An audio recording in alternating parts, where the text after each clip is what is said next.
Dreamscape presents Follow the Money by Gina LaManna, narrated by Susie Alphons. Blurb. When a well-known mobster turns up dead, gunned down in the refrigerator at her favorite local restaurant, Detective Rosetti has no choice but to get involved. Unfortunately, it's not long before a familiar name emerges as a suspect, making this case her most personal one yet. The infamous Angelo Rosetti, Kate's father, is back. Along with her new case, Kate is forced to balance a cozy weekend with her, almost, boyfriend, as she dives deep into the Rosetti family history. However, when romantic dinners turn into stakeouts, her burgeoning relationship stumbles onto shaky ground. If Kate can't find a way to lock up the hitman who has turned his sights on her, it's not only her love life that's on the line. Chapter 1. The last time I'd spent more than 30 minutes preparing for a date was my high school prom, and that hadn't ended well. Timmy Johnson had brought a flask of his dad's special Kool-Aid to our romantic Olive Garden dinner. When he offered me some, I'd given him a half-hour lecture on the potential consequences of underage drinking.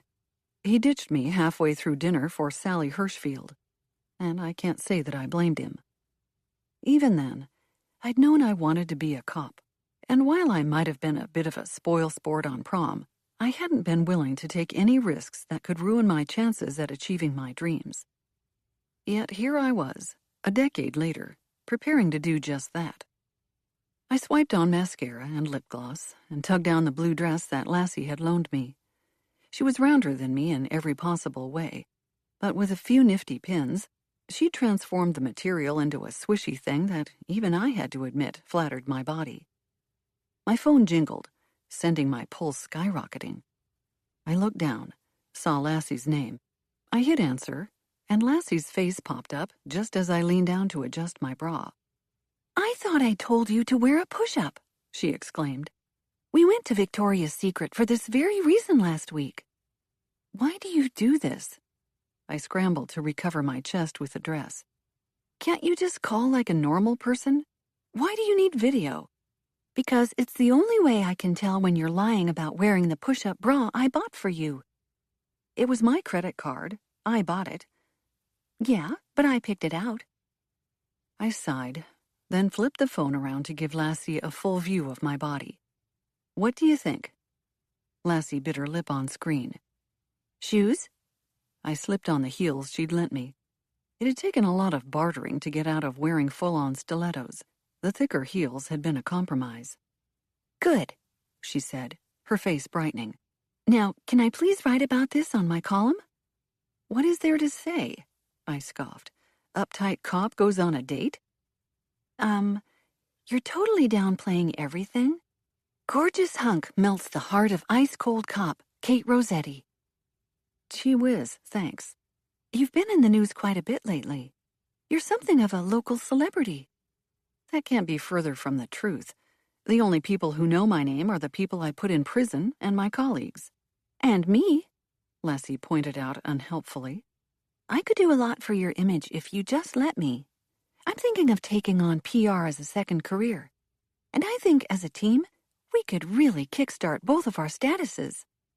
"No thanks." "So, are you going to sleep with him tonight?" "Absolutely not." "Why not?" "It's a first date." "Sort of," Lassie said. "You already know you like him a lot. You're friends, and he's basically in love with you." "That's ridiculous." "I'm just saying, after all he's done for you." "I'm going to hang up now." "Is he at your place?" "No, but I don't want to talk about this." "I'm just saying. You should let your hair down," Lassie said. She rolled her eyes when I touched my head. "Not literally. I mean, you're both adults. You both like each other. Why waste time when you want to climb all over one another?" "I'm really hanging up now." "Okay, fine. But you should add that lipstick I slipped into your purse earlier today. It's got a bit more sex appeal." "I thought you said I looked nice." "You look nice." Lassie emphasized nice. then winked into the phone and made a tiger-like claw with her fingers. "But I think we both know you should be going for something else. Roar, if you know what I mean. Goodbye." No sooner had I hung up than my phone pinged with a text from my date, telling me that he'd arrived out front. I eyed my badge and gun longingly, then locked them away. Lassie had made me promise to try one date unarmed.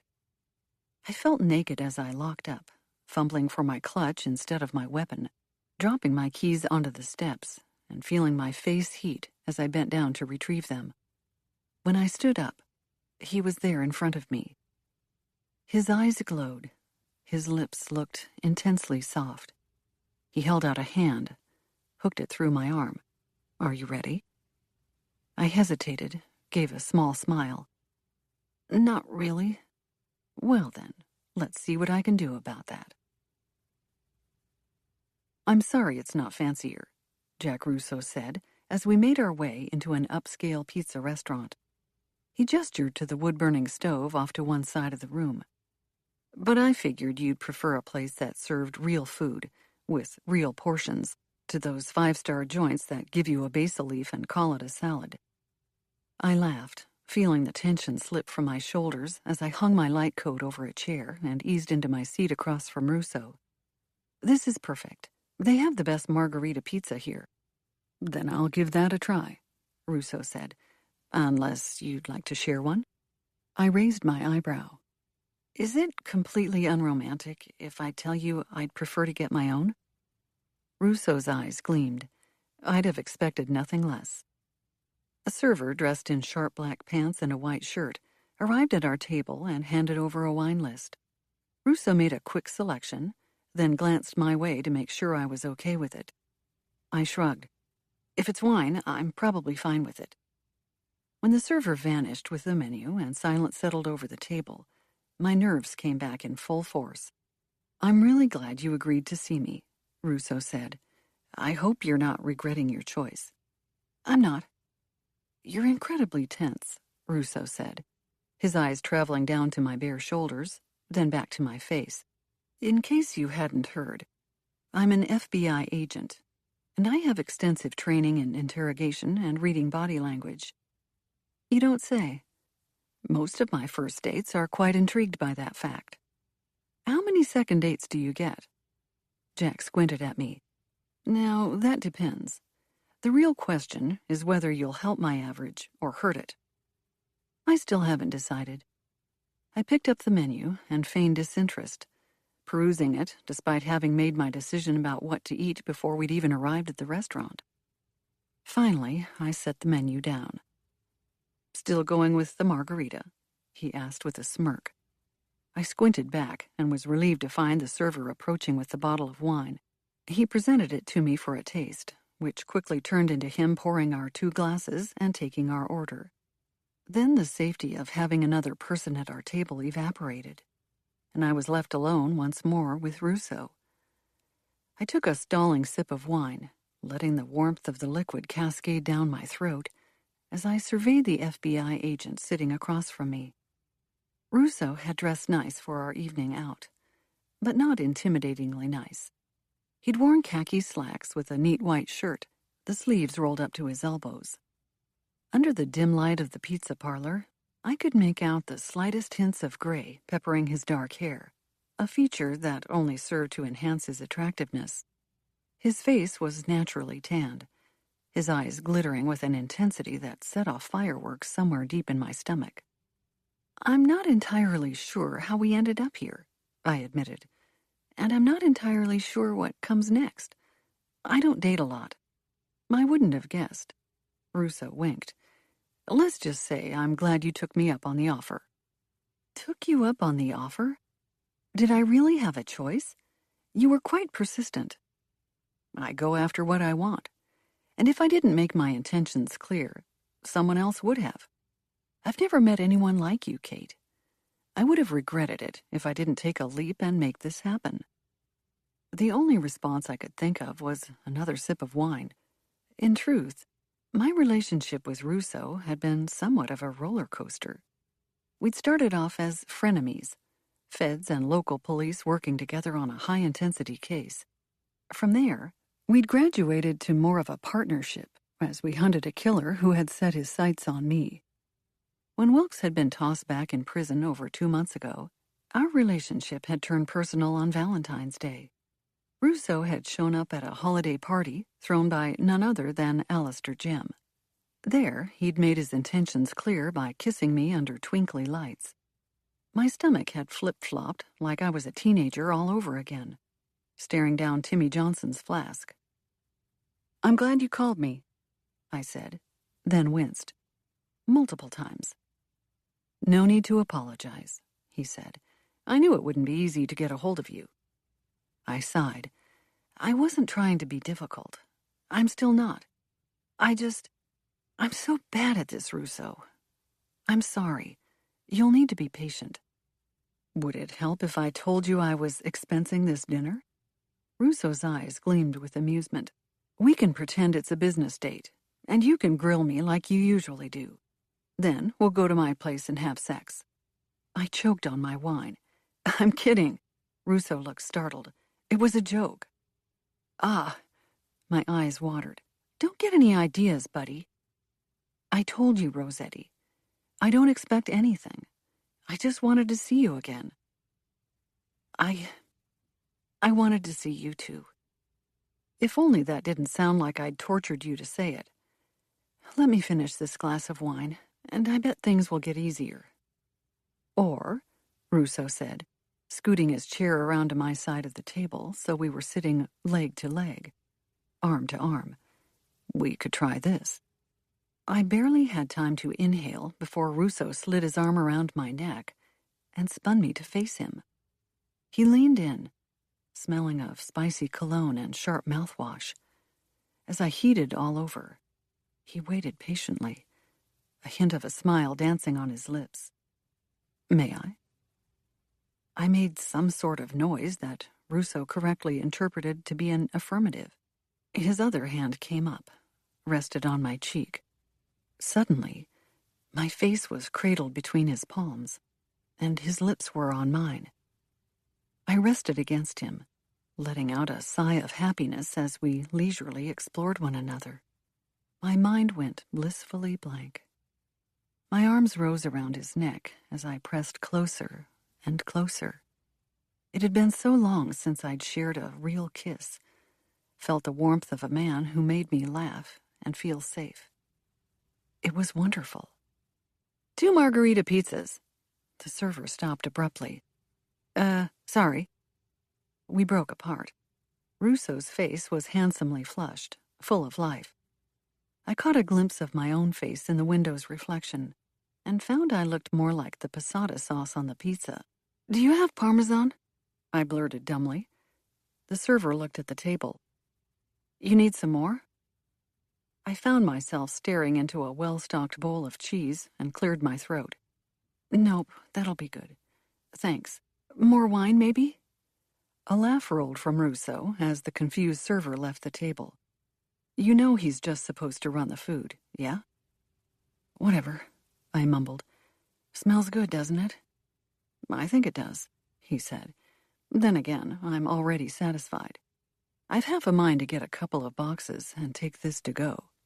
I dug my elbow into Russo's ribs playfully. I told you not to get any ideas. I can't help the ideas that crop up when you kiss me like that. I glared at him. I'm a man, Russo said. Consider it a compliment. Thankfully, our actual waiter returned, both with an extra bowl of Parmesan cheese and another bottle of wine that wasn't entirely necessary. He filled our glasses, then backed away from the table. I followed Russo's lead and tucked into the pizza, relieved to give my hands something to do that didn't involve feeling up my former partner. It was a bit frightening to admit, even to myself, how unsettled that kiss had made me. The sensations left me shocked to the core. I couldn't remember the last time my mind had gone so completely and utterly empty, filled only by the tastes and smells of Jack Russo. Even more horrifying was the fact that I already wanted more. After our brief touch-of-the-lips kiss at Jim's Valentine's Day party, Russo had been on my mind around the clock. The only thing that had been able to distract me from remembering that moment had been the few murder cases I'd caught in the months since Wilkes's capture. Then Russo had called. Not once, not twice, but a third time. I'd finally answered, and from Washington, D.C., Russo had expressed the desire to see me again, this time in a non-professional environment. He'd offered to fly me out to the East Coast, but I'd refused. I'd refused his offer to come to Minnesota for a third time. But then May had rolled around, and Lassie had pointed out that I'd spent the last 2 months talking to Russo several times a week, more than I talked to my mother or my friends, she'd said with a haughty little sniff. Clearly, I was in denial. Finally, I'd agreed to see him on my home turf. I'd laid out a few ground rules. He had to get a hotel. This was an experiment only, and if things went south, either of us could call it off at any time. And most importantly, no sex. Pretty simple rules. Though the heat from our kiss had me wondering if either of us was entirely interested in keeping to the third rule. I gave a shake of my head, took another sip of wine, swallowed a generous bite of pizza. Sex complicated things. My relationship with Russo was guaranteed to be complicated enough without adding extra strings to the mix. We had to see if we could get along as friends, then more than friends, before adding a physical element to it. I know. You made your rules clear, Russo said, as if he could read my mind. But let me remind you that I promised to respect them, not to follow them. What's that supposed to mean? That if you change your mind on any of them, I'll support it. That's awfully forward for a first date. I'm honest, he said simply, and took another bite of pizza. Tell me about yourself. Why? That's what people do on first dates, Russo said. What do you want to know about me? He grinned. You've got one sister, a mom. Tell me more about your dad. No, thank you. That's not how conversations generally go. You know about my father. You're a federal agent. My dad's a convicted criminal. We don't have a relationship. It's not like you'd ever have to ask him for my hand in marriage. Russo's eyebrows shot up. Oh, my. It was just an expression, I said. I didn't mean anything by it. Do you want to get married? That's none of your business. Russo sighed. Kate, I really like you, and I'm fine with your rules. If you get uncomfortable, you can call this off at any time.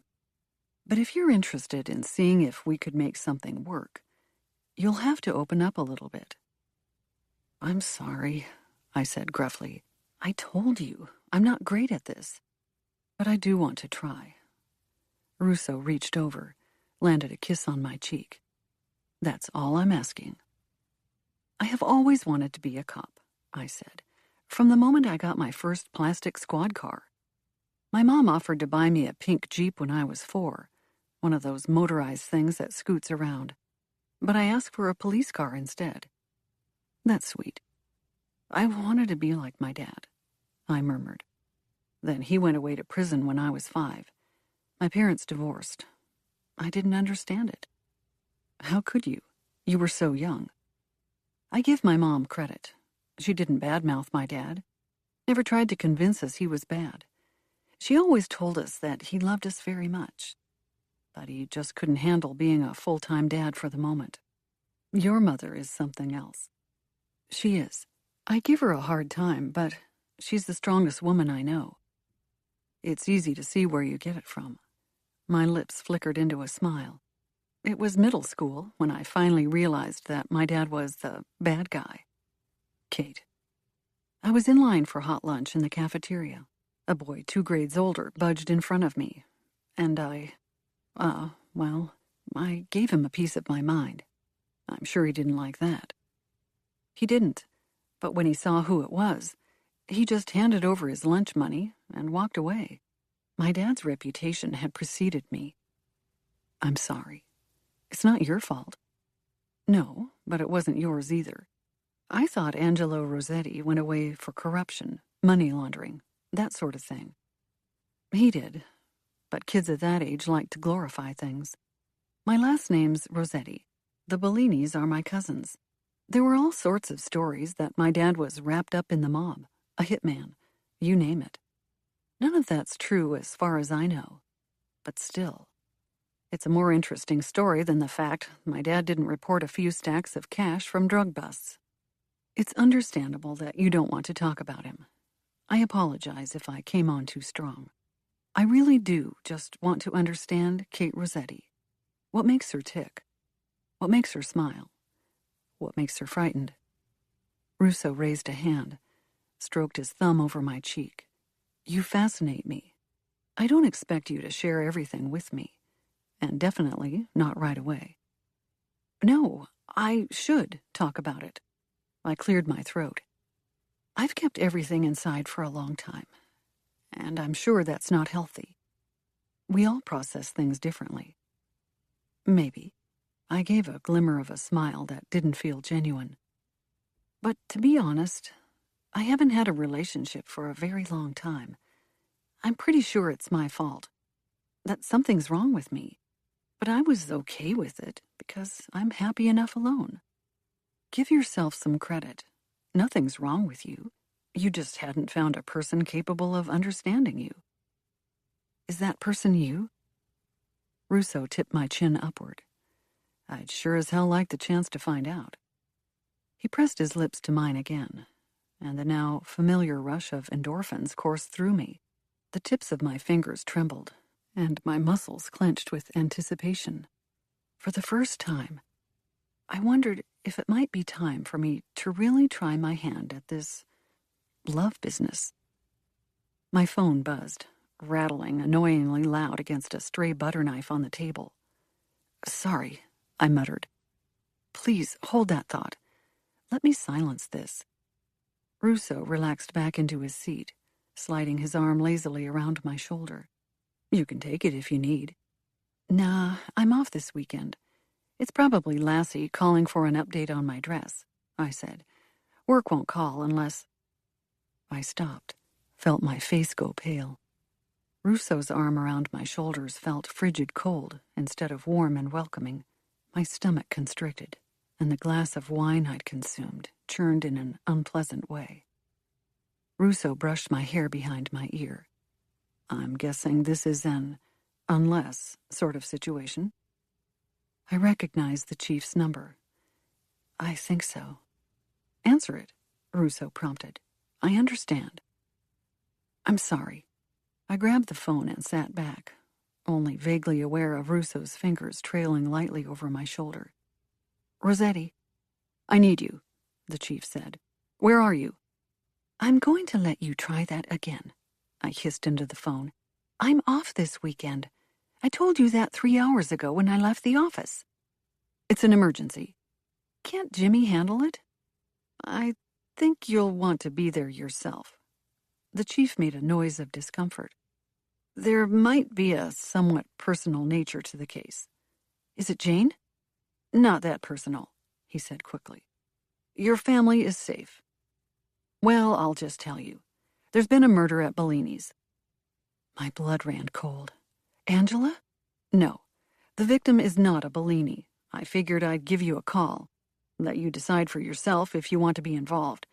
I'm fine letting Jimmy take this one, along with Dunkirk.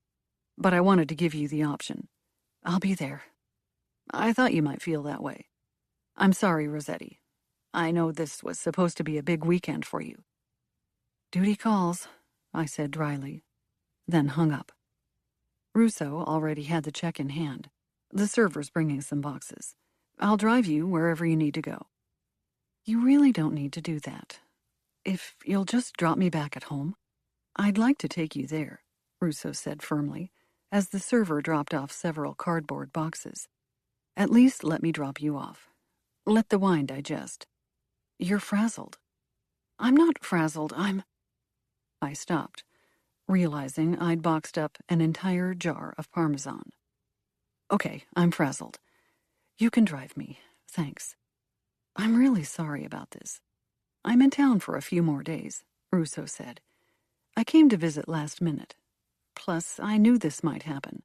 Neither of us exactly work a 9 to 5. I gave him a grateful smile as he signed the check and stood, helping me into my jacket. I appreciate this. I've scared away more than one first date by a ringing phone. Lucky for you, Russo said, sliding an arm around my back and pulling me tight against his body. I don't scare easily. Chapter 2. Call me when you're done, Russo said. I'll pick you up. I already had one foot out the door. You really don't have to do that. I'll get a ride with Jimmy or take a cab. Just call me. If I don't answer, that means I've fallen asleep, and you can walk home for all I care. I barked a laugh. Fine, I promise. But don't wait up. It might be a long night. Russo waited until I made it inside the old-timey Italian restaurant owned by none other than the Bellini family, the very cousins of mine that had been known to be mixed with the wrong side of the mob. Ever since I'd become a cop, it had been a tricky balance to strike. My cousin Angela, a bartender at Bellini's, was one of my closest friends. Several of her closest relations, however, were on the top 10 most wanted list in the Twin Cities.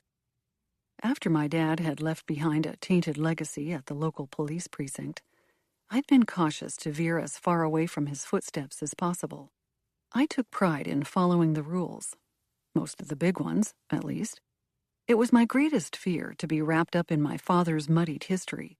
Yet, somehow, I couldn't help the feeling of dread creeping up in my stomach, wondering if this case would pull me deeper into the past than I cared to dive.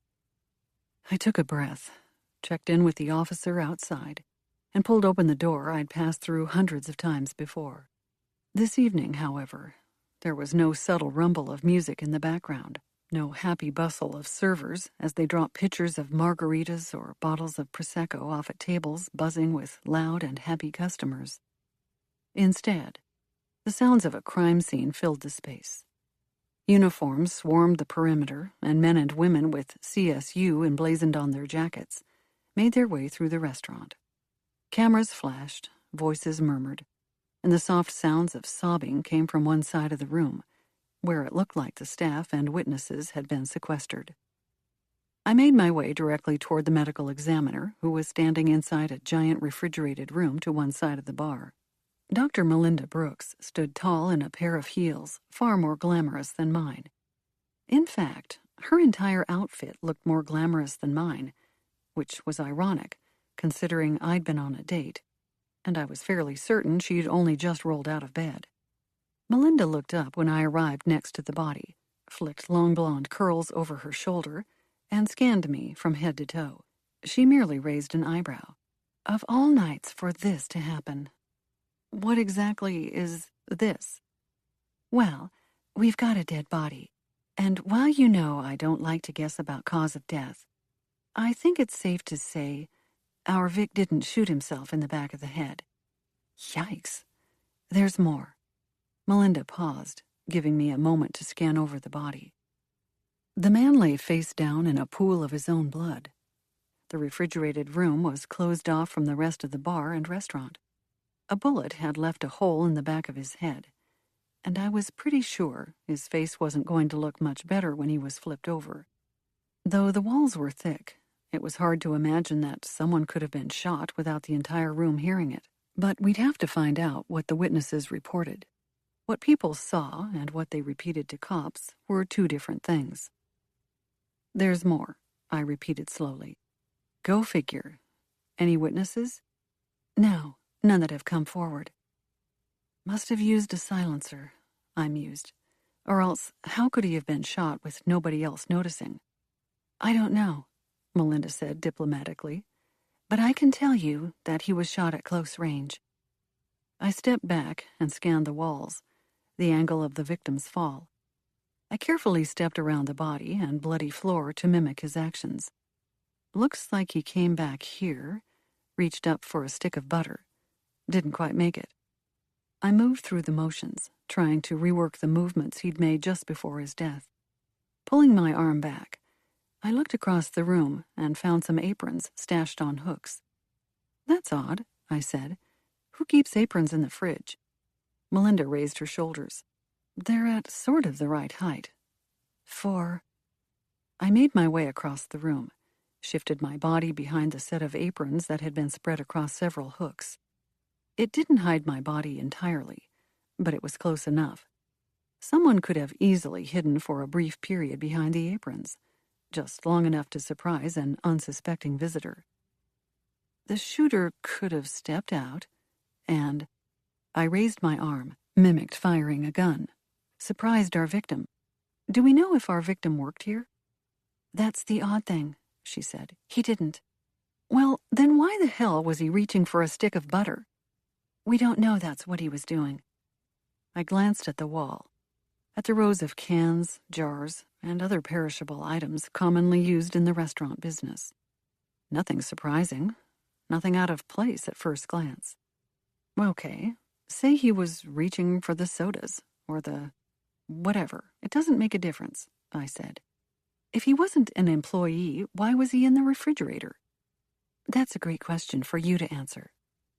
Do you have an ID? Have you flipped the body? We found a driver's license on him. Antonio Colombo. Pig leg? Melinda's gaze was rightfully confused. Excuse me? I know Antonio Colombo.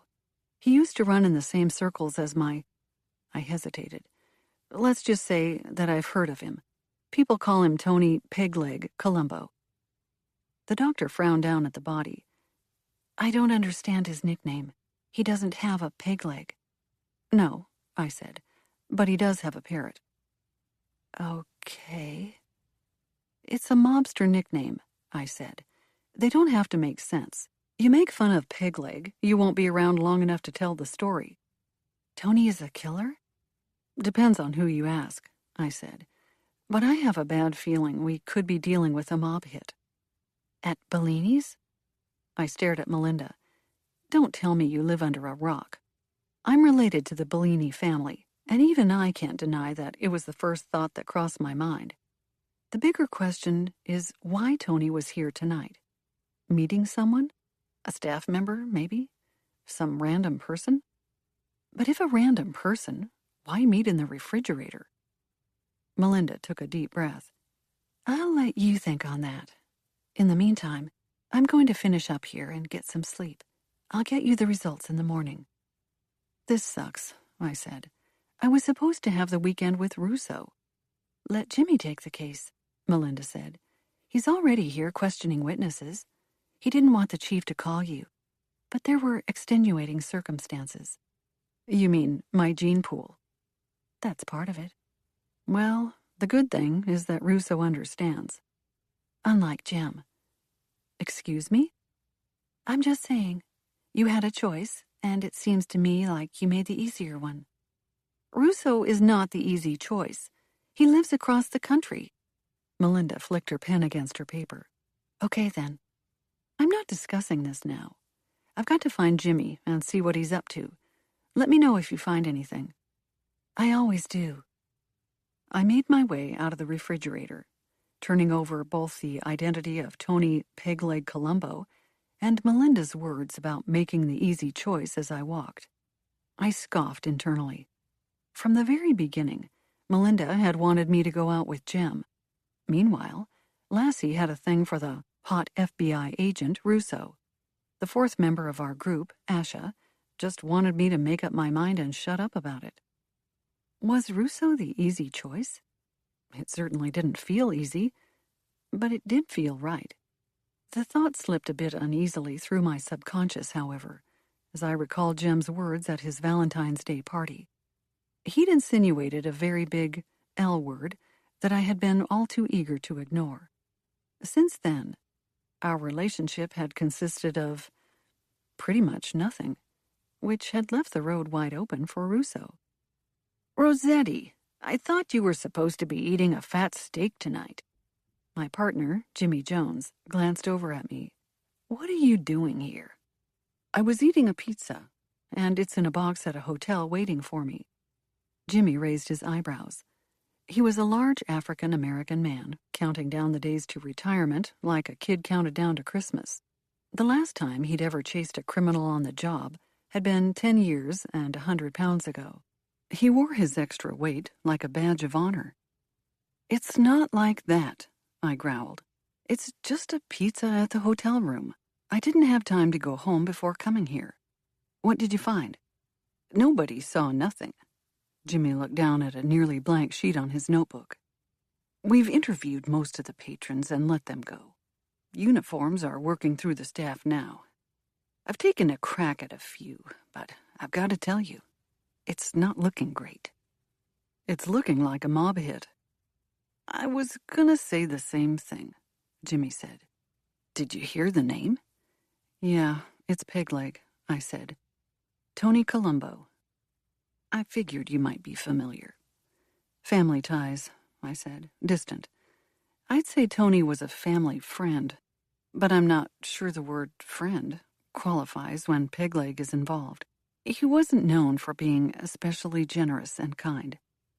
"Hence the reason the chief pulled you in," Jimmy said. "It's personal."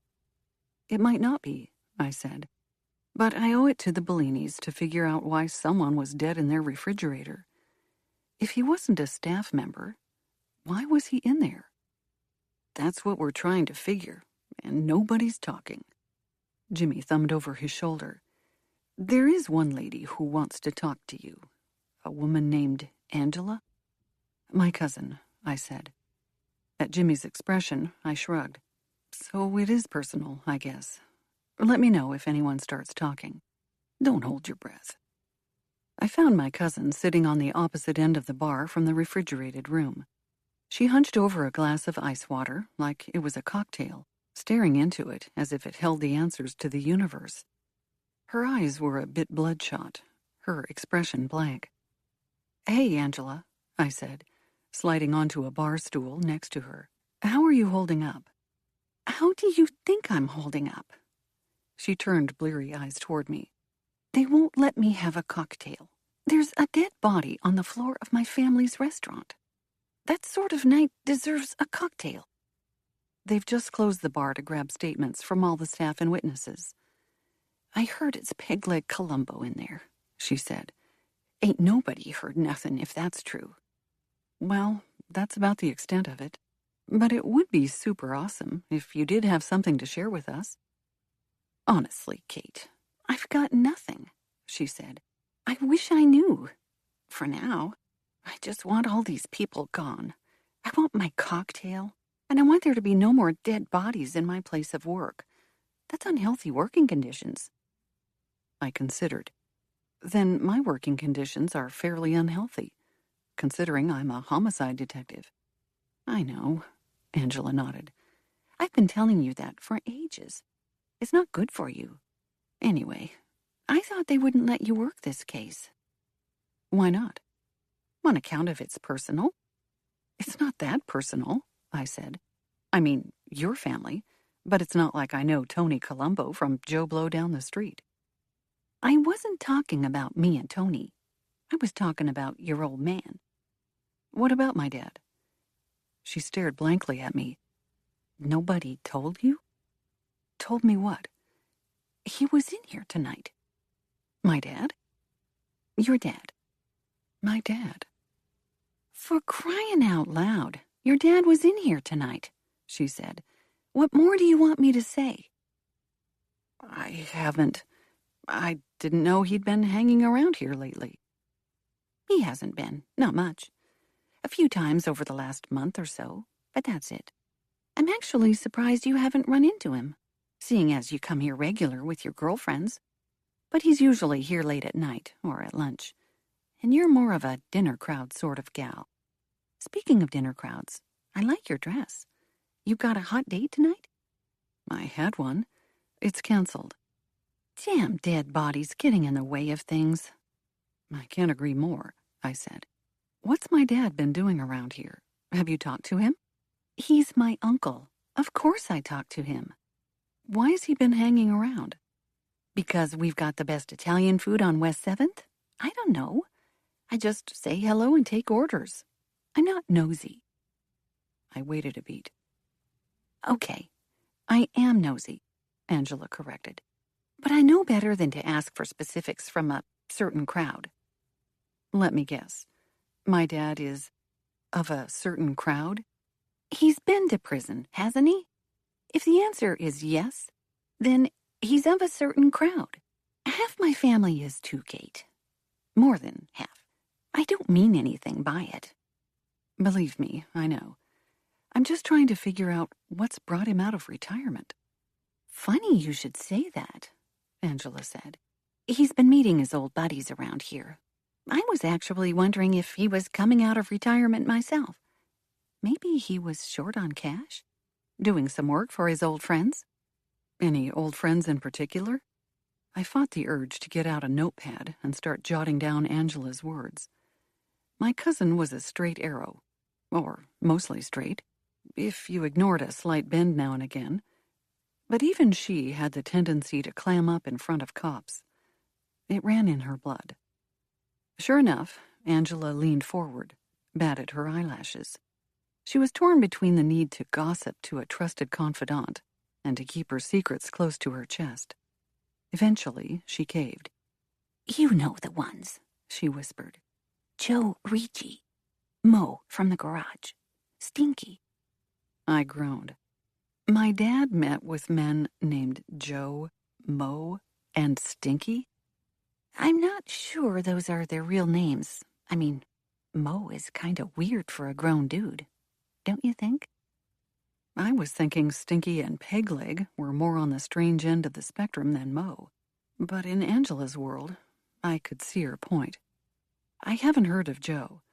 Mo's fixed my car a few times. I'd be scared to meet him in a dark alley, but he's always been nice to me. And Stinky sounds... He's a butcher, Angela said. Best prosciutto in the state. Maybe the continent. That's helpful, I said, even as I felt my heart sinking into my toes. And were these gatherings more on the business end of things, or more like a coffee date? Angela's eyes squinted. I see where you're going with this, and I don't like it. Your dad's family, and I'm not snitching on him, even to his daughter. This is a homicide investigation. Yeah, well, I already told your partner over there that I didn't see nothing. I sighed. It'll be easier to protect you and the rest of the staff at Bellini's if we catch this killer. We'd hate to have him come back. You know how these things work, Angela said, sounding more confident than she looked. Her eyes shifted from me to the hustle around the refrigerator room. Hits like this happen for a reason. They're not random, and nobody's coming back. Why would they come back anyway? That's a great question, I said cryptically. Hopefully, we'll find out before it's too late. Yeah, I hope so. Let me know if you think of anything else. Aren't you going to give me your card? Tell me not to leave town? Angela, I said, you've got my cell number, and I'm in here at least once a week. Yeah, but I want to be treated like everyone else. I sighed, reached in my clutch, and pulled out a card. I handed it over. Call me if you think of anything. For good measure, I added, and don't leave town. She grinned. Sure thing. Night, cuz. Get back to your date, will you? Do us all a favor and get laid. Maybe it'll loosen you up. Thanks, Angela. I'm just being honest. I blew out the breath I'd been holding, wishing more of the Bellini family would be honest about what they'd seen this evening. But it wasn't happening. I spent another 3 hours at the bar, questioning witnesses, begging, threatening, appealing to their humanity. But nothing worked. Lips were zipped. If anyone had seen or heard anything, they weren't saying. Jimmy and I reconvened around midnight and compared notes. Big, fat goose egg, Jimmy said. I concurred. I briefly debated telling him what Angela had said about my dad showing up around the restaurant lately. But I decided it wasn't relevant at this point. Plus, I wanted a crack at him before I turned it into a big thing. For all I knew, my dad and his old buddies had a standing coffee date at Bellini's. Yeah, right, I thought. Still, I owed him the chance to explain. Can I give you a ride home? Jimmy asked. He shifted his weight uncomfortably. Or, you know, wherever you're going. I almost snapped back a retort, but I stopped myself as I remembered my promise to Russo. 1 second. I stepped away from the crowd and out into the night air. After a long and arduous winter, spring had finally become official in the Twin Cities. The night had a zippy chill to it, but the stars were crisp and clear above, and several of the lilac bushes had bloomed early and perfumed the evening with the pretty scent of their tiny flowers. Russo, he answered on the first ring. Kate, how's it going? I'm wrapping up here for the night. I just figured, well, I promised to call. I'm on my way. Where? I'm about 10 minutes from picking you up. You really don't have to. Jimmy can drop me at home. Does Jimmy have a hot pizza waiting for you? Jimmy's never offered me food in his life. I happen to have a nice bottle of white wine chilling, a microwave and paper plates, and real silverware. It's not fancy, but maybe we can call it a date. I have to be up early tomorrow. There's an autopsy. I'm sorry. I can drop you at home. I chewed on my lip, glanced at my shoes. What the hell? I muttered finally. I'm starving, and pizza sounds great. I'll see you in 10. 5, Russo said. I'll pick up the pace. Russo, one more thing. What's that? Rule number 3. What about it? I hid a smile. Remember it. Chapter 3. The next morning, I woke in an intense bundle of confusion. Light beamed in from outside, the smell of coffee tickled my senses, and the steady stream of water sounded from one room over, the bathroom. I blinked, then shot up in bed. I reached reflexively for the gun on my nightstand, but I couldn't find it. Mostly because I wasn't anywhere near my nightstand. I wasn't even at home. I inhaled a shaky breath and tried to piece together the previous night. Somehow, I'd ended up in Russo's room. His bed, specifically. A king-size bed in a hotel that was much nicer than most I'd ever been inside before. It hadn't been booked on a business card. No way would the feds cover a room with this sort of view. Glancing down, I found myself in a pair of old FBI sweats and a sweatshirt. I had a vague sense of déjà vu, which wasn't really déjà vu, seeing as I'd actually worn Russo's sweats once before. Closing my eyes, I leaned my head forward and only opened my eyes when a voice startled me from my thoughts. I'd been so distracted I hadn't heard the shower turn off. Good morning, Sleeping Beauty. Russo, a towel tied around his waist, brought a cup of coffee over to the bed and plunked it down on the nightstand. How'd you sleep? My memories returned slowly.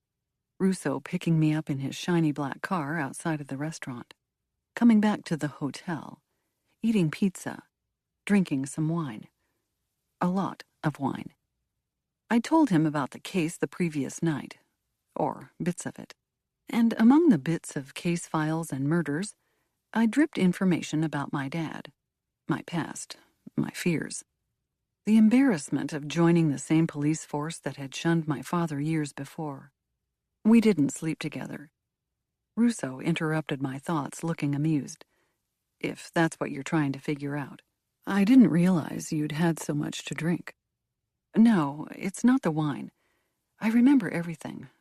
I was just disoriented. I slept like a rock, I said. Though I almost wish we'd slept together. It would be less embarrassing than what actually happened. Russo shrugged. We talked.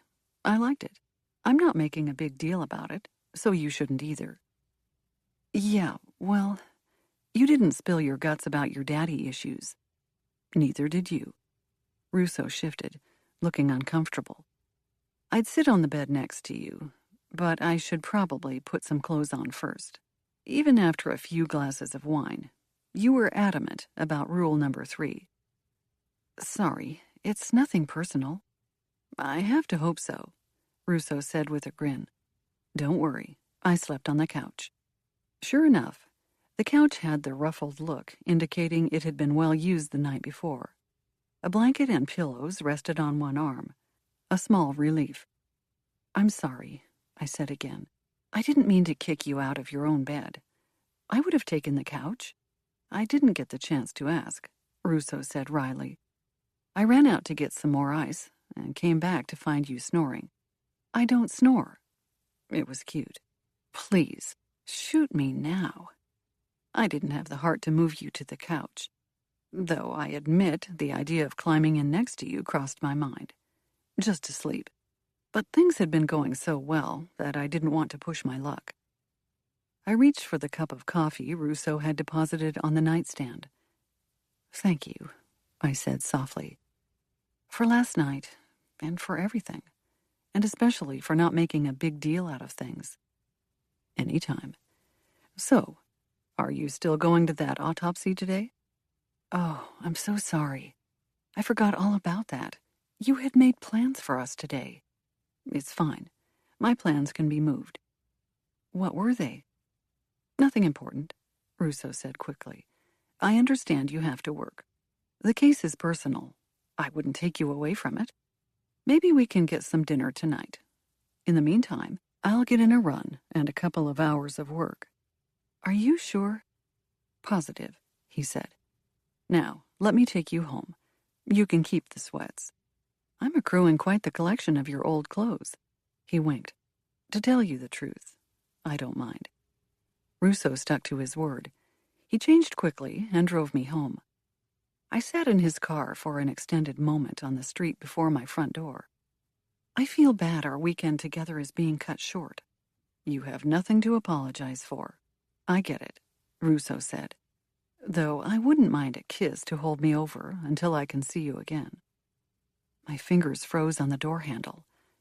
That's such a boyfriend thing to say. "I have high hopes." I grinned. "I'm still firm on rule number 3. Especially seeing as we haven't, technically, finished our first date." "Tonight, then," Russo said with a cheeky wink. "Maybe I can change your mind." I leaned over, feeling a sudden burst of daring. Just before I connected my lips with his, I whispered, "I'd like to see you try." I broke the kiss a moment too soon. It took all my willpower not to blow off the autopsy and shoot Jimmy a text, telling him to take over the case. But I couldn't shake the fact that my dad's name had come up in a murder case. That, plus Tony, Pegleg Columbo, didn't deserve to be gunned down in a refrigerator, even if he was a mobster at heart. He deserved justice, and I intended to hunt down whoever was responsible. I made my way inside, feeling Russo's eyes on my back. Anticipation burned in my bones. Rule number 3 was proving pretty hard to keep, and we hadn't even had a first date. I highly suspected that I was in trouble, in more ways than one. I showered and dressed for the day, sighing with relief as I slipped into my standard attire. I chose black slacks and a robin's egg blue shirt that I rarely wore. I opted to leave in the delicate hoop earrings I donned the night before in preparation for my date, just in case. My outfit was complete once I unlocked my gun and badge and switched out my clutch for more deadly accessories. I was just popping in another cup of coffee when I got a text that Melinda was starting the autopsy. I made it to the precinct, coffee cup in hand, 20 minutes later. I skillfully parked on the far side of the parking lot, opposite my mother's cafe, in case business was slow and she was spending her morning peeping out the windows. I didn't want to run into her just yet, for multiple reasons. Not least of all, because she'd give me a hard time for ditching her latte in favor of a homemade cup of joe. I also had no interest in discussing my date the previous evening with her, or the fact that it had ended abruptly. Then there was the tiny detail about her ex-husband's name coming to light in a murder investigation. Those were just a few of the reasons that Mama Rosetti was going to have to wait to see her second favorite daughter. "Good morning." Asha West did a double take as she glanced up at me. "You slept over at Russo's, didn't you?" What makes you say that? I took a sip of coffee to hide my brightening cheeks. You have in-hoop earrings. That shade of shirt looks great on you, and it shows off some cleavage. There's got to be a special occasion. I knew I'd see you, I said. That counts as a special occasion. I notice you haven't denied my assumptions. I'd like to not discuss my private life over your keyboard. Well, I'd invite you to dinner at Bellini's to discuss personal matters, Asha said with a smirk, but it seems that's turned into a crime scene. Speaking of Bellini's, I need a favor. A favor. Of the personal variety? I studied my friend, gave her my biggest smile. Asha squinted at me, then brushed her long dark hair over her shoulder. One side of her head was shaved in a stylish way. The other was braided in thin ropes. She had piercings in places I couldn't pronounce, yet the computer genius managed to pull it all off beautifully. Spill, she said. I'll do what I can. I need my dad's address. Oh. Angelo Rosetti. I know who your dad is, Asha muttered. Are you going to get in contact with him after all this time? What prompted that? That's the part I'd like to keep quiet. A knowing glint appeared in Asha's eyes. Ah, I bet your mother knows where he's living. She's in a good place right now, I said. She recently signed up for a dating website. I'm not bringing this mess crashing back down on her without a good reason. A few keystrokes later, Asha had a sheet printed and in my hands.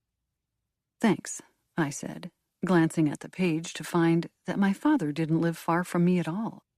I appreciate it, and if anything becomes relevant, I promise to report it. I don't know what you're talking about. Asha stared at the computer screen. What favor? I squeezed her shoulder, then made my way through the main office of the TC task force. The walls were all exposed brick and rafters, an old building that had been converted into a blusteringly cold space in winter and a scorching hot office in summer. The short burst of spring we were experiencing was about the only time it was comfortable at my desk. For it being a Saturday, the office was quite busy. A few detectives plucked at their keyboards and nodded hello. Jimmy was behind his desk, poring over a stack of papers. Morning, I said. Find anything? I'm reading over the notes the officers got last night from the witnesses. Jimmy grunted. It's a whole lot of nothing. Are you headed downstairs? That's my plan. I'll let you know if I hear anything from Melinda. What about your weekend plans? They're on hold. Jimmy stared into my eyes, a spark of interest there.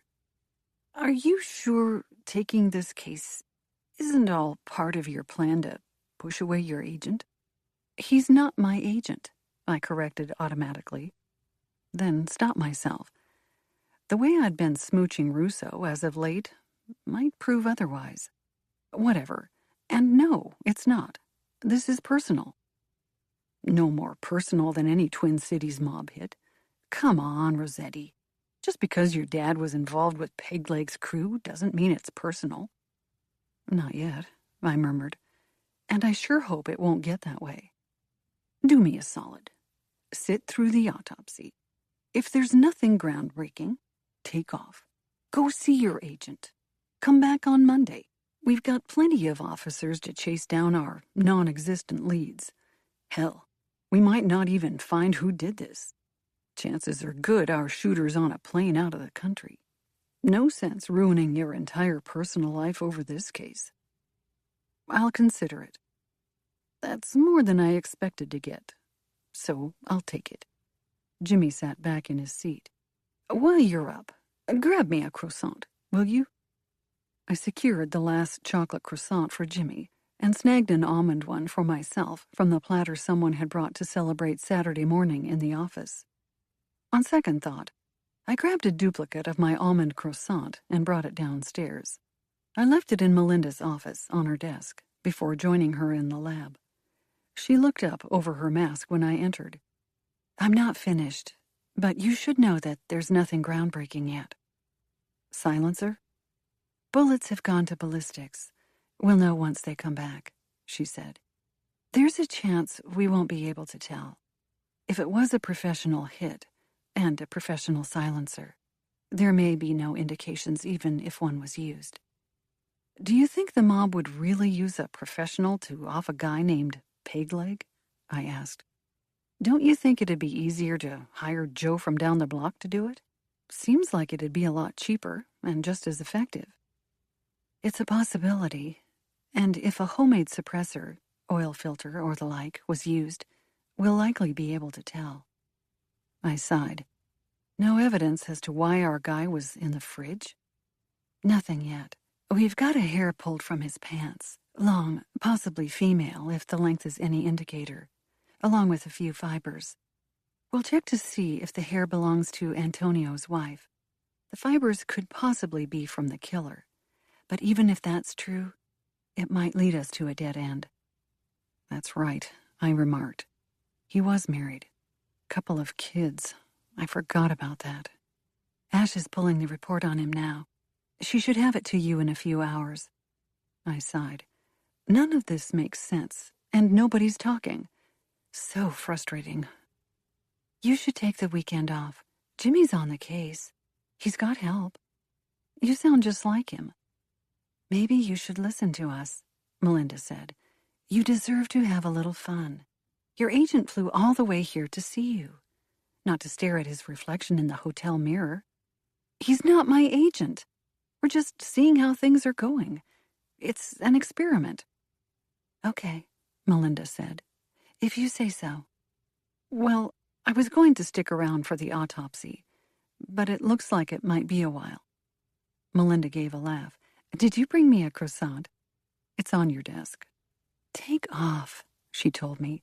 "I'll call you with anything important." "Thank you." I stood. "I've got one more thing to chase down, and then maybe, I'll take off for the day. But I still expect to hear about that report when you're finished." Melinda raised her croissant in salute. "And don't think this pastry makes up for the flat white you failed to deliver this morning. I had to avoid my mother." "Well, clear the air soon, because I'll need the caffeine." Chapter 4. I'd heard somewhere that people rarely left places that were familiar to them. My father was turning out to be a prime example of that, seeing as he hadn't traveled far after his release from prison. I cruised down West 7th, away from the precinct, and turned into a residential neighborhood tucked between several quirky antique shops and a couple of up-and-coming hipster cafes, not 5 minutes outside of downtown St. Paul. The houses here were similar to the ones in my area. Some were revitalized builds with shiny new siding and sparkling windows.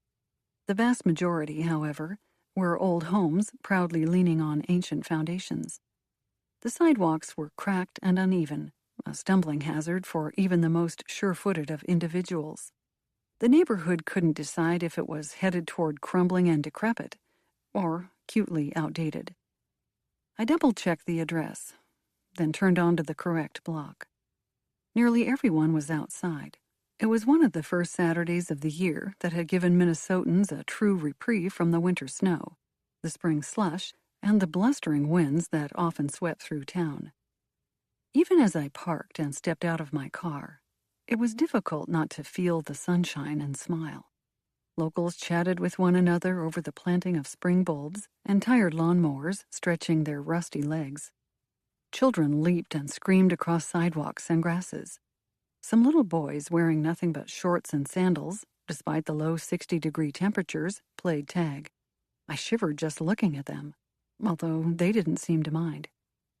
The house belonging to my father, however, was quiet. He lived against an alley where a lilac bush was just beginning to peep tiny blooms open. A detached two-car garage sat in the back, its crooked door firmly closed. I climbed the front stairs, avoiding a huge divot in the second step. I inhaled a deep breath as the sounds around me magnified. Children's shrieks, neighboring chatter, the roar of lawnmowers, the chip of shovels against still-frozen earth, the chirping of birds. And I knocked. I gave my father a good minute to answer the door. When there was no sign of a response, I knocked again. I sensed movement inside, whether it was a twitch of a curtain or an inhalation of breath or a distant thump. I couldn't say for sure, but someone was home. I was just raising my hand to knock for a third time when the door swung open. My father stood in the entryway. I stood on the front steps, just inside the screen door. We stared at one another for several moments before either of us spoke. "Kate." My dad broke the silence first. It's great to see you. What are you doing here?" I gave him a thin smile. "I was wondering if I could come inside. I'd like to talk." My father scanned me, a hint of surprise not so subtly flooding his expression. He jerked to attention. Yes, of course. Can I get you a coffee? You still drink coffee?" "That would be great, thanks." I followed my father inside. His house creaked in welcome to its new guest. It felt homier than I'd expected. Old photographs in black and white and odd shades of sepia hung on the walls. We passed a living room with furniture that looked like it had been plucked off a TV set from the 70s. Blankets draped over a yellowing couch, and a screen flickered in the background. My father stopped, flicked the TV off, and continued through to a tiny kitchen that had been built before electricity. A refrigerator was wedged awkwardly in one corner, and old wooden cabinets gave the space a rustic, lived-in sort of feel. Through the windows, a sparse backyard with the first tufts of green poking through the dirt sprawled to a sturdy wooden fence.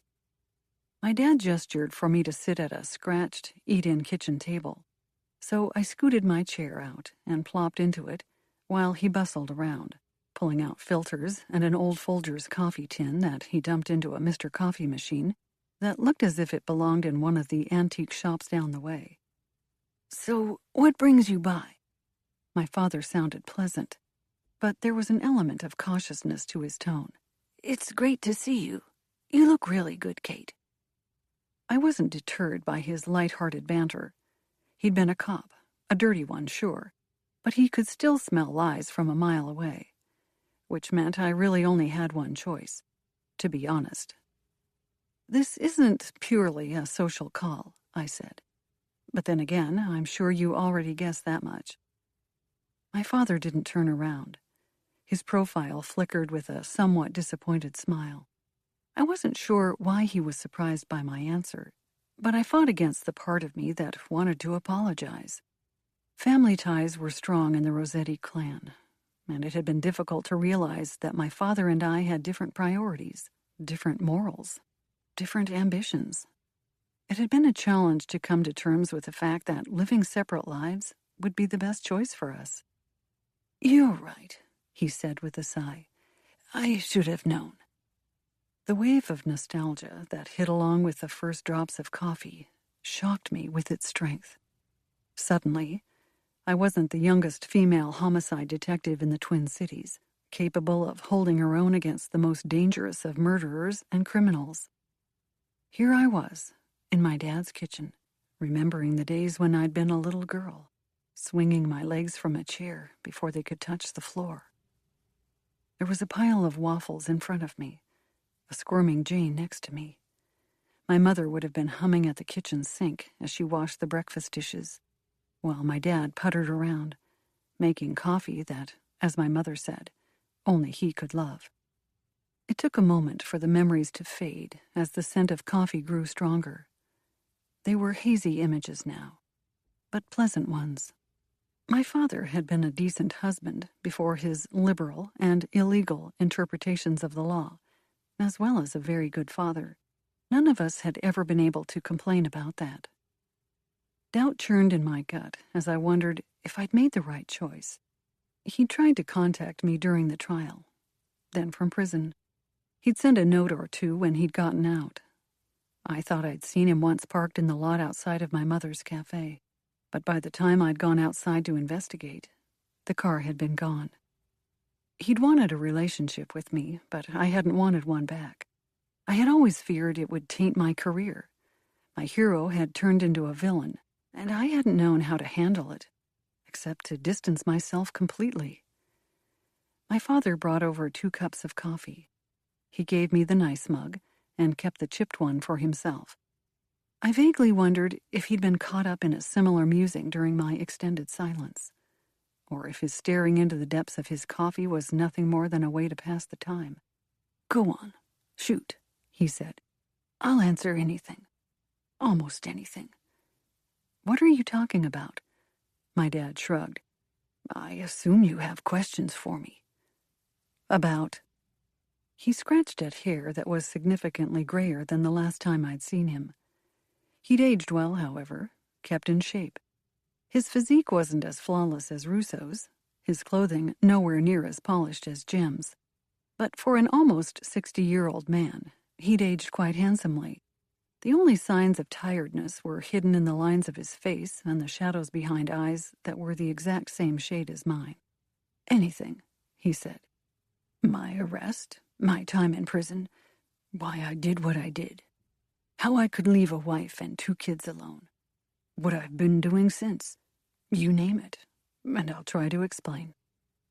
"I'm not here about our past," I said, then corrected. "Our combined pasts. I'm here about a case."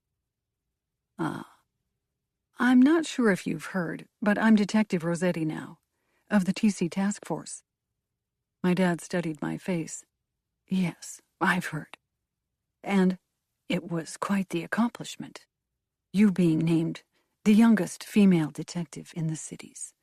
I'm sure your mother was proud." "Mom? She hated it." He laughed, his eyes squinting with delight. "Now that, I believe."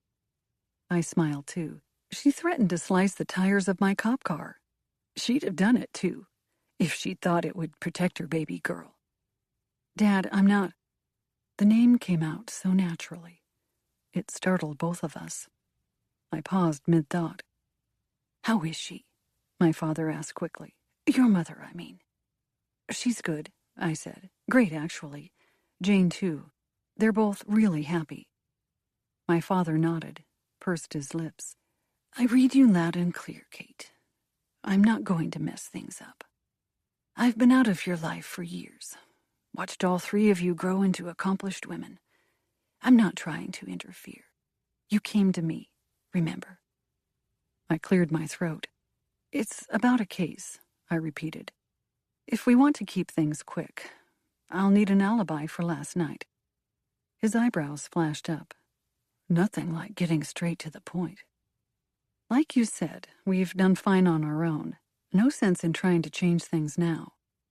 "I don't know if that's true," he said faintly. But before I could question what he meant, he continued. "I'm sorry, but I don't have an alibi." "What do you mean? You can't give me one, or you won't?" "Either. Both?" My father shrugged. "Is it easier to say that I was here alone, watching TV?" My temper flared. "Is that why you did it? It was easier to accept the money than it was to turn it down?" To his credit, my father didn't flinch at my jab. "Maybe. I've wondered why I did it 100 times. 1,000. 1,000,000. Prison gave me plenty of time to think. And I knew I should stick to the case, but the desire to know was too strong." He scratched at his arm, exposing a tattoo on his bicep that hadn't been there in pre-prison years. When he caught me looking, he let the gray cotton t-shirt drop back into place. "I don't have a good answer. A series of bad choices." "Angela said you were at Bellini's last night. Were you there?" "I don't know." "What sort of answer is that?" "I can't remember." I rolled my eyes. "Some things never change, huh?" "I'm sorry, Kate, but you barge in here after years, decades, and without preamble or explanation, ask me for an alibi. What do you expect?" I let out a disgusted huff of breath, pushed my chair back. "Thanks for the coffee. I'll be going now, and I'll be turning the case over to my fellow detectives. They'll be in touch to schedule an interview at the precinct.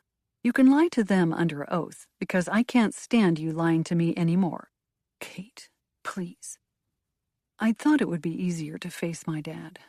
A part of me, the part that held on to little girl Kate and her memories of dark coffee and sugary waffles and happy humming in the kitchen, had never given up hope that there was an explanation for it all. An explanation for the reason he'd left, for the reason he'd made his choices, for everything. I saw now that Jimmy, Melinda, and the rest were right. This case didn't have to be personal. For years, my father and I hadn't maintained a relationship. I didn't owe him anything, nor did I particularly feel like getting involved in another of his schemes. Look, I don't know if you're involved with this Bellini business or not. I held up a hand to stop my dad from following me, but I don't particularly want to find out. You haven't even told me which case you're working on. I think you can guess, I said. You know things, and even if you didn't, the fact that you've got something to hide isn't a great start to our chat. I only asked where you were last night. You're assuming a lot, Kate. Do you think I'm happy to find my daughter dangling a murder charge in my face after 20 years of little to no contact? My father's voice rose slightly, his face twisting in frustration. I just want to talk to you. No badges, cuffs, guns. Well, that's not how this works. Sit down. I'll talk. The pull to sit was strong. So was the pull to leave. To retire into Russo's arms and beg him to make me forget about everything. To let Jimmy take this case like I should have in the first place. Because it wasn't personal. My dad was proving that he was just another in the slew of the liars that I chased down on a daily basis. Will you give me an alibi for last night? I asked. The truth? He hesitated. I want to, but it's complicated. How is it complicated? Either you were involved in the murder, or you weren't. I have never killed anyone. That is the complete and utter truth. Great. I let my shoulders jump up and down in a shrug. So what's the big deal about your whereabouts last night? I don't want to say. I have it on good authority that you were with your buddies at Bellini's. You've got to give me something. I'm sorry. I can give you something, but it's not that. A burst of anger bloomed in my chest. Frankly, that's stupid. I'm trying to help you. I appreciate that, my father said. More than you know. But it doesn't change my answer.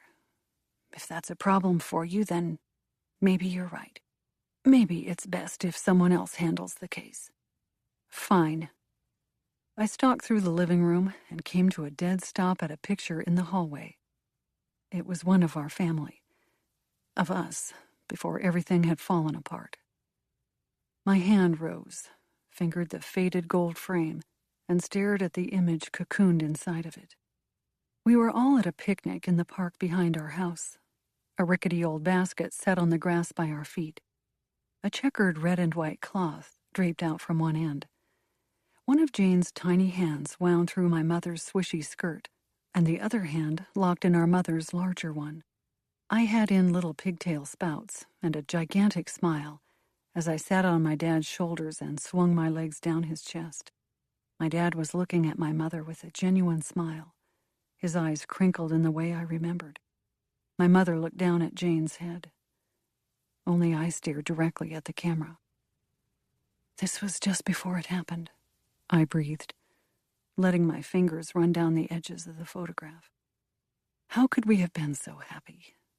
How could you have let us be so happy if you knew it would all come crashing down? I have done things I'm not proud of.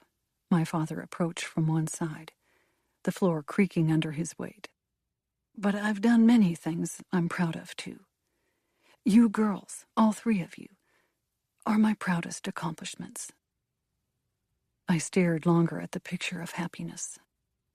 I can't take credit for raising you girls. That was all your mother. But I have to say she did a wonderful job. How would you know?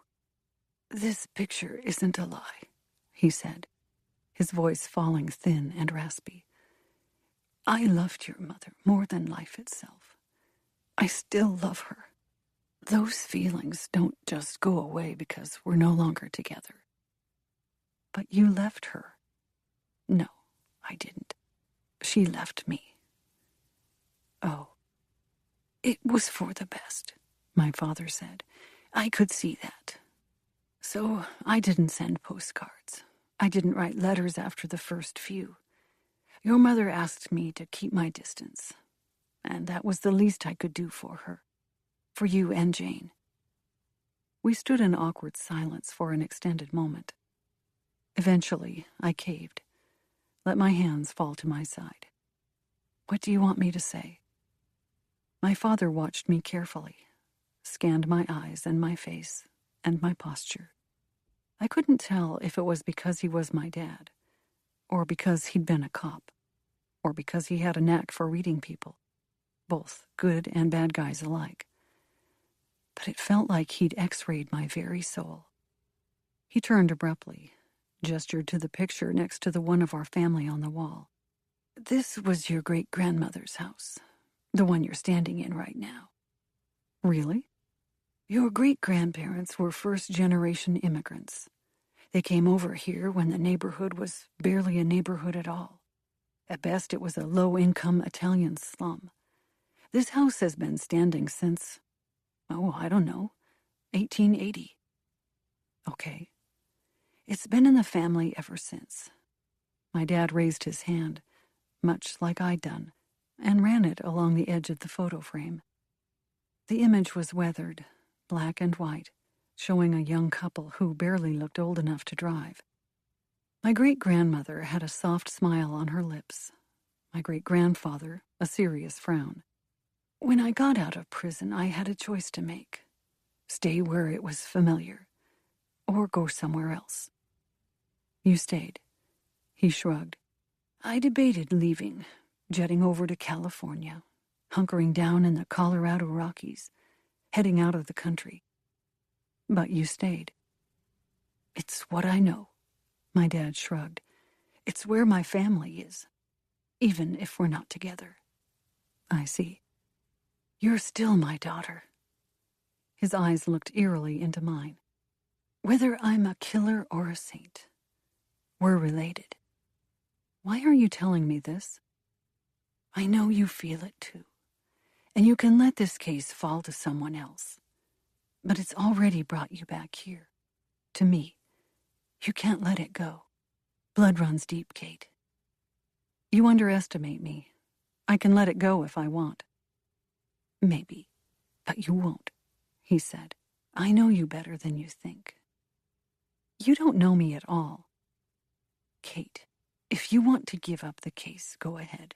It's your right. But if not, I want you to know one thing. I didn't kill Pegleg. I do have an alibi, but I'm not going to share it. For anyone. You'd go away again instead of forking over an alibi? Oh, Kate. My father gave a coarse laugh. Don't bullshit a bullshitter. You've got nothing on me. I'm not going anywhere. You'd need evidence to put me away, and that doesn't exist. I felt my fists clenching in frustration, but I couldn't do anything about it, because he'd hit on an elemental truth. Not yet, I don't. You're wasting your time if you're looking to pin this one on me. Thanks for the advice, I said wryly. I'll make sure to add that in my report to the chief. I'm sure he'd love to see your name pop up. You haven't put my name in reports. I wanted to give you the benefit of the doubt first. He gave a tender smile, his eyes sliding back to the family photo. His point was clear. The bonds of family ran deeper than even I'd like to admit. It was just a shame my family tree was as confusing as college math classes. I'm a good cop, Dad, I said. I am the job. I love my work, and I wouldn't give up being a detective for anything. I know. No, you don't, I said. We might be family, but we're not the same person. And if I find any evidence that links you to Pegleg's murder, I'm not going to cover it up. I'd never ask you to do any such thing. I've never asked anyone to cover for me. My father looked me in the eye. If I make a choice, I understand the consequences, and I serve them. That doesn't excuse your behavior. It absolutely doesn't, he said. My only point was that in some ways, you are like me. I'm your father whether you like to admit it or not. And if you decide to work the case, I'll be as honest with you as I can. With the exception of your alibi. I'm not giving you my alibi. That's honesty in and of itself. I didn't lie, did I? I crossed my arms over my body and stepped back. Eyed him carefully. How did you know Pegleg was murdered? I only told you I was here on a case. Word gets around, he said. Just because I'm innocent doesn't mean I'm oblivious. Is there anything else you'd like to share from your connections? I asked. It'd be much appreciated. My father smiled. No. But if I think of anything I forgot, I'll give you a call. I gave a defeated sigh. I'm sorry to have bothered you. I'm not. And if you'd like to come by sometime, just for coffee, I'd love that. Please, consider it. I don't know. I made my way down the hallway and opened the front door. My father stopped me when I made it to the cracked front steps. A pained expression crossed his face. I wouldn't go looking at a professional job. This was personal. Are you talking about Pegleg? My curiosity got the better of me, and I stalled. Was he into something closer to home that got him killed? Let's just say nobody would have spent the money to put a hit on Tony. He wasn't making enough trouble for that. He didn't have a great sense for business. My father expelled a breath that told me even this vague confession was difficult for him. I knew him from back in the day. He was quite a bit younger than me, and I helped him out a bit. All I will say is that if it were me on the case, I think the motive was more of a personal matter. Chewing on my father's nugget of advice, I made my way to the car and let myself inside. I lowered the windows, let the cool air brush over the beads of sweat that had appeared on my forehead. I had a choice to make. The easy choice would be to pass off the case to Jimmy and team. I could take off the rest of the weekend and spend it holed up with Russo, forgetting about death and murder and complicated family ties. Or I could dive fully into the investigation. I could find out the truth about my father's involvement, for better or for worse. My musings were put on hold as my phone jingled. I hit answer when I saw my mother's name on the screen. I need you at the cafe, she said urgently, as soon as you can get here. It's important. I sighed, dialed Russo. I'm sorry, I told him. I'll be just a little bit longer. Chapter 5. I barged into 7th Street Cafe, the coffee shop run by my mother. Several patrons looked up from their Saturday pastries and scanned me up and down. Most of them recognized me and turned back to their food. Ma, I called when I reached the counter. Her trusty help, in the way of Elizabeth, was waiting at the register. Do you know where my mother went? Is she okay? She's fine, Elizabeth said. She's in the back putting the final touches on the York birthday cake. Do you mind? Of course not. Elizabeth stepped to the side and let me behind the counter.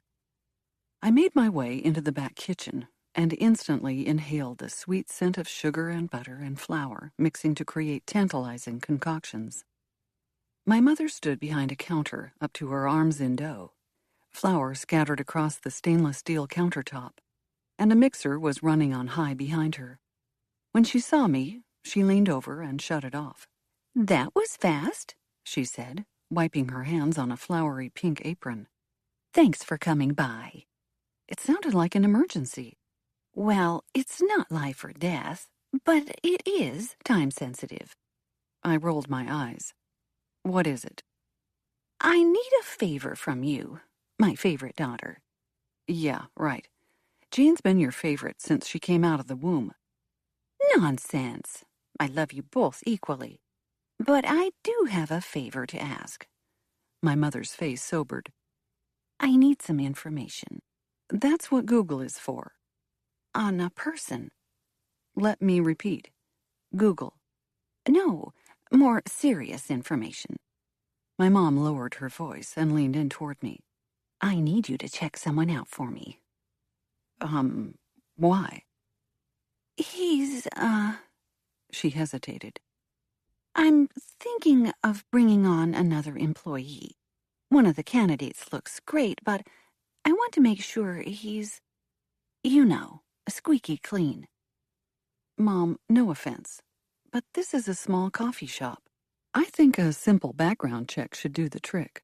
There aren't national security secrets passing through here. You don't know that for certain. We get a lot of cops and federal agents coming by. The way she was staring at me made me uneasy. What aren't you telling me? The question is, what you aren't telling me. My mother rested a white powdered hand on her hip. You never mentioned that agent of yours was back in town. Russo? I groaned. Don't tell me he stopped by for a coffee. Well, where else would he get coffee? Nowhere, Ma.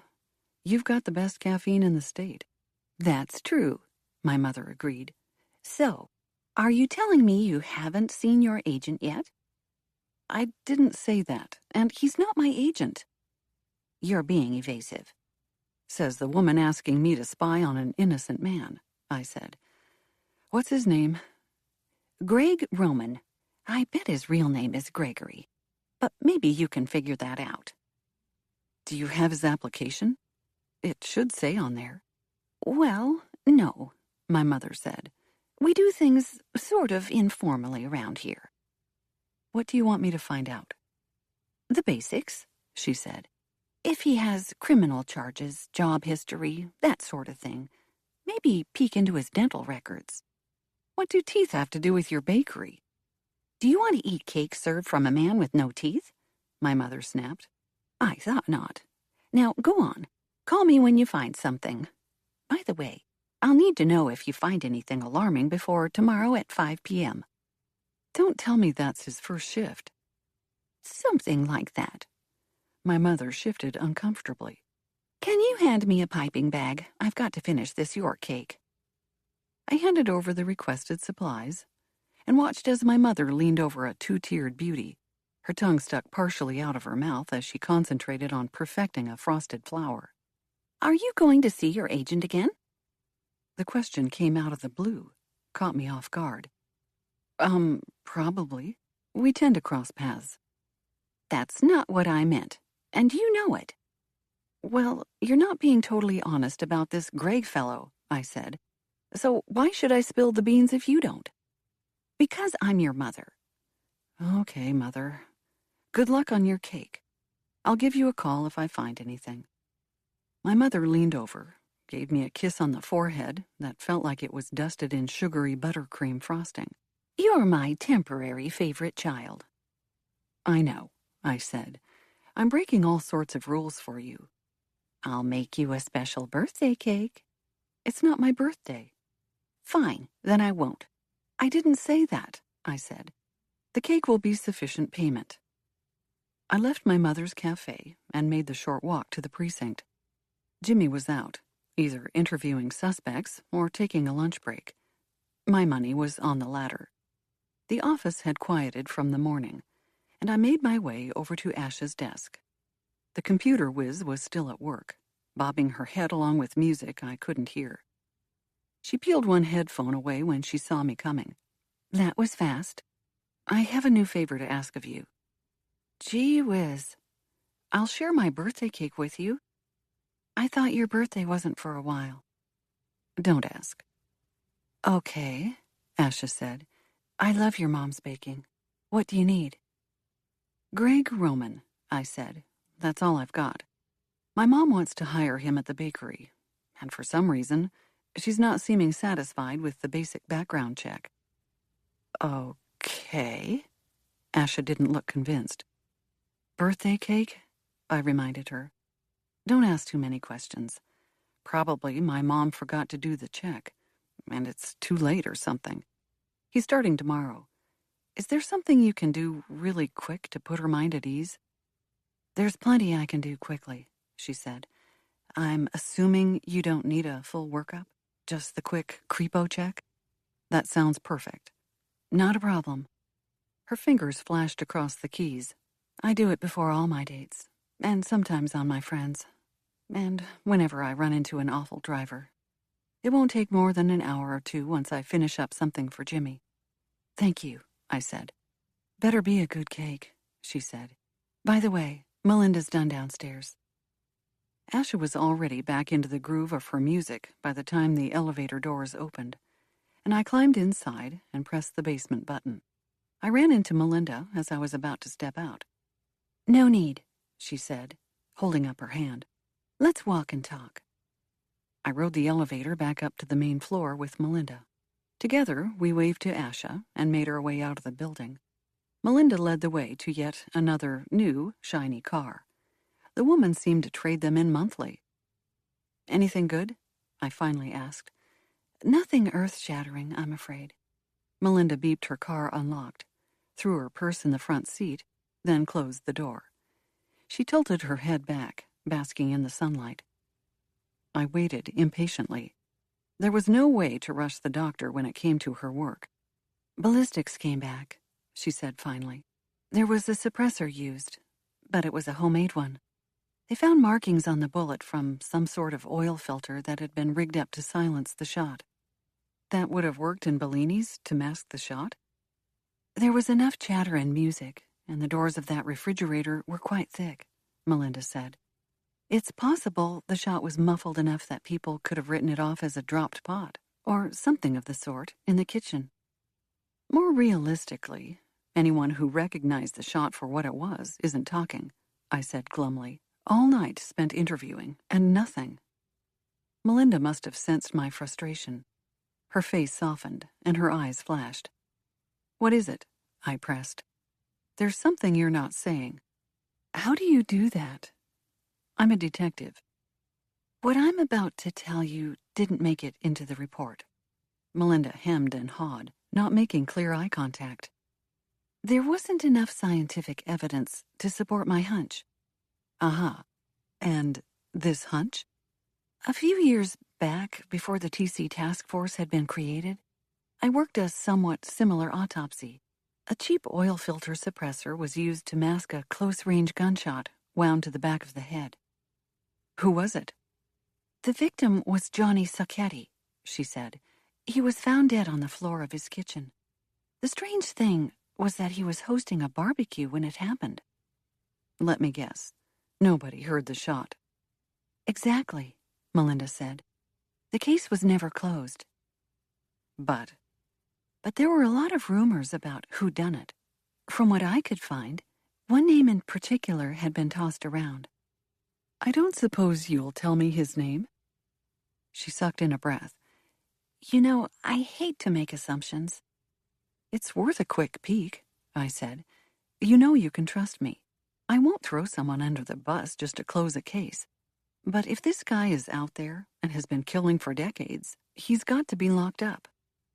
The name's Joe Ricci, she said. He's affiliated with the mob if his records are to be believed, but nothing has ever stuck. You're in luck, I said, offering Melinda a grin. I heard that name last night, so I'm already looking into it. You're off the hook, and I never have to tell a soul about your hunch. I was going to check him out anyway, since I've got nothing better to do. Except Russo. My eyebrows thought up. I thought you were on Team Jim. I'm on Team Get Kate a Date, she said. I've given up on specifics. Thanks for the confidence. She gave a kind smile, reached over and squeezed my arm in sympathy. I'm only sort of joking. But really, Kate, you can't let this job take over your life. It's much too late for that. It's not too late for anything. Your life is just beginning. You say that as if you're a 90-year-old wise woman. You're only a few years older than me. Which is why I have perspective from my advanced age. She removed her hand from my arm and brushed hair from her face. Just think about it. That's all I'm asking you. I leaned against the car. I have been thinking about it, and if it were any other case, I would probably hand it over to Jimmy. But there's something personal about it. Because it happened at Bellini's, that makes it personal for all of us. I know, I hedged, hesitant to spill the news about my dad, even to one of my closest friends. It's a gut feeling for now, that's all. Something switched in Melinda's eyes. I was afraid you might say that. I want to let this case go, believe me, but I can't. There's some unfinished business that comes along with it. If I handed it off and went to frolic with Russo, I wouldn't be able to enjoy it. I can think of better things to do with your agent than frolic. Melinda raised an eyebrow. Yeah, you know what I mean. Well, you bring up a good point. I disagree. I think you'd enjoy frolicking just fine. But I know you better than to try and change your mind. Thank you. In that case, there is something else. I stood up straighter, brushed a speck of invisible lint from my pants. You've been holding out on me? I knew if I told you this up front, there was no way you'd even consider handing the case off. For the record, I still think you should separate yourself from the investigation regardless. But that's not my choice. It's not, I said, a bit too testily. And I wish you wouldn't keep things from me. Again, it's a hunch, a loose tie, nothing concrete. Melinda's eyes flicked down toward her stilettos before settling on me. The case I was telling you about, the one where Johnny Sacchetti's murderer was never caught? What about it? Your father was a person of interest, she said, watching my reaction carefully. The lead officer at the time questioned him, several times. Do you know the officer's name offhand? Detective Kevin Cox, she said. He's retired now. I cleared my throat. Ah, well, thanks. I suppose I should take a look through the files and see if there are any other links. Any other links? She frowned. Why are you not more surprised? You have spoken of your father about 3 times in the years I've known you. I thought his name cropping up might surprise you. You should know me better than that, I said. Nothing surprises me. Except maybe your feelings for Russo, she said, which is exactly the reason I think you're making this case personal, instead of letting it be what it is, a homicide investigation. That's ridiculous. You're not surprised by your dad's name. Why? It came up yesterday, I said. Turns out my cousin Angela has seen him around a few times. It's a newer thing. Oh, Kate, Melinda tisked, shook her head. Don't tell me it was in the same sentence as Joe Ricci. Bingo. I'm so sorry. I shrugged. Like you said, it's any old homicide case. It doesn't have to be personal. It is personal, she said. Do you think he's good for it? It's impossible to say. I haven't spoken to the man in years. You have the best instincts of any detective in this city. Coming from the woman who refuses to make a single assumption. It's a compliment, Melinda said. Have you seen him? I just came from his place, I said. But don't say anything yet. To my mom, to Russo, to the department. His name's not in the report yet. Melinda's eyebrow crept up. The plot thickens. I haven't proven a thing yet, so it'd be pointless to raise red flags. No, but if it were any old homicide investigation, I can't help but think you'd have noted him as a person of interest. He's tied to Joe Ricci by a witness. Joe Ricci is tied to a similar murder from years ago. There are links, Kate. I worry about you shouldering the burden of your dad's past, and the task of finding the current killer. I would never sweep anything under the rug. My testiness had returned. You should know that. That's not what I meant. Melinda, ever the calm one, spoke soothingly. I meant, it's not your duty to do that. Your dad's name carries a lot of weight, especially in this city. If he is involved somehow, and it gets out to the media that his daughter is investigating the one and only Angela Rosetti, It'll be a circus. It won't get out, I said. The second I find something substantial, I'll excuse myself. Until then, the Bellinis are still family, and I'm going to find out why there was a mob hit in their restaurant. If that's what you want. It is. I spun, started walking toward the cafe parking lot. I felt Melinda's eyes on me, even as she opened her car door. At the last second, I turned around. He didn't do it. I know he didn't. It sounded like a plea, even to my own ears. Melinda, however, gave me a thin smile that didn't reach her eyes. I hope you're right, Kate. Chapter 6. Joe Ricci, I said into the phone, skipping straight past hello and directly into the meat of why I was calling. I'm going to head over to his house and see if he's home. Are you interested in joining me? Detective Jimmy Jones had been my partner for long enough that he was used to my abrupt calls. Okie dokie, he said amiably. But if you're headed to his digs, you're going to the wrong place. What are you talking about? I looked over your notes, chatted with Melinda. Joe's name kept coming up. I just knocked on his door. No answer. That's why I love you, Jimmy. I know, he said. It gets better. I looped in Asha to find him. I remembered Asha saying she'd been working on something for Jimmy, and it suddenly clicked that Joe Ricci's location was it. Is he in the wind? He was seen in the wee hours of the morning at a nudie bar in Minneapolis. Of course he was. I was wondering if it might have been a little celebration of sorts, Jimmy said. A reward for a job well done. Which bar? How familiar are you with the strip club scene? Jimmy asked, amusement in his voice. I can send you over the address if you like. That'd be great, I said. I'll meet you there. Come on, Kate. I thought you were going to take off this afternoon. I was, but I hesitated. Maybe we're close. Maybe Ricci is sleeping it off somewhere and hasn't dumped the gun yet. I still have tonight and tomorrow to get together with Russo. It's not a total waste. If you say so. Did Melinda mention anyone else's name? Not that I know of. Why? Just curious. Didn't you talk to her? I did. Forget it. I saw the other names you had jotted on your list. Mo and Stinky. But I figured I'd try my luck with Joe first. Seems like he's got the most connections. I think that's a good bet, I said grimly, hoping that when we found Joe Ricci, he wouldn't be spilling more names, particularly the name of one blacklisted Rosetti. So I'll see you there? I suppose I don't have a choice. Not really. You know, if you wanted to bring Russo along, it could be a little date of sorts. What sort of first date is a strip club? The kind where you're a homicide detective and not willing to take time off the job. Shove it, Jones. I'll see you soon. Don't talk to Ricci without me.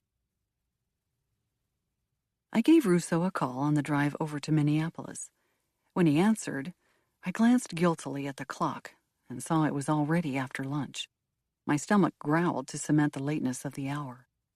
I'm sorry, I said, the second he answered. I didn't intend to stay this long, but the case got a little more complicated than I thought. They always do. I hesitated, wondering if Russo's even tone meant that he truly did understand and didn't mind, or if he understood, but was still annoyed.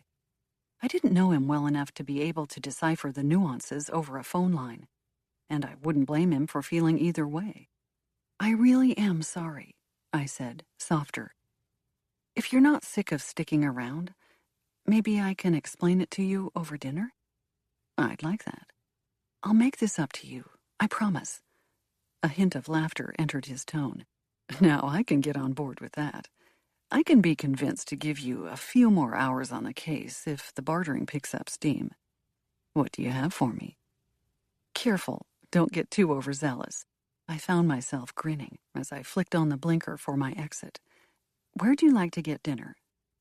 I imagine you'd like to shower and change before, so why don't I pick you up? It'll be like a real date. We've tried that before. It never seems to work. 15th time's the charm. Ha ha, I said. Sounds good. Let's plan for 7. But I'll call you if I get back earlier. Or later, he said. Russo. I'm kidding, he said. I understand. Really. I've gotten a good run in, enjoyed the sunshine. I'm even getting some work done. Don't forget, you chatted up my mother somewhere in there. Where else am I supposed to get coffee? I didn't want her to be offended. She didn't have to know you were in town. Am I a secret now? Russo asked. Your forbidden fruit? Gross. Russo barked a laugh. Where are you headed, if I may ask? I flinched as I pulled the car over and parked in a metered spot. A dingy building rose 2 levels before me, a garden of neon lights flickering half-heartedly in the daylight. A black door with no name on it sat discreetly behind a fire hydrant. A buff bouncer leaning against the brick building was the only sign that the club was open. It's this little spot called Ladies of Luxury. I could hear Russo smiling through the phone. Sounds like a strip club, he said. I take it I'm not invited to tag along. It's not that sort of visit. Well, then I'll just let you make your tardiness up to me later. By the way, what else do you eat besides pizza? Italian? He waited a beat. Pizza is Italian. Right, I said. I'm not picky. I'll figure something out. Don't let me keep you, Russo said. I'm sure the ladies of luxury wait for no one. Russo, wait. I stopped him just before he hung up. Thank you for understanding about last night and today. You won't believe how hard it is to find someone who really does get it. Believe me, he murmured. I get it. Be safe, okay? Same to you. And stay away from my mother. I'm looking forward to tonight, Kate. You're worth the wait. Great. Anyway, I should probably get going. I'm sure Jimmy's waiting for me. Don't forget your dollar bills. I managed an awkward goodbye before hanging up with Russo. I was still chewing on his last words as I swiped my credit card in the meter and caught a glimpse of my partner's car. Jimmy was waiting for me next to the bouncer. It was a close contest as to who was actually bigger in size. While Jimmy had a wide smile on his face, the bouncer wore a frown like a badge of honor. His shiny bald head and the tattoo beside his eye didn't make him any less intimidating. About time you get here, Jimmy said. Who were you talking to in the car? I'll give you one guess. Ah, the boyfriend. Wrong. He's not my boyfriend. Don't tell me Russo's jealous of the ladies of luxury. Jimmy winked at me as he flashed his badge at the bouncer. Did you tell him you'll make it up to him later? I couldn't help the flush on my cheeks. I'll take that as a yes, Jimmy said. In that case, the poor guy is probably biding his time until you get off tonight. You are taking some time away for dinner, I hope? Yes, I said. So let's skip the small talk and find Ricci. Jimmy nodded as we stepped inside the dimly lit club. Even in the middle of a sunny afternoon, it felt as if we'd been thrust onto the seedier side of the Vegas Strip. There was plenty of activity inside, which I found odd. I couldn't help but wonder who wandered into a strip club for a brunch on Saturdays. My answer, I realized, sat before me. A quick glance around the room told me that Ricci wasn't here, at least not on the main floor. There were a few poles on stages, and 1 or 2 girls in the middle of some very seductive routines. I stopped to watch one particularly flexible woman as she did a complicated-looking spin. Come on, Jimmy said. You're not a paying customer. It ain't polite to stare. Interesting to see you're so knowledgeable about strip club etiquette. You're the one staring like you're interested. I'm very interested, I said, without thinking. I mean, did you see what she did? That takes a lot of strength. She must have abs of steel. I wish I could bend like that. You'll need to change up your gym routine, Jimmy said. But I'm sure Russo won't complain if you use him for practice. I pulled my eyes away from the dancer as a short, thin man with ginger-colored hair approached, his eyes squinty as they flitted between us. "Can I help you?" "She gave us away, didn't she?" Jimmy gave a good-natured smile and thumbed at me. "It's obvious she doesn't belong. You guys cops? Narcs?" The man looked nervously over his shoulder. "We're all cool here. We got nothing to hide." "Good. Then maybe there's a place we can talk. I take it you're the manager?" The man studied Jimmy. "Yeah. They call me Lucky. I run this place for the owner. Come on back. Let's make this quick." We followed Lucky to a small room at one side of the bar. It wasn't much brighter in the office than on the main dance floor, which wasn't saying much. A nondescript desk and a beat-up chair sat near the far wall. The desk's surface was stacked with papers and ledgers, and who knew what else. I certainly didn't care to sift through it, but I was sure that if I threatened to, Lucky might just be more apt to talk. I gave a long look at the papers. My suspicions were confirmed when Lucky took a seat behind the desk and snapped one of the handwritten ledgers shut. "I'm not interested in that," I said. "Rather, I'd be happy to forget about it if you help us out. We run a clean operation here. Not sure what I can do for you. I'll pretend I believe you for about the next 5 minutes. Give us something, and we won't bother you. That's how this is going to work," I said. "It's not a negotiation." The man sniffed, looked between us. His eyes were bleary enough to have me wondering if he was on something, or if he'd simply pulled an all-nighter working. "Joe Ricci," I said. "Have you seen him in here lately?" "I don't know the name." "Maybe the face, then," Jimmy said, pulling a photo out of his pocket and placing it on the table. "This jog any memories?" Lucky shifted in his seat. "I'm not sure. Lots of people come through here looking like that." I studied the picture of Joe Ricci. He wasn't handsome. He had hair like a poodle and enough curls piling out of his shirt from his chest that it made me wonder if he'd had it permed. His nose was a bit squashed, his lips too big for his face. He wore a smile that looked more like a scowl. "Everyone knows Joe," I said. "Was he in here or not? If it helps, we already know he was. So we can skip past that first lie and move on to the second. Is Joe close to any girls? Did he talk to anyone this morning?" Lucky expelled a breath. "I guess I'm not really telling you anything you don't know, since it seems like we've got a snitch." "Then tell us something about Ricci. What was he doing here? Where'd he go? Who'd he talk to? What time did he leave?" "That's a lot of talk for free." Lucky sized us up, then apparently decided he didn't have much of an option, because he started talking. "He came in here, I don't know, close to 1 in the morning. He's in here a couple of times a month, maybe." "Does he come in with anyone?" "Not exactly." "What's that supposed to mean?" Lucky shrugged. "He doesn't come in with anyone, but he knows plenty of people here. Like you said, everyone knows Joe." "Any friends of his stick out in your memory?" "Nope." "Of course not. When'd he leave this morning?" "He stayed till about 3 or 4. I don't know exactly, because I got busy. I gotta keep the creeps away from the girls, make sure people pay, all that garbage. People are so untrustworthy." "No kidding," I said, staring at him until he got the picture. "Did he mention where he was going?" "I mean, he didn't broadcast it. Well, I suppose he did a little bit." "How so?" "He's got this one girl he really likes. Her name's Angel." Lucky gestured toward his back. "She's got these cute wings tattooed on her back." "Seems like a fitting name."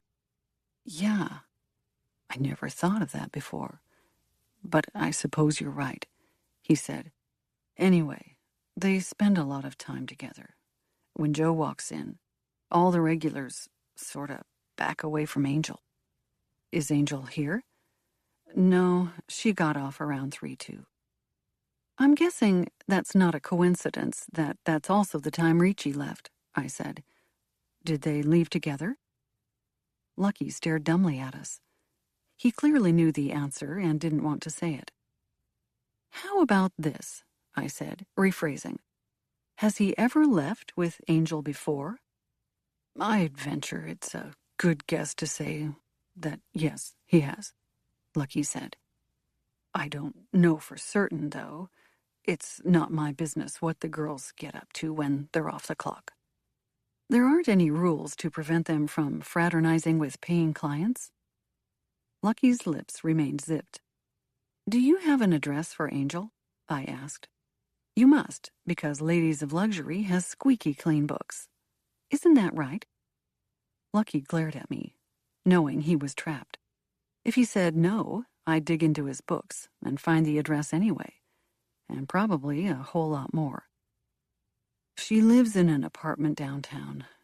Lucky handed over a sheet of paper after thumbing through a pile for a few minutes. Don't tell her you got this information from me. My lips are sealed, I said, studying the address. That's a pretty nice place. Some of the gals make a good living here, Lucky said proudly. We help a lot of women get through nursing school, or whatever. We had a lawyer apply just last year. Impressive. Hey, I know sarcasm when I hear it. I'm helping you, aren't I? Speaking of, can we wrap this up? I've got to get back out on the floor. We might be back to chat some more, I said. Give us a call if Joe shows his face around here. Right. I do something like that, and business goes down the tube. You already have a snitch, I said. So if we hear that Ricci's been here and you didn't call it, a lot more than a few paying customers are going to be scared away from this place. Lucky didn't bother to walk us out. The bouncer grunted as we passed him. On second thought, I turned back. Did you see this man leave with one of the girls? I asked, gesturing to Jones to pull out the photo of Ricci. It'd have been around 3 or 4 in the morning. I didn't see nothing, he said, not bothering to look at the photo. Nobody did. Great, helpful, I said. Have a fantastic day. Jimmy walked me to my car. That's the problem with mob hits, I said. Nobody sees anything. Yeah, runs in the family. Jimmy laughed at his own joke. When I didn't smile, he stopped abruptly. Why do I get the sense that you're extra tense about this case? I've never exactly been called laid back. No, but something is different this time around. I can smell it. Let's go, I said. It's time to find Angel. We've got to get to her. You don't think Ricci will still be there? Jimmy glanced at his watch. It's mid-afternoon. Kinda late for their night to still be kicking. I don't pretend to know what happens after a night at the strip club. Fair point. I'll meet you there, Jimmy suggested. That way, you can head to Russo's straight from Angel's on the off chance we get lucky. I appreciate your optimism. You know, sarcasm doesn't look good on you, Kate, he said. Maybe you should sign up for some pole dancing classes. Loosen you up. I'm plenty loose. I did a shoulder shake. Look at how loose I am. Jimmy snorted. Right. Let's get over to Angel's before I start getting annoyed at you keeping secrets from me. I climbed in my car and slammed the door behind me. I couldn't retort to Jimmy on that one, because he was right. I did have a secret, and I couldn't help but wonder if it was about to be blown wide open. Chapter 7. Jimmy and I both found parking spots at meters. We met at the front door of the metallic and black high-rise, a newer build in Minneapolis, and even nicer than I'd expected. Her monthly rent had to be double the mortgage payments on my house. Jimmy obviously agreed with my assessment, giving a low whistle as we made our way inside. I know, I said, studying a dial-in system that was more complex than my computer. I'm wondering how she affords this place, too. I wasn't wondering that, Jimmy raised his eyebrows. I know how she affords it. Then what's with the whistle? He nodded toward a plaque on the right-hand side of the keypad. It was a large platinum thing with a small, dainty inscription. Property of Gem Industries. I scowled. What about it? You always seem to find your way back to Gem. Jimmy didn't flinch under my glare. Hey, you asked me. I'm just saying. Y'all are like Romeo and Juliet, but less romantic. There's nothing Romeo and Juliet about us.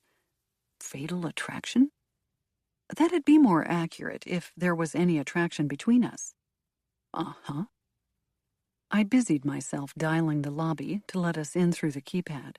A beep and a clicking sound signaled the front desk had unlocked it. I made my way to the clerk who was waiting for us with a stern frown. May I help you? He asked. I flashed my badge. We've got a few questions. Don't bother calling up. But, ma'am, it's detective, I said. And this is a homicide investigation. Will only be a minute. I can't let you upstairs without a guide. Then you can guide us. I can't leave my post. Let me put it this way. None of your residents are in trouble. Not yet, I said. However, we think one of them might be with a dangerous and armed individual. It's a matter of safety that we get upstairs to the apartment of... I hesitated. I couldn't believe I'd forgotten to get Angel's real name. Surely she hadn't registered using her pseudonym in a ritzy apartment complex. Hannah Trails, Jimmy said. When I glanced at him, he winked, then pulled out a sheet of paper from his pocket. While you and Lucky were chatting, I helped myself to a peek at Angel's file.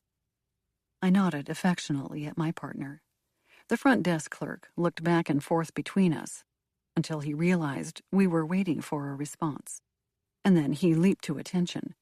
Ms. Trails isn't expecting visitors. I know, I said. Hence the element of surprise. We think she might be in danger. What sort of danger? I widened my eyes. The kind where we think she might be in the company of an armed and dangerous man. I'm sure your boss, Mr. Jim, wouldn't like to hear about a suspect in a murder investigation hiding out in one of his properties, Jimmy said. He'd want you to help us. I guarantee it. She's on the 7th floor. The clerk leaned forward, his teeth gritted. I can't tell you more than that. If she doesn't answer or isn't home, I can't do anything without a proper warrant. Works for us. The 7th floor is... Which way? We followed his pointed finger toward one of 2 elevator banks and pressed the button. We waited for the elevator to arrive, and when it did, we headed inside and pressed the number 7. It was a fast ride. The elevator was so smooth and silent that it reminded me of the last time I'd been in Alistair Gem's office building. It had been Valentine's Day, and in a very unromantic twist, the holiday party had ended in an arrest. That same night, Russo and I had shared our first kiss. Gem had made a startling, almost confession. I still wasn't sure if he'd been talking about me or someone else. But my gut knew the answer. Since then, I hadn't had much in the way of contact with the billionaire. He'd called once after that night, but hadn't left a message. A week later, a gigantic arrangement of fresh fruit had arrived on my doorstep, along with a handwritten card thanking me for my help on the case. He'd offered to buy me coffee or dinner as a sign of his appreciation for catching his stalker red-handed, but I hadn't taken him up on the offer. Nice digs, Jimmy said, as we stepped off the elevator and made our way down the hallway to Hannah's apartment. The furnishings were sparse but elegant. Sleek tables were pressed up against walls, accented by expertly arranged lilies in tall, slender vases. A large window at one end of the hallway flooded the space with light. I raised a hand and knocked on the door. When there was no answer, I knocked again, and then twice more before turning to Jimmy. She's either not home or she's not answering, I said. I don't think we have enough for a warrant. Maybe Angel's in there with Ricci. If so, he could have taken one look out of the peephole and pegged us for cops. He could have her at gunpoint. Maybe, I hedged. But we can't break the door down. The front desk attendant isn't letting us in anywhere. We're stuck. Maybe. Maybe not. Jimmy's eyes wandered toward the floor before eventually coming back to land on me. I know one phone call you could make that might help us out. I shook my head, realizing what Jimmy was asking of me. No, no way. I'm not calling Jem. What if it could save a woman's life? We don't even know she's in there. Ricci goes to a strip club and leaves with a girl. He's been tied to not one, but potentially 2 murders. Nothing is concrete. Is anything ever concrete with the mob? Jimmy asked. I'm not saying we toss her place, but I'd feel a lot better knowing she's not home than I would just crossing my fingers that she's okay. Jimmy did have a point, but my hesitation to call Jem was also strong. I tried knocking one more time. It was a futile stalling tactic. I think we should give it some time, I said, stepping back from the door. If we go in there... I was interrupted by a crash from inside of the apartment, followed by the sound of glass breaking, and then complete and utter silence. I pressed an ear to the door and heard nothing. Angel? I called. Hannah? Is that you in there? We're here to help. If she's restrained, she can't get to the door, Jimmy said. We're not busting this thing down. It's too thick. Call Jim. Get him to give that front desk clerk a kick in the pants. I pulled out my phone, my hesitation washed away by the thought of an innocent woman in danger. It rang twice before he picked up. Detective, Jem's low voice said. To what do I owe the pleasure of... I need help, I blurted urgently. I'm in one of your apartment complexes downtown, and I suspect a woman might be in danger. Can you get the front desk clerk to let us in? Which building? I rattled off the name and address, and Jem disconnected without a goodbye. It wasn't 2 minutes later that the elevator dinged. The attendant exited, then strolled down the hallway, looking more than a little sheepish as he pulled out a key and opened the door. This is just a safety check, he warned. Nothing more. I ignored the attendant's dire tone and pushed past him into the apartment. Jimmy followed close behind me, and together we cleared the main room in seconds, then branched off and hollered out as we barreled room by room looking for signs of life. Jimmy, I called finally, once I reached the master bedroom. In here. Jimmy appeared at the door, huffing and out of breath from exertion. What'd you find? The source of the noise, I said dryly, gesturing toward an orange tabby cat cowering in the corner. Looks like he was a little overzealous making his leap from the window to the bed. A lamp had fallen to the floor next to a bedside table. The shade was squashed at odd angles, and the bulb had shattered.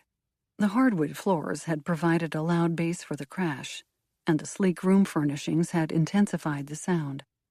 The rest of the house is clear, Jimmy said. She's not home. Hey, take a look at this.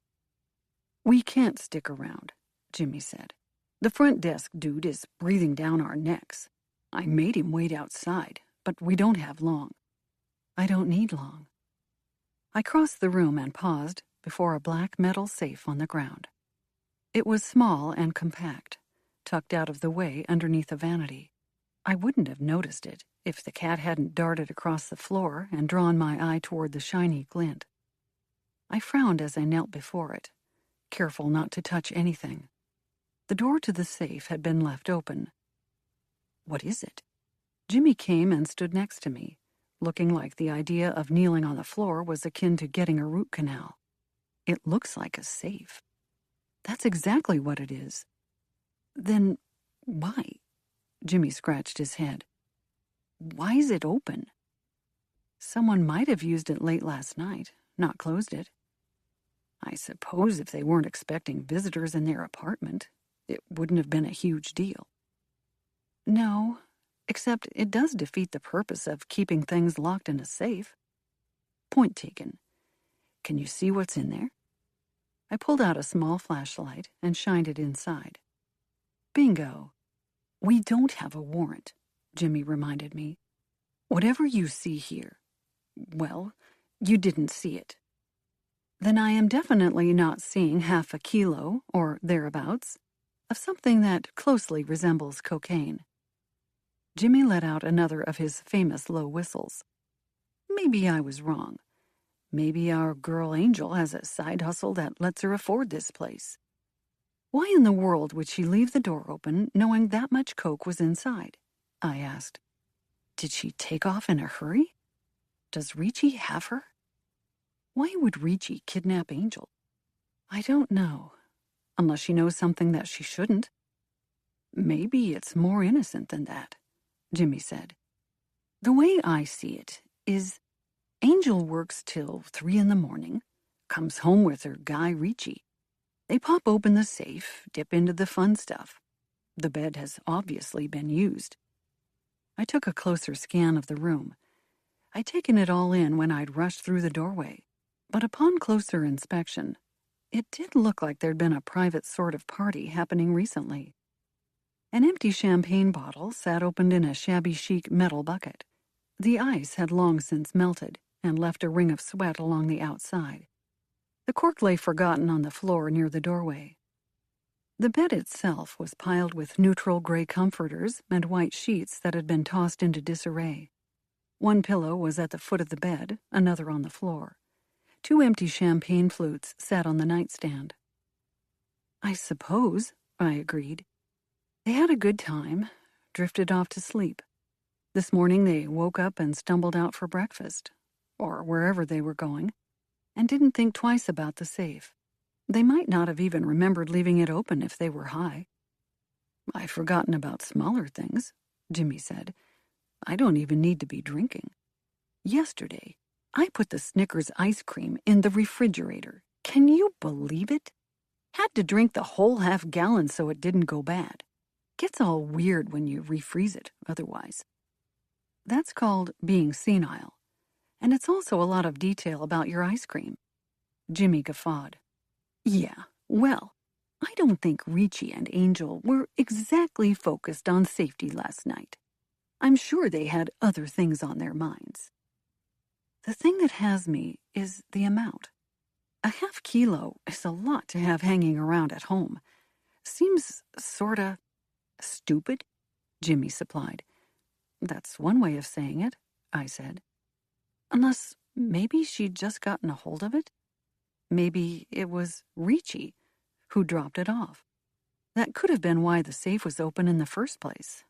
Maybe they took a little sample, things got heated, and they forgot the rest of it.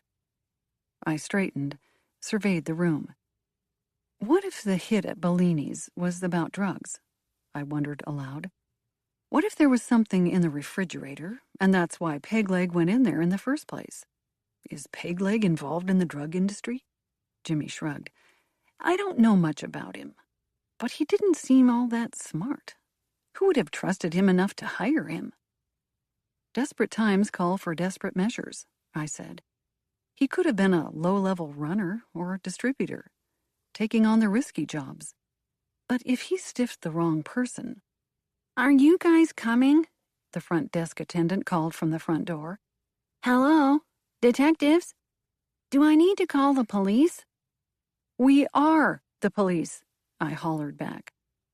But I gave Jimmy a look, and he nodded in agreement. It was time to get out of Angel's apartment before she got back. We made our way to the doorway, where the clerk stood just outside in the hallway, his toes not a centimeter over the line. Did you find anything? He asked anxiously. Is Miss Trails okay? It's fine. Incident with the cat, I said. We appreciate your cooperation. I'd appreciate a kind word with Mr. Jim, he said, about my timely cooperation with your needs.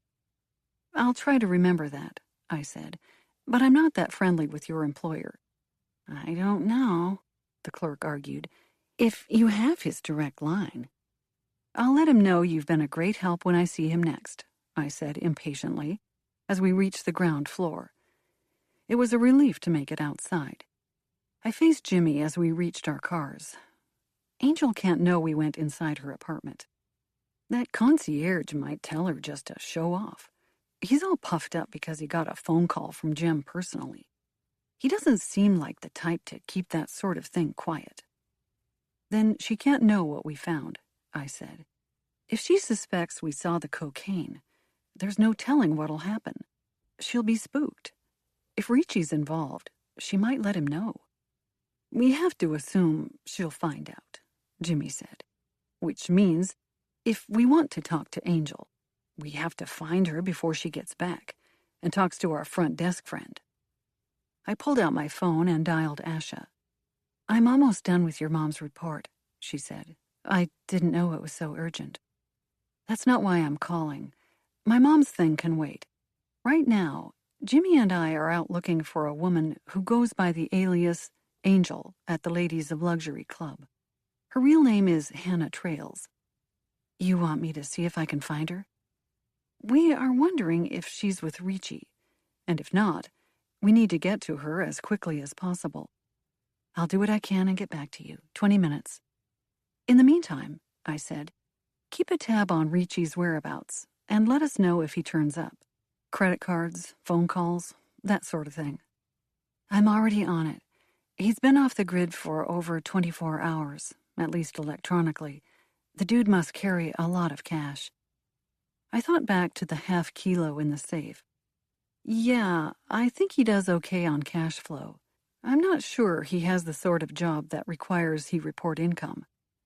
I'll deepen the search, look for some camera footage if I have the time. Anything else? Actually, a few addresses. I rattled off a couple of names to Asha, and she promised to have their home and work addresses in my inbox by the time we disconnected. What do you want with Kevin Cox? Jimmy asked when I was off the phone. He retired from the department a few years ago. He was the primary on a case that might be relevant, I said. He would have chased down Ricci for questioning a while ago. If I've learned one thing in my years as a cop, it's that old habits die hard. People get caught because they're creatures of habit. That's all you've learned from being a cop? That, and where to get discounts on coffee and donuts across the city, I said with a grin. But that's only because I had the good fortune of being saddled with you as a partner. I am the expert on free food. So, where to? I looked at the second address Asha had sent over. What do you say we pay the dearly departed Pegleg's family a visit? Are you talking about his parrot? He was married with 3 kids. And you think he talked business at home? I don't know, I said. But I do know we've got half an hour to kill until Asha gets back to us on Angel and Ricci. Maybe his wife knows where he was hanging out, who his friends were, that sort of thing. It can't hurt. Oh, yes, it can, Jimmy said. But I suppose you're making me go anyway. I thumbed toward our vehicles. Saddle up, partner. Chapter 8. I beat Jimmy to Pegleg's former house. He lived in a small place near Phelan Park. The neighborhood had aged somewhat better than my own. It had even experienced a resurgence of late, as some young kids moved in and revamped the cheap old houses into cute little cottages. Pegleg's house was not one of the cute little cottages. It was a sturdy old thing that had seen better days, but proudly stood its ground as a piece of history against the wave of fancy rebuilds. Jimmy pulled up 5 minutes later. I'd lost him somewhere on 94, and the reason became apparent when he stepped out of the car with 2 coffees in hand. A crumpled bag of mini donuts sat on the seat behind him, and his shirt was dusted with powder. You're a cliché, I said, brushing a hefty chunk of powder from one of his shoulders before reaching for my coffee. Thanks. Jimmy nodded, and we made our way to the front door. I gave a rap of my knuckles against the peeling army green wood. Unlike my knock on Angel's door, my first attempt at Tony's house was met with an eruption of noise. I barely had time to step back before the door was thrown open, and 3 boys, all in various stages of undress, stood before me. They looked like seals at the zoo, waiting to be tossed fish in exchange for performing a trick. "Hi," I said. "Is your mom home?" "Get away from there," a female voice called. "Antonio, go put on a shirt. Junior, you left a sock on the stove. Frankie, will you wipe the chocolate off your forehead? That is chocolate, isn't it?" "Sorry to interrupt," I said, when the new widow appeared at the door. "I know this is a bad time, but I'm Detective Rosetti, and this is Detective Jones, and—" "I know who you are." Pegleg's wife studied me. "Isn't your old man Angelo Rosetti?" "He is," I said, and waited for her reaction. She didn't look surprised, just nodded. "Your father's been over here a few times since he got out. Nice guy." I was still reeling from the development that she knew my dad, and still associated with him when she gestured for us to step inside. Antonio Colombo's wife didn't look like she'd been married to a man who went by the name of Pegleg. She looked more like a 1950s housewife, complete with the old sauce-spattered apron over a thin house dress that flounced around her plump figure. She had a pretty face, adorned only by red lipstick and mascara, and she wore no jewelry except simple pearl studs and a matching necklace. And, of course, her wedding band. "You can call me Jody," she said. "My real name is much worse than that. Have a seat. Can I get y'all some tea?" Jody opened her arms and gestured toward the seating arrangement in the front room. There was a threadbare sofa and 2 armchairs. Jimmy and I each took an armchair and left the sofa for Jody. I held up my coffee. "No, thank you. We don't want to put you out. Like I said, we know this is an awful time. We are so sorry for your loss." Jody nodded, wrung her hands around her apron. "Yes, it's not ideal. That's for sure. 3 little boys without their father. It just doesn't seem fair. Murder is never fair. To be honest, I don't know how we'll manage moving forward." Jody stared off as if in a dream. "I barely graduated high school. No college degree. I married Tony a few months later. We waited a bit to have children, but I never worked outside of the home. He always wanted me to be a stay-at-home wife and mother, and I didn't argue. It was what I wanted too." "I understand." "I don't know if you do," she said, her eyes flicking toward me. "You've got a badge, probably a degree of some sort. You don't need someone to take care of you. But me—" She gestured toward the staircase where one ruffled head of hair peeked out from behind the banister. The child scurried away as conversation paused. "It's not about me, actually. It's about them," she corrected. "As you might imagine, Tony didn't have a whole lot in the way of life insurance. We never managed to save much more than he earned. I have no qualifications to get back into the workforce. And even if I did, I don't know how that would be on the kids. They're going to need me now, more than ever." "I'm so sorry," I said, and meant it. I'd never considered what it would be like not to have a sense of independence. I was wired so far in the other direction that it was difficult for me to give up a sock drawer. There are some places hiring without degrees. My mother's coffee shop. I think she might be looking for part-time help. I'm not sure if you know her, but—" Jody waved a hand. "It's not your problem. I'm just rambling, thinking aloud. Do you know, I've barely cried since I found out the news. I just shut down entirely." "Everyone processes differently," I said. "You are just being strong for your boys." "I suppose," she said softly. "They don't think it's real yet either. There were some tears from the youngest, but the older 2, they've mostly been playing video games all morning, locked in their rooms. Didn't eat breakfast. I think they ran to the door half expecting to see their father." I felt even worse. That makes this all the harder. But we do have to ask you a few questions. Jody gave a sad smile. "I figured as much. The police did come to notify us. A few officers asked a couple of questions. "We're homicide detectives," I said, "and we're responsible for finding the person who killed your husband. But in order to do so, we need to know if Tony had any enemies." "Tony?" She gave a fluttering smile. "Maybe. I don't know. He didn't talk about business at home." "What is it he actually did?" "He was a mechanic," she said airily, which told me that she believed it about as much as I did. "He had some passion projects on the side, but again, I wasn't privy to the details." "Passion projects," Jimmy grunted under his breath. "Passion, all right." I ignored him. "Do you know who he was working with on these passion projects?" "The old crew, I assumed," she said with a shrug. "I know Tony kept in touch with your father. He worked with Mo and Stinky on occasion. Joe came by now and again." "Joe Ricci?" I asked. "Yeah," she said.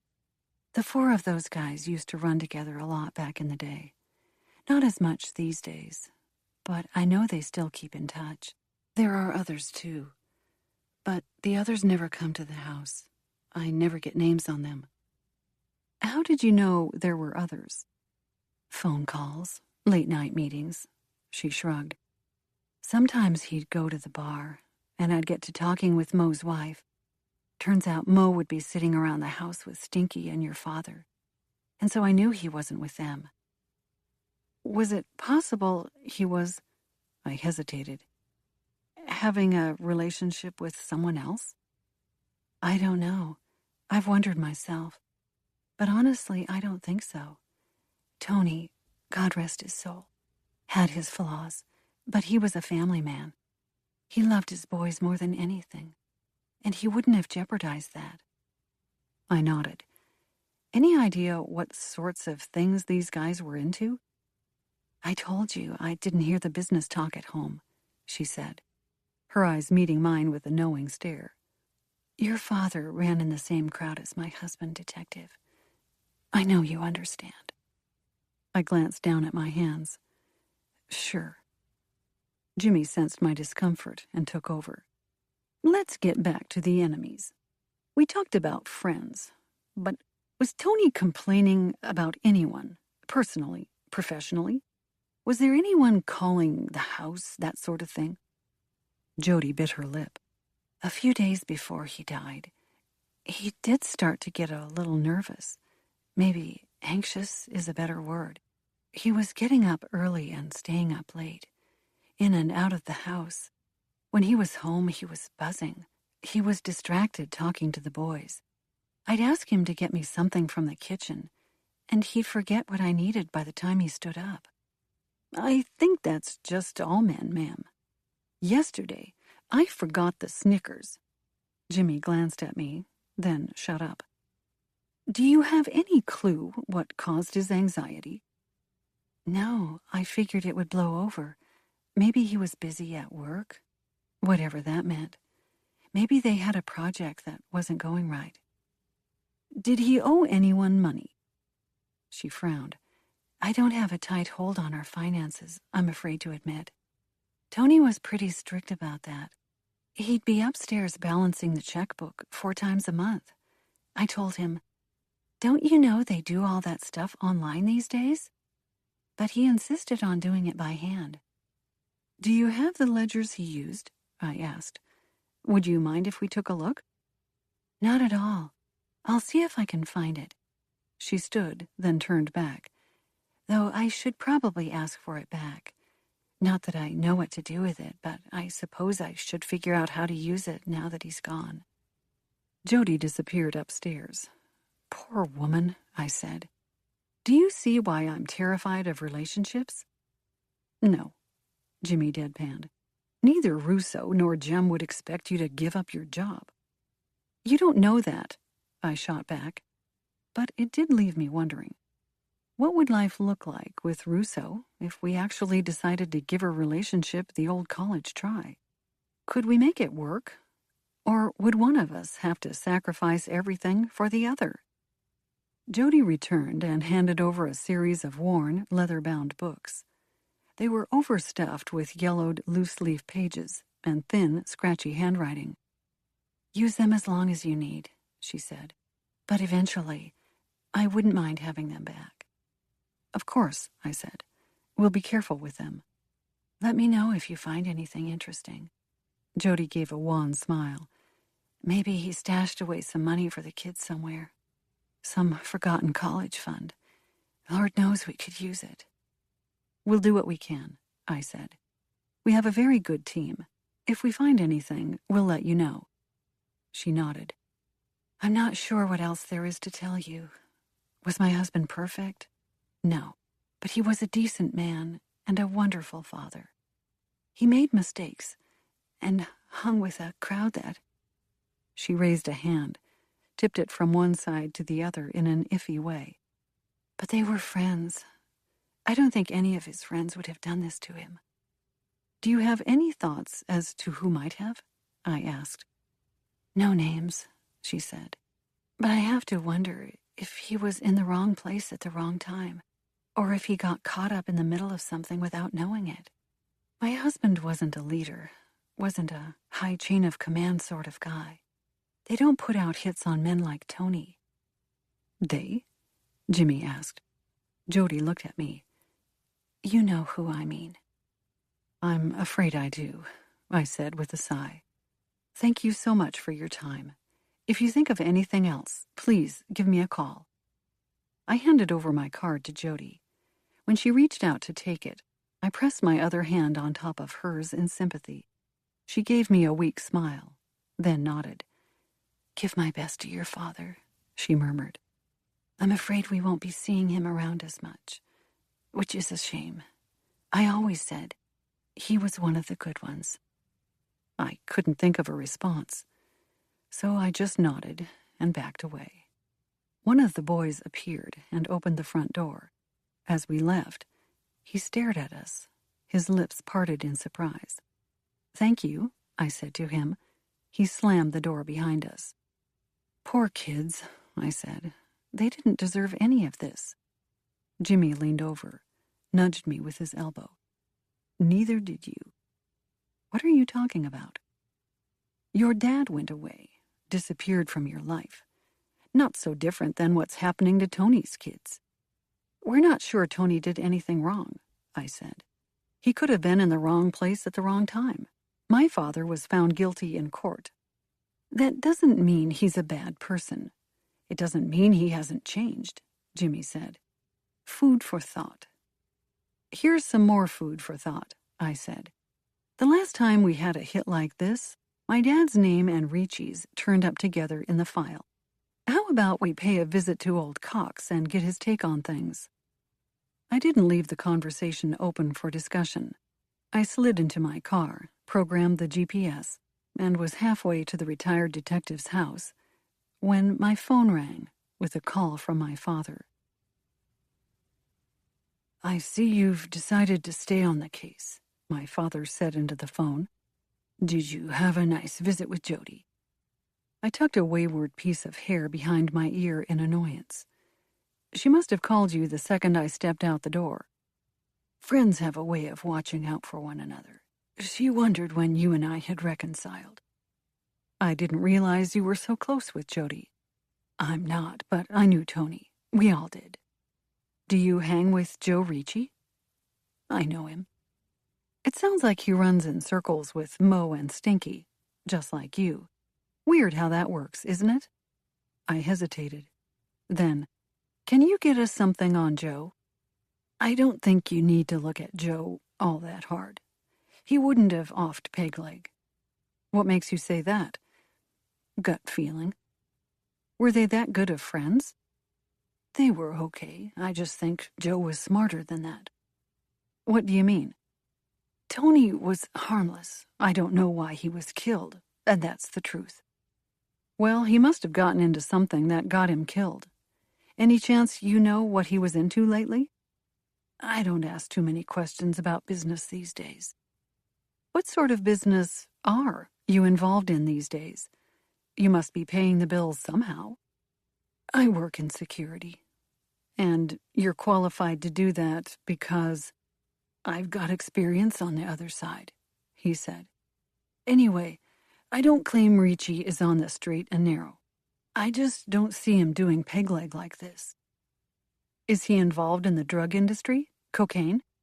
I don't know. Don't know, or won't tell me. I'm staying out of it, he said.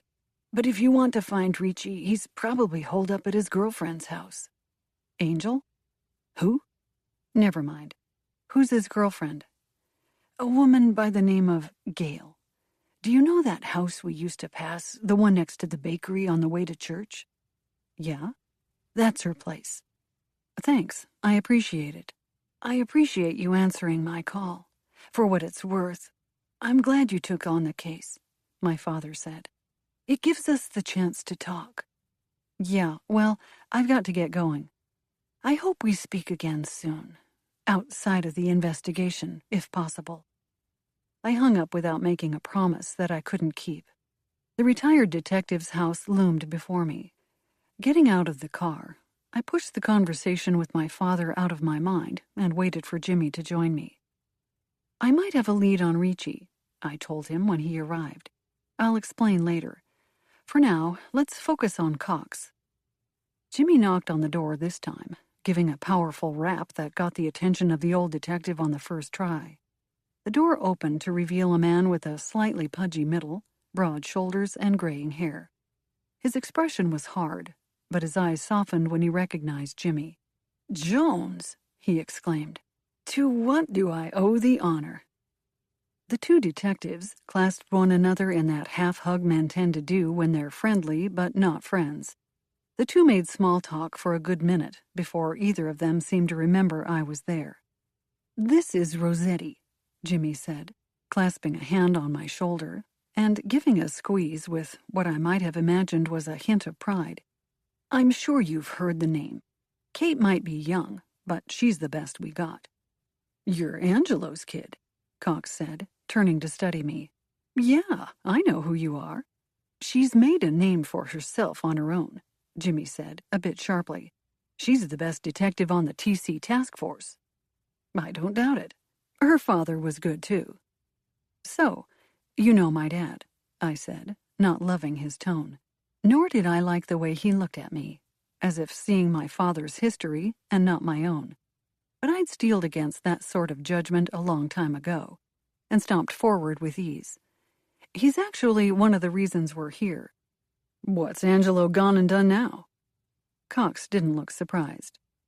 "We don't know that he's done anything," Jimmy said, his voice even.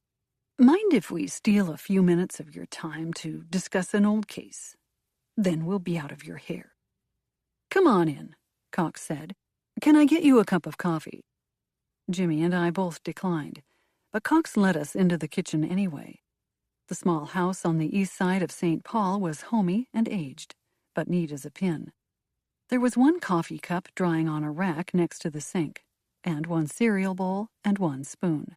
There was nothing in the way of decoration, nothing on the walls, no flowers, nothing on the refrigerator. If I had to guess, he lived alone and wasn't married. Cox put on a pot of coffee. He nodded for Jimmy and me to take seats at the tiny cafe-style table that was pushed against the window.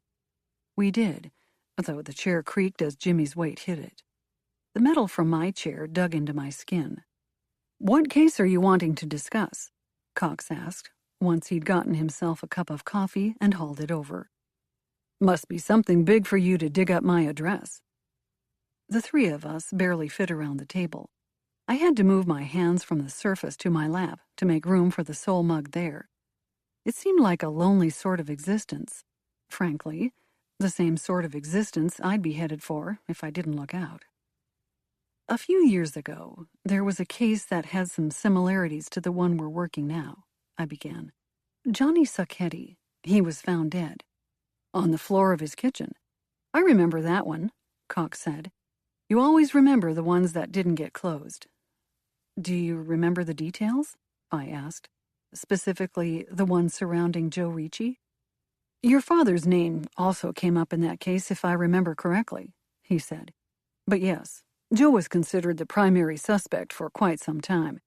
We eventually had to let him go because we couldn't get anything to stick." What led you to believe Joe was involved? Joe is... How do I put this? Cox ran a hand over his chin, which was studded with a day's growth. Joe is smart enough to be trusted, but he's sloppy enough to have never risen to the big leagues. What's that supposed to mean? You need a job done for cheap. Joe's your guy. What sort of job? Anything. Cox shrugged. We've looked into him for more than one homicide. In all of them, there was a homemade suppressor used. No clear motive for cause of death, and almost enough evidence to convict, but not quite. Well, I don't plan on letting him weasel his way out of this one if it turns out he is responsible, I said. Has Joe ever been linked to the drug industry? Cocaine in particular? Linked? Definitely. Cox shook his head. Then again, I wouldn't doubt if he has his hands in a little bit of everything. The man has likely killed before, but that's not all he does. Jack of all trades, I said. Your old man ran around with him back in the day, Cox said, looking at me with curiosity. It might help to talk to him. Angelo might have a better idea. We're here to discuss an old case, not Detective Rosetti's family ties, Jimmy said. Let's stay on topic. I'm just being honest, Cox said. That's the reason these cases are so difficult to crack. Nobody sees anything. How'd you catch up with Ricci last time? I asked, if you did catch up with him at all. We caught up with him plenty. Joe's not afraid to play the game. Cox flicked his eyebrows up and down. Figure out his current girlfriend situation and check there. He's holed up with a woman about half the time. The other half of his free time, he's at a poker game. Poker game? I wouldn't know where exactly, since the location rotates and is invite only, Cox said. I don't happen to be on the invite list. Do you know who else might be? I think you know, Cox said. Your old man might have a pretty good idea. I blew out a breath. Anyone else? Cox looked mildly surprised. Angelo won't talk? Even to you? This isn't about family, I said. This is about me being a cop, interviewing suspects. My relationships with others aren't important. Sure, Cox said, obviously not convinced. Well, I can't help you more than that. I don't know where the poker game is, or even if it's still happening. But guys like Ricci, most guys actually, like their routines, their friends, their game nights, their time away from the rest of it. The rest of it? Business, women, family, home, taxes. Cox sniffed. Whatever you call it, I don't see the fellas changing their ways. Finally, something we can agree on, I thought. But I kept my mouth shut. And what about Johnny Sacchetti? Did you ever have a good guess as to why he was killed? The case wasn't ever closed. We had Ricci pegged as a good suspect. Your father was at the barbecue in the next room over. Didn't hear a shot. We wondered if he was an accomplice. Maybe they were in business together. A deal went bad. Men have been shot over lesser things. What sort of business? Cox shrugged. Hell if I know. Ricci has been tied to the drug industry, prostitution, money laundering. If Johnny Sacchetti was working for him and crossed him, that could have done it. And how was my father connected? Maybe he was unlucky, Cox said. Wrong place, wrong time. You don't believe it. I'm a detective. I don't like coincidences. I stood, glanced at Jimmy. I don't think I have any more questions. If we think of any, can we call you? Be my guest. Cox heaved himself out of the chair, taking his mug of steaming coffee with him. But don't expect me to have any more answers. You want the truth of what happened to Ricci, or even to Sacchetti? Talk to your old man. Jimmy and I left in a hurry. We drove a few blocks to a Caribou Coffee and pulled into the parking lot. I was jittery as I climbed out. While I'd expected the case to get personal, I hadn't anticipated a former detective turning it personal for me. But Kevin Cox was an old-school guy, and he knew the old Rosetti, not the new one. Cox was out of line, Jimmy said. Forget about it, okay? He doesn't know you. He probably doesn't know your dad all that well either. Guys from Cox's time on the force have a long memory. It's not that he was wrong. It doesn't matter who your dad is or what he did, Jimmy said. You're what matters. I gave him a thin smile. Well, Cox was right about one thing. What's that? I need to make a quick phone call, I said, and I think I should do it in private. Chapter 9.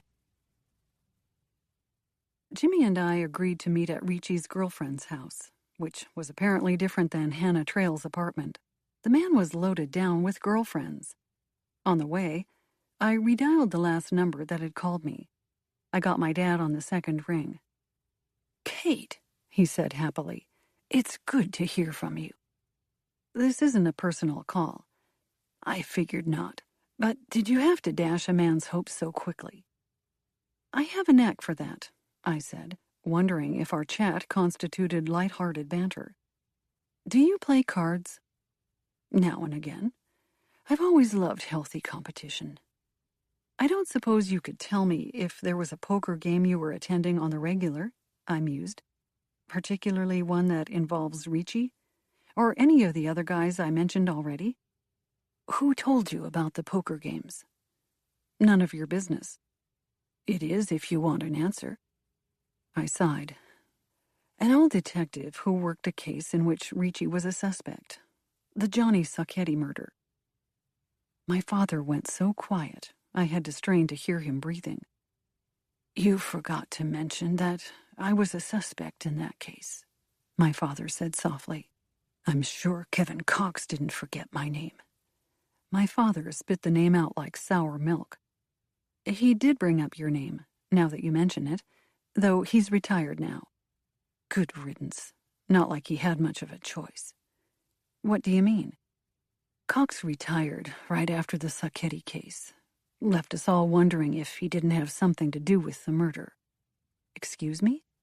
Cox was a crooked cop. Coming from you, I'm not sure what to make of that. I got caught, and I served my time, he said firmly. I know I made bad choices, but I wouldn't have ever murdered anyone to cover it up. What are you insinuating? I'm not insinuating anything, he said. But if you look deep enough, you'll see why I had my doubts about Cox. Or maybe you won't, because it'll have been written out of the report. I don't understand. I think Johnny Sacchetti flipped. He was involved in cocaine trade for a while, but I think he turned CI. Sacchetti was an informant? It seemed likely. There were signs, my father said. And I think Johnny saw something or heard something that could have ended Cox's career. You think Cox murdered Sacchetti to save himself? Then, by some lucky coincidence, he got the case? If you check the original records, Cox wasn't the one who was due to catch the case. He filled in for another detective who was mysteriously hit by a car, just enough to break the leg. Do you realize how big of an accusation you're making? I know exactly what I'm saying. I also know that I'm a permanently unreliable source, so nobody's going to listen to me and my theories. Someone would have believed you if it were true. Do you believe me? I considered. I'm not sure yet. I'll need to do more research and draw my own conclusions. Good luck, considering the reports will only tell you what Cox wants you to see. You don't have much faith in me if you think I'll be relying only on the reports. He gave a short guffaw. That's my girl. The phrase warmed me, temporarily making me forget about our long and arduous history. For a split second, we were just a father and daughter having a regular conversation. About the poker game, I said, clearing my throat. Any tips on where I might catch wind of the location? I already gave up Ricci's girlfriend, he said. What more can you ask of me? Come on, I just want the spot. My father sighed. It won't do you any good. They won't let you in. And if they catch you waiting outside, or worse, barging inside, my friendship with them will be over. Would that be the worst thing ever? I'm sorry, he said, But it's for your safety. If you spook them, if they know I'm giving you information on the crew, it'll be bad news for all of us." "All of us?" I persisted. "Or for you?" "I'm trying here, Kate," my father said.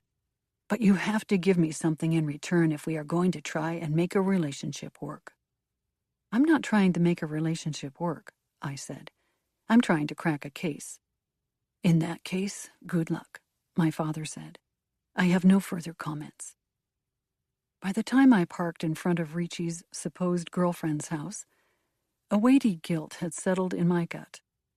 I climbed out of the car and ran into Jimmy, absent-mindedly stepping on his foot before I stopped moving and stood next to him. "Am I being too harsh on my father?" I asked, "not wanting a relationship with him?" "I don't know, Kate. On one hand, I don't blame you. He left you at a young age and never managed to reconnect.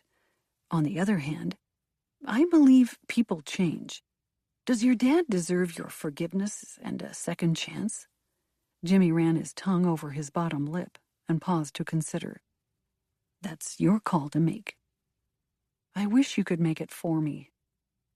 "Even if I could, it doesn't make it easier. But you'll figure it out." "Yeah, well, I'll figure it out off the clock," I said, pulling out my phone and flicking open my emails. "We should probably get a move on before Ricci sees us standing out here and gets spooked." Jimmy let our prior conversation drop and moved to look over my shoulder. Asha had sent us the lowdown for the address of the house my father had given us. It had been purchased 7 years ago by a woman named Gail Barnes. There was no record of a current spouse, though it appeared she'd been married once over a decade ago. Gail worked at Walgreens a few blocks away and had been steadily employed there for the past 2 years. Before that, she'd job-hopped from one restaurant to another. Interestingly enough, she'd held down a position at Ladies of Luxury, just like Ricci's other girlfriend. Gail had been picked up for solicitation once during her tenure at the strip club, but the charges had been dropped. There was no mention of her being connected with Joe Ricci anywhere in the file. The house was cute enough for the location. It was somewhat ragged and in need of repair. But there were signs Gail made an effort beyond the bare minimum of home care. A few lawn ornaments poked tired necks out of the ground. Their bedraggled appearance made me think those poor flamingos had spent the entire winter outdoors. Plants that hadn't yet been pruned back for spring reached dry, scratchy fingers over the sidewalk, and I had to sidestep a few of the more overgrown bushes. A faded wreath made of fake flowers clung to the front door on its last legs. When I knocked, it gave a dangerous shudder. Thankfully, I didn't have to knock again. I was afraid the wreath wouldn't survive a second jolt. But surprisingly, it held on as the door flew open to reveal a woman in bright pink sweatpants and a crop-top black tank. Gail chomped gum that smelled as pink as her pants, and she wore her bottle-blonde hair in a stylish, messy ponytail. Her fluffy sandals twitched as she stepped back from the door. "Can I help you?" "Ms. Barnes?" I asked. "I'm Detective Rosetti, and this is my partner, Detective Jones." "Oh. Do you mind if we ask you a few questions?" "About what?" She continued to snap her gum and didn't look the slightest bit surprised. "We were told you are acquaintances with Joe Ricci." She leaned against the doorway and snorted. "Acquaintances. Sure, if that's what you want to call it. What did he do?" "Well, we're not sure, but we're looking for him." "He ain't here." "Has he been here recently?" She sighed. "Yeah, I suppose." "How recently?" "Like an hour ago." She gave a one-shoulder shrug. "He had to get going. I mean, the man works. He's in high demand. He can't sit on the couch all day." "Understandable," I said, all too aware that we were having this conversation in broad daylight on Gail's front porch. But she gave no sign of inviting us in. So I continued. "Can you describe your relationship with him?" "We're dating." "Exclusively?" She narrowed her eyes at me. "What's that supposed to mean?" "It's just a question," I said. Are you and Joe exclusively in a relationship? Yeah, right, she said. No, it's not exclusive. Not for him anyway. He makes that pretty freaking clear. And you're okay with that situation? Would you be okay with it? I hadn't expected Gail to throw the question back in my face, and it took me by surprise. If you could just answer me, please. I mean, I know what you're thinking, Gail obliged. You probably think that I'm an idiot for involving myself with a guy like Joe. He's not exactly promising me the picket fence and a rock on my finger, but I'm fine with it. I've been married before, and I didn't find it all it was cracked up to be. He serves my purposes. How'd you meet Joe? I used to work at a bar he'd come into. May I ask which one? Ladies of Luxury. I know I've put on a few pounds, but I was a real looker when I was younger. Now I stock shelves at Walgreens. How the mighty have fallen. I see. Do you know where we'll be able to find Joe this evening? I don't know. Why don't you ask the girl he stayed with last night? I know he was with her. I could smell her freaking perfume. Ms. Barnes, this is a murder investigation, I said. If we find out that you've been withholding information from us, we'll press charges. Oh, boy. Joe killed someone? She gave a low whistle. I'm not getting put away for him, that's for sure. I'm being honest, though. I don't know anything about a murder. I believe you, I said. Do you know anything about anything else? Joe Ricci hasn't led a straight and narrow sort of life since he learned how to walk. He was involved with the usual stuff. Please be more specific. I wasn't involved in his businesses. He'd come over after my shifts sometimes, and we'd hang out. That's it. Physical relationship. This afternoon? We didn't have sex, if that's what you're asking. Though, that's a very nosy question. Then why did he stop by if your relationship was only physical? Sometimes he liked to come by and watch TV. Talk. I made him a sandwich. We really are friends. There was a note of fondness in Gail's voice that surprised me. She cared for Joe in some odd way. We just hung out, like I said. Then he left for business, but I couldn't tell you specifics. I got out of that business when I hung up my stripper boots. That business being? You saw the charge I've got on my record, she said. Well, Joe took care of me back then. He wasn't a pimp or anything, but he helped out. Found interested guys and brought them around to the club. He got paid per head. Think of him as a recruiter of sorts. Jimmy just nodded. Does he still do this sort of work? I asked. It's fine if you don't know, but if you had to guess, what would you say? I'd say maybe. The dude would sell his sister for enough cash. What about murder? I asked. This isn't the first homicide case Joe's been a person of interest in. I didn't know that. She ran her tongue nervously over her front teeth. But I have to say, I'm super not involved with that. Like, as far away as you can be. Thank you for your help, I said, running dry on additional questions. Do you know the next time he'll be stopping by? We really do need to speak with him. No offense, but I don't want you to come back. I'm staying out of this, and plus, the neighbors will talk if I've got cops hanging on my doorstep. If you can give us another location where we can find him, that would solve a lot of our problems, I said. Any chance you know his friends? I hear he plays in a poker game now and again. Gail's face lit up. Oh, now that makes a ton of sense. What does? I lied a little bit to you. Maybe I stretched the truth more than lied, she corrected. You guessed it right. I don't really appreciate that Joe keeps seeing the other women. I don't need to get married, but he's being sort of inconsiderate to me. Sort of.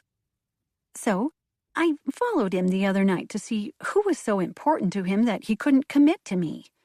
Joe's picky, mind you. I'll trust you on that.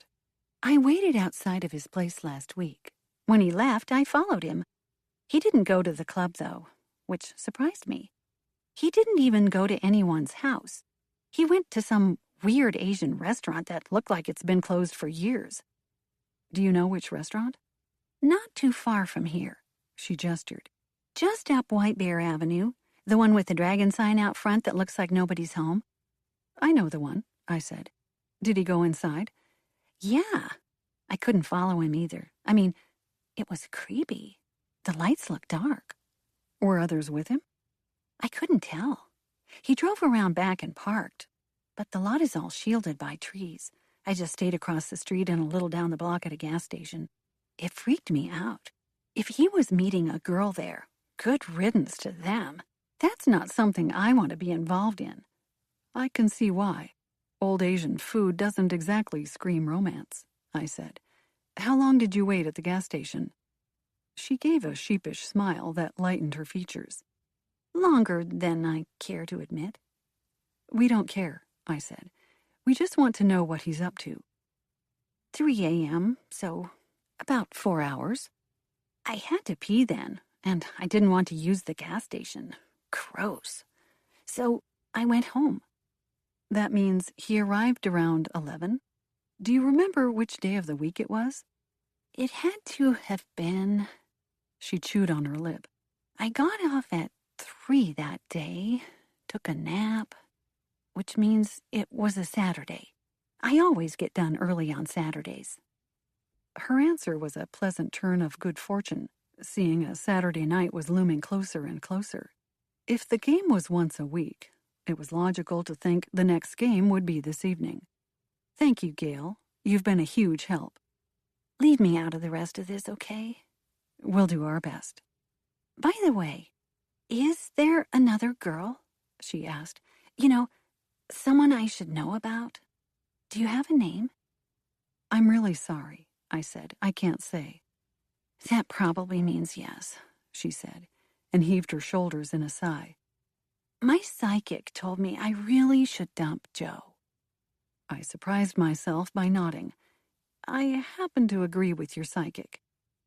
That's gotta be the first time you ever agreed with a psychic, Jimmy said, as we made our way back to our vehicles. You're really broadening your horizons. Maybe I need a psychic, I said. Gail seems like she knows what she's talking about. I could use a little bit of help in my life. Love life drama or daddy issues? I meant the case, I said, but on second thought, shrugged. But I wouldn't pass up some personal advice either. Gail had shut the door before we were down the front steps. I only hoped she wouldn't give Joe a heads up about our visit. That would put us another step behind, and we couldn't afford that, especially since we might have just gotten our first break on Joe's whereabouts. I've got some personal advice, Jimmy said. You're not chasing Ricci to that poker game. He's like an eel, I said. He's slippery. I'm not even sure he knows we're looking in his direction, and we still can't catch up to him. I have to give it a shot. What about your date? I glanced at the clock. I can probably get dinner done with Russo before the poker game is due to start. You up for a stakeout? Jimmy's eyebrows shot up. A dude flies across the country for you, buys you dinner, and you can't take one night off to spend it with him? That's harsh, detective. My gut squirmed. He'll understand. Even so, he's also a man. He wants to spend time with you. He didn't fly in just to pay for your meals and send you back to work. This might be our only chance to talk to Ricci. So, let me take Dunkirk. We'll sit there, have a burger, wait for Ricci to come. If he does, we'll talk to him. But I've been doing this job a lot longer than you, Kate.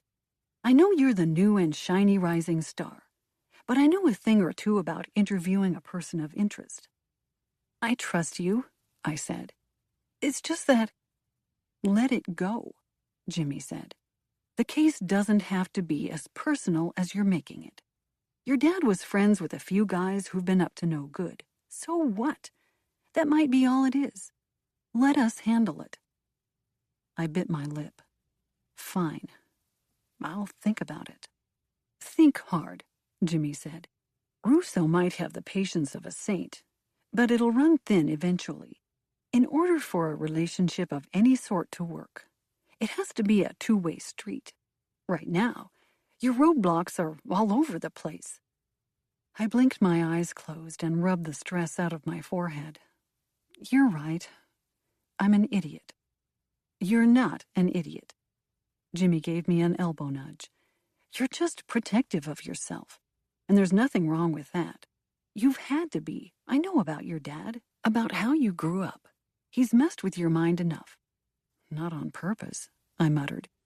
He feels bad. Just don't let him mess this up, too. Jimmy looked at his watch. Don't you have to go get beautiful or something? Gee whiz, thanks. You can pick up where we left off tomorrow. What about tonight? What about it? Jimmy asked. I'm going to get myself a nice pail of chicken and make the Dunkirk kid stay awake. You'll call me the second you hear something? I'll call you, Jimmy winked. But don't feel obligated to answer, if you know what I mean. You're not subtle, Jones. I know exactly what you mean. My face colored. Now, I've apparently got to go get beautiful, or as close to it as I can. Don't think about Ricci tonight, Jimmy counseled. Focus on Russo. Give him a chance. What's the worst that can happen? Chapter 10. Before I went home to attempt getting beautiful, I checked my messages and found one from Asha. I didn't bother to hit play before dialing her number. What do you have for me? I asked. Didn't you listen to my message? I prefer to talk to you live and in person. Well, you're not in person, but whatever, Asha said. It's about your mom. My mom? I frowned. Then the memory of my personal favor hit me. Oh, right. What's-his-face? Gregory Lucas Roman, Asha continued. There was an extended silence that sounded like she was carefully considering what to say next. Are you sure that's the right name? I mean, she called him Greg. Is there another Greg Roman who might have applied for a job at my mother's cafe?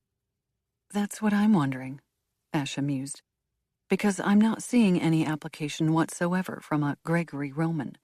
This is my mother we're talking about, I said. If it were up to her, she'd still be handwriting her receipts. I wouldn't go by that. Even so, I have to admit I'm a little confused. Why? It's not a big deal. I mean, is the guy a serial killer? A pedophile? If not, I'm pretty sure he can handle working a job at a cafe.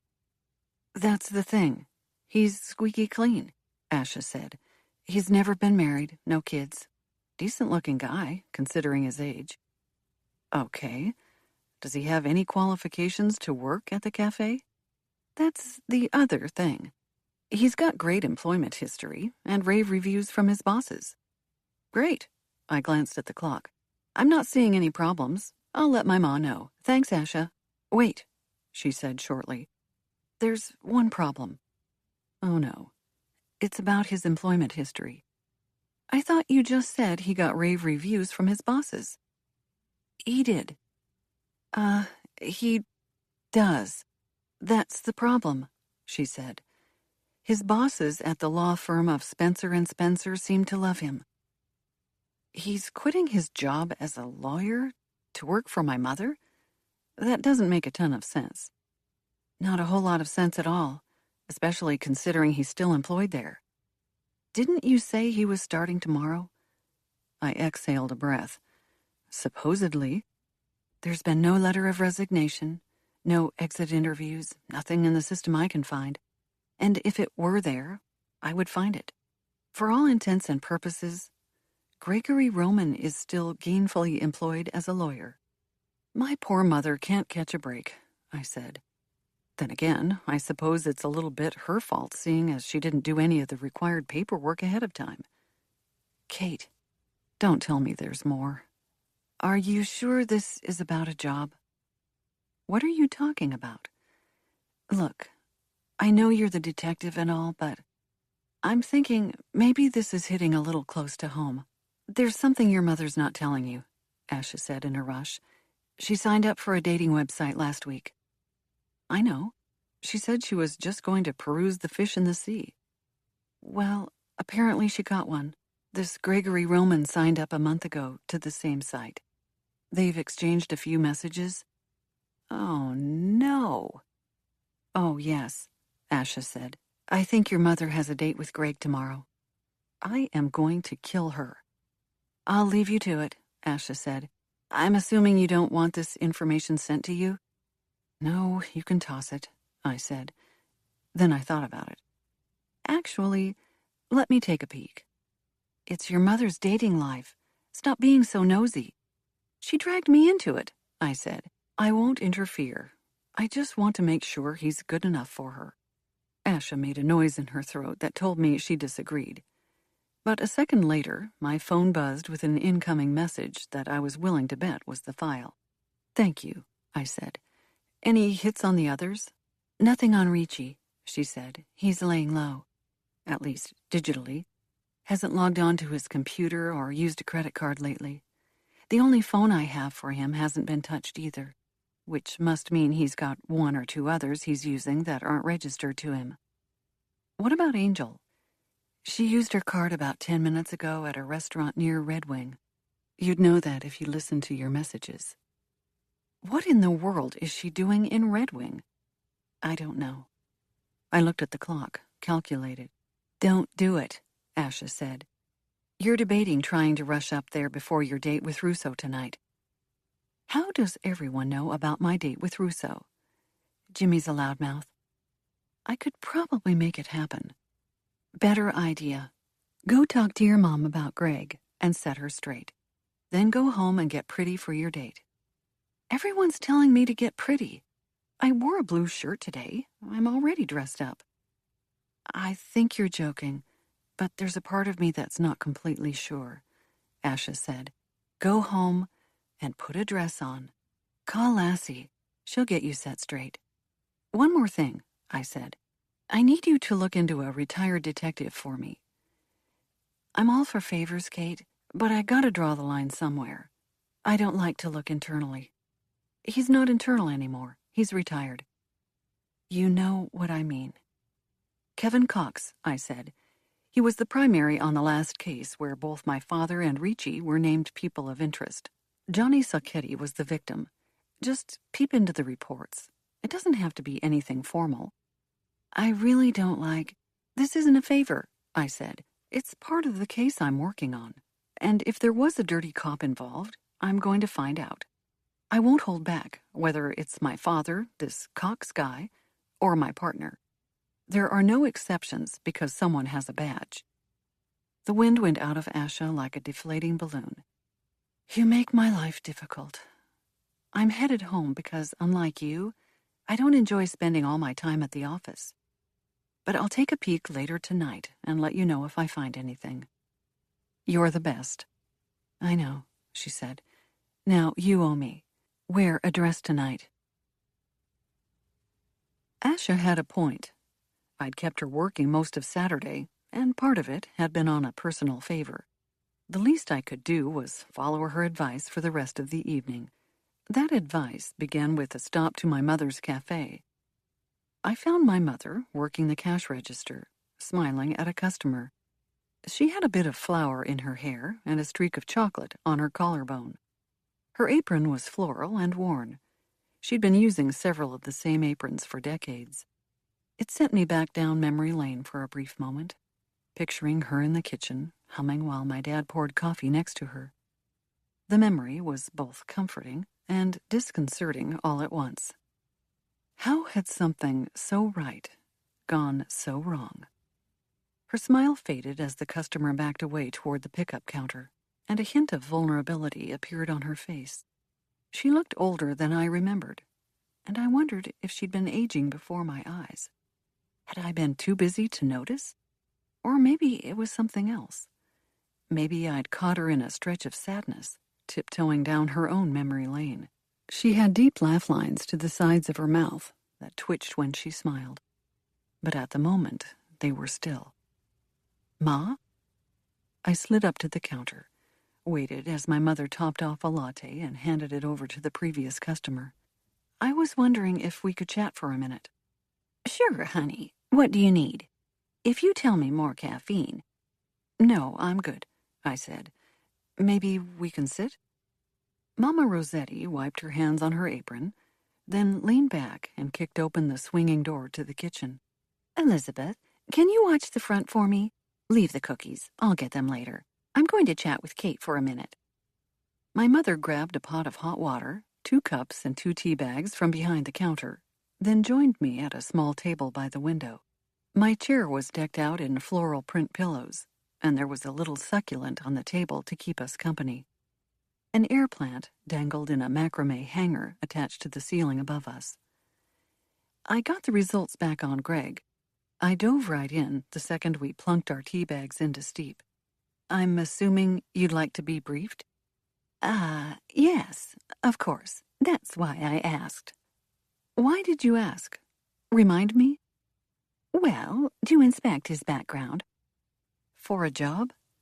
My eyebrows raised, which I find especially odd, seeing as your Mr. Roman is currently employed at a prestigious law firm and has shown no signs of quitting or being terminated or being otherwise let go from his position. You know, Don't tell me he needs a side hustle, I said. The report had his salary in it. He's doing just fine. Is he? My mother's ears seemed to perk up a little. How fine are we talking exactly? Mother, I gave her my best solemn stare. You can't have me inspect your potential dates, and especially not on work time. It was already a stretch when I was thinking it was for legitimate employment purposes. But for a guy you've been messaging on a dating site? You found that, did you? My mother's cheeks turned pink. I hope our messages weren't included in the report. Well, you shouldn't have asked me if you didn't want me to find your private information. I'm a detective. I didn't bother to point out that it was Asha who had actually put all the puzzle pieces together. What did you think we'd find? I'm not entirely sure. That's why I asked you to look into things. What did you find, if you don't mind sharing? I do mind. You used me, Ma. Look, I'm sorry, Kate. My mother folded her hands around her steaming mug of tea and pulled it closer. She dunked the bag absently a few times before pulling it out and setting it on the small saucer. But you don't understand what it's like. What don't I understand? I was married to your father for a long time, she said. He was my first real love. Honestly, my only love so far. I dated before him, but nothing serious came of it. Your father and I, we shared everything. Our secrets, our passions, our lives. We had 2 beautiful children together. And then, one day, I discovered it was all a lie. I know, Mom, I said, my voice softer. He was my dad. He lied to us, too.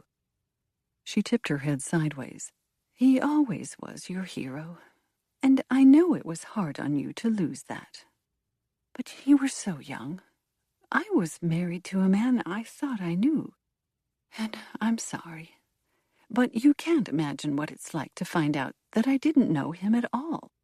Living with someone, sleeping next to them for a decade, thinking he's your one true love, only to find out he hasn't bothered to tell you he's a crook. I'm sorry, Ma. I didn't. I cleared my throat. You've never really talked to me about this before. I didn't want him to leave. I didn't want any of it to be true, she said. And when they convicted him, I still convinced myself it wasn't real. We all did, at least for a little while. A little while, she murmured. That's all I could give him. Because of us or because of you? My mother's eyes blinked up at me. What do you mean? Did you divorce Dad because you needed to? Or did you do it for us? She pursed her lips. It's much more complicated than that. Marriage isn't a simple thing. Even when it's easy, there are complexities to it that are impossible to put into words. That didn't answer my question. I don't know the answer, Kate. I didn't want to divorce your father. If I had it my way, our family would still be together. When we married, I meant it for life. Then why did you divorce him? I pressed. You could have waited and tried again.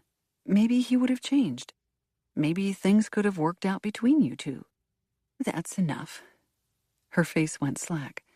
You don't know what I went through. Yes, Kate.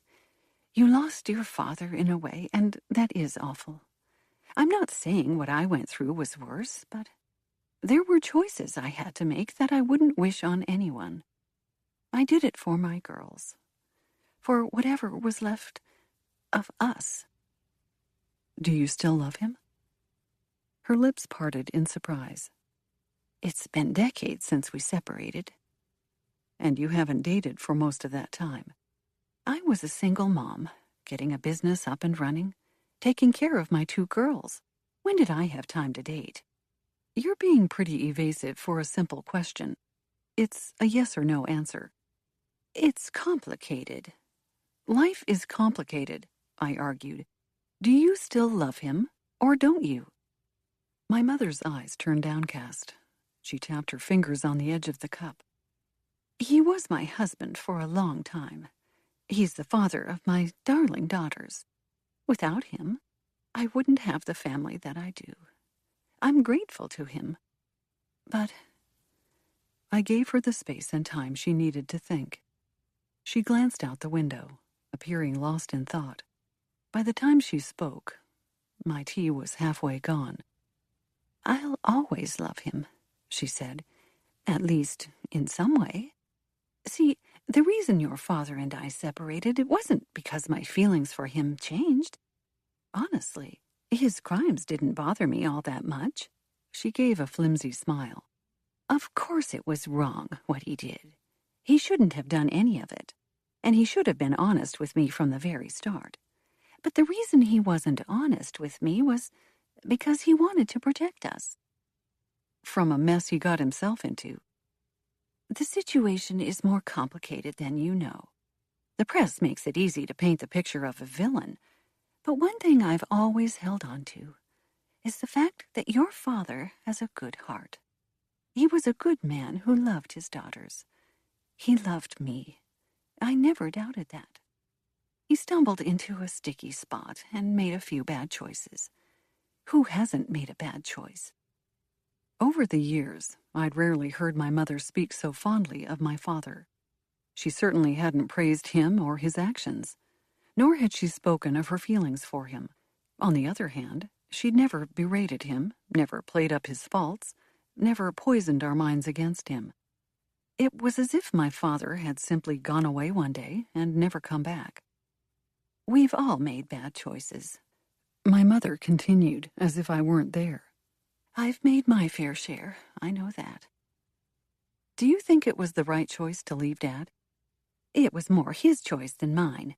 My mother's hands jerked her teacup closer, as if she'd startled herself by admitting the truth. He encouraged me to leave, said that I didn't deserve the burden of remaining married to him. What did you think? I don't know. Marriage vows state a man and wife stay together through the good times and the bad. Within reason, of course. Your father had stumbled on rough times. I hadn't planned to abandon him during his years in prison. It wasn't as if he was abusive or anything so ugly. He loved us. He was gentle and sweet. I still don't think of him as a criminal. Why did you leave him then? She blinked, her eyes tearing. He divorced me, Kate. I never told you girls. I never told anyone. I begged him not to. I asked him to reconsider, but he insisted. But, I gaped, that's not what he said. He said? I blinked. I hadn't told my mom that I had talked to my father, so I quickly backpedaled. I mean, all these years, we just assumed. I let you assume whatever you wanted. I thought it would only complicate matters to draw you girls into the mess, she said, and then repeated. You were both so young. Why did he divorce you? He said it was for us. For me. For you girls. Think about it, Kate. He was in prison. When you went to grade school, what were you to say when your father never showed up to parent-teacher conferences? It was easier to say that your parents had divorced and that you lived with your mom than to explain otherwise. Who cares what other people think? Not me, my mother said firmly, but your father thought it could affect your life. He knew you could be the best cop in the state if you wanted. And you wanted it. You always had. It doesn't stop people from knowing my father's name, I said, thinking of Jody Colombo and Kevin Cox and many others who'd had a prejudice, good or bad, against me from the mention of my last name. It hasn't stopped people from making assumptions one way or another. No, but it is different. You grew up completely independent of him. You were a child when he went away. Nobody can fault you for your actions. That doesn't mean they don't. That's on them. You haven't had contact with him in decades. If you'd been closer to him, associated with him, things might have been worse for you and your career. Maybe. I leaned back in my chair uncomfortably. Maybe not. The no contact for decades comment had me uneasy. A part of me felt as if I should come clean, but the majority of me wanted to hold back. My mother had just confessed to still having feelings for my father, just as she was about to go on a date for the first time in years. She deserved a second chance. She deserved happiness. My father had made his choice and left her the first time. I suppose we'll never know. My mother eased forward in her chair, the forlorn look replaced by a businesslike expression. But that's enough about your father. I don't even know how we got to talking about him. Has he... I hesitated. Does he ever try to contact you? My mother looked somewhat shocked. What sort of question is that? Has he contacted you? Why all this interest in your father now, after all these years? Never mind, I said quickly. I was curious to know why my mother had dodged the question, but not so curious that I wanted to spill my own secrets. You do know that none of this would have come up if you hadn't made me and Asha dig into your dating life. I think I deserve to know what you found out about Greg. My mother tilted her chin higher. I apologize for not being entirely truthful about the situation, but I hope you can understand why I'm a bit leery of jumping back into the dating pond. With my past relationship experience, it's only right that I'm cautious. Well, I see your point. You're one to talk, my mother interrupted. You're sitting here with your mother, instead of going home to prepare for your date. Yes, Jimmy talks to me, and I know about your agent. I know why Russo's really in town. So, those in glass houses shouldn't throw stones, honey. You haven't been entirely honest with me about your love life either. You hadn't asked. You hadn't asked about your father. We came to a standstill. I know why you didn't tell me about your agent, my mother said gently. And it might partly be my fault. Your father's fault, too. Which part? Your father up and left from an early age. You didn't have a good male role model in your life. And the one man who you did look up to more than anything, trusted more than anyone, disappeared on you. Come on, Ma. Don't make this about daddy issues. It's not like that. I just have a job that I love, and it keeps me too busy to date. I never regretted the time I spent with your father. I still don't regret marrying him. Having a job isn't the same as having a partner, Kate. It's nice to find someone who loves you unconditionally, but you have to give it a chance to grow. So I've heard. A lot of people feel like relationship gurus today. My mother gave me a tender smile. I know you're tough and strong, and you carry a weapon that terrifies me and probably scares most men away. But there's someone out there, and I'd hate for you to let them slip through your fingers. Don't let one little case, or your mother's dating life, come between you and a chance at a real relationship. I chewed on my cheek. It's just one date. Then you should probably give me the lowdown on Greg so you can go home and get dressed. You're not wearing that, are you? And your hair looks a little flat. When's the last time you got it cut? If you go to Sandy, she'll give you a Rosetti discount. Just tell her. And my mother's back, ladies and gentlemen, I muttered. Enough about my hair. The lowdown on Greg is that, in a nutshell, he's squeaky clean. He's so boring that even Asha knew something was up.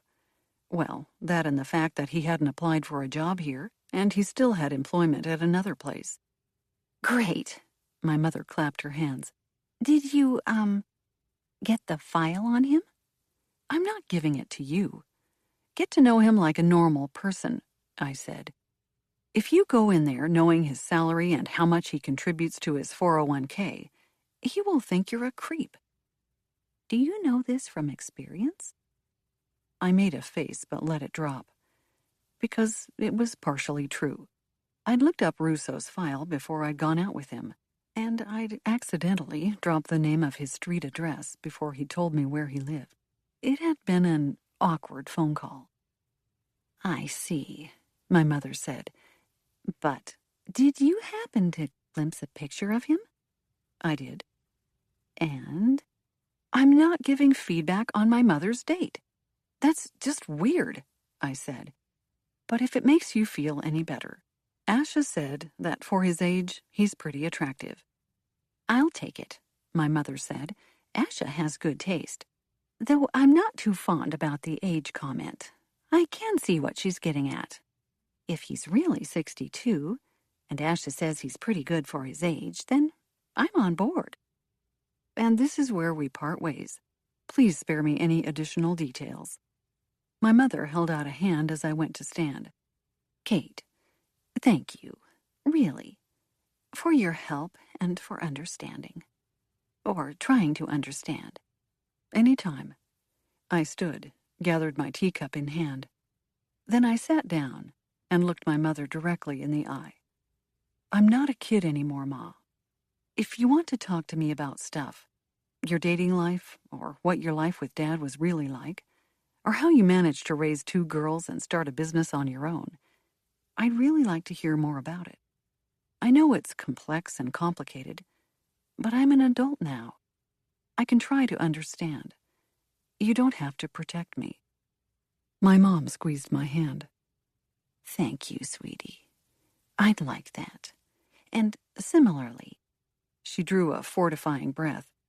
If you have questions you want to ask, what happened between me and your father, for example, just ask. I'll do my best to tell you the truth. I gave my mother a hug before we parted ways.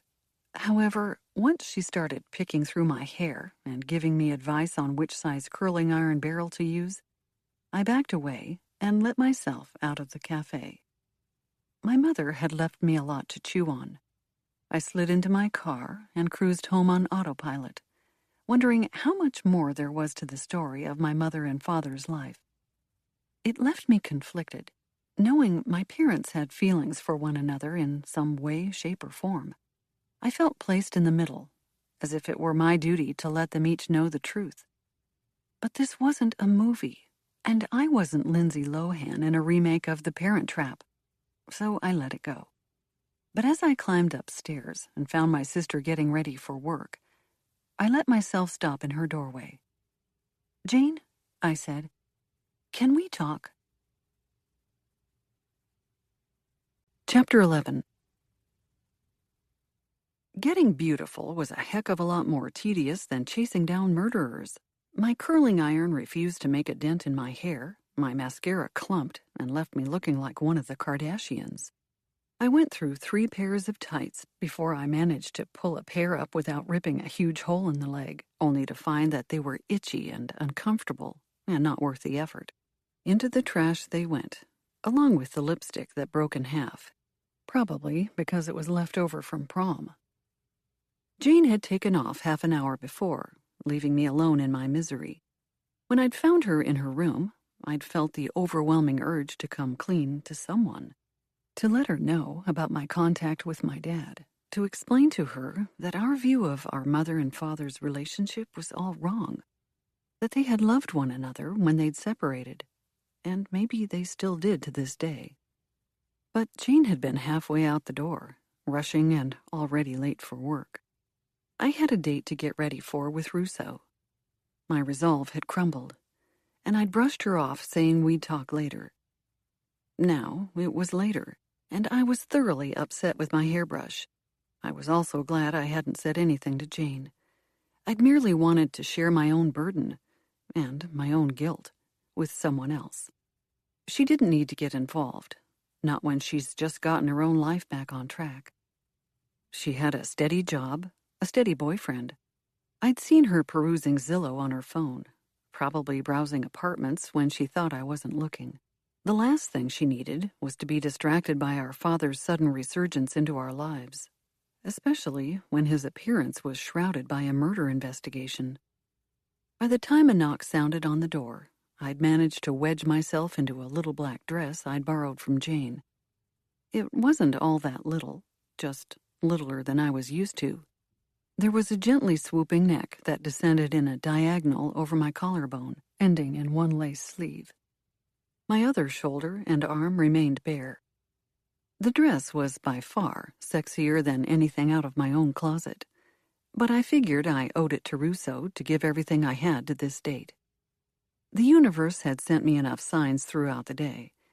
If I'd been looking for confirmation that going on this date with Russo was the right thing, I'd have to be an idiot not to notice. Between Jimmy, Melinda, Asha, my mother, Lassie, and even Jane, they'd all counseled me that if I blew off Russo, I would be a gigantic idiot. While I wanted to be protective of my heart and my independence, I didn't want to be a gigantic idiot. So I squirted an extra spray of perfume on my chest and grabbed a clutch. I gave a sad little look at my gun and badge as I locked them up before snatching a pair of Jane's shoes and jogging downstairs. I had the fleeting thought, as I squished into my sister's high heels, that if Jane did move out, I'd be screwed when it came to evening wear. Even if I couldn't fix my hair, wearing the right dress had made me somewhat presentable. And as I went to open the door, my heart was thumping. The gorgeous spring day had cooled into a nippy evening. A cool breeze drifted over my bare shoulder and sent a shiver down my spine. My anticipation was at an all-time high as I met Russo's gaze. Unlike the chill in my bones, there was a blaze in Russo's eyes that set my skin to tingling. He rested a hand over his chest when I stepped into the light. He took a minute that felt like years to study my dress. "You look stunning." When he finally spoke, his voice sounded hoarse. Kate, wow, I knew you were beautiful, but this. "I never pegged you for the speechless type," I said with a wink, feeling the back of my neck flush. I didn't want to admit it, but his approval warmed me in a visceral way.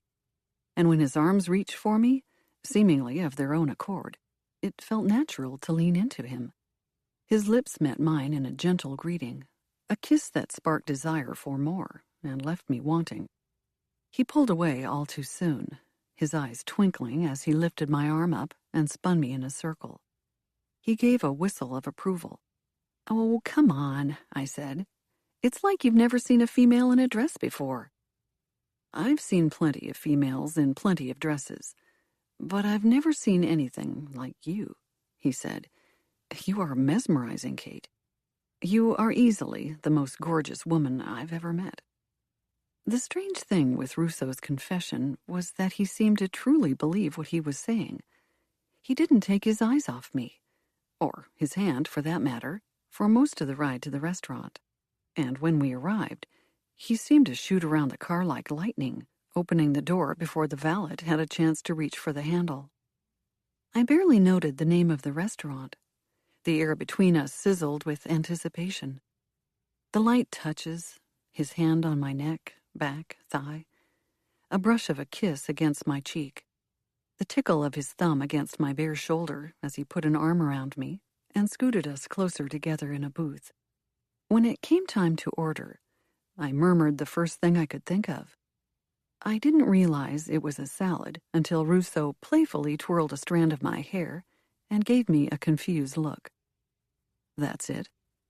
What's it? I glanced down, found my finger on a bowl of lobster bisque.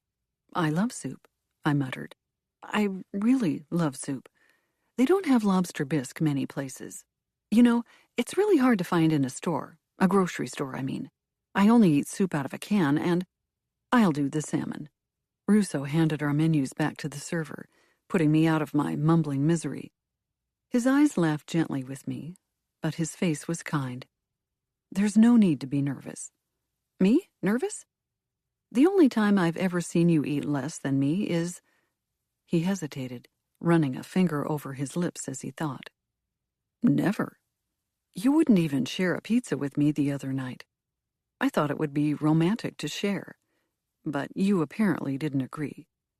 I'm sorry, I squeaked. I was hungry. What about tonight? Russo raised his eyebrows. Are you maybe feeling a bit more romantic? The server arrived with a basket of warm bread for us to share. I reached for it, tore off a piece, and dipped it in the saucer of olive oil. There's nothing wrong with admitting it, Russo said. We're out on a date. Yeah, but we were partners first.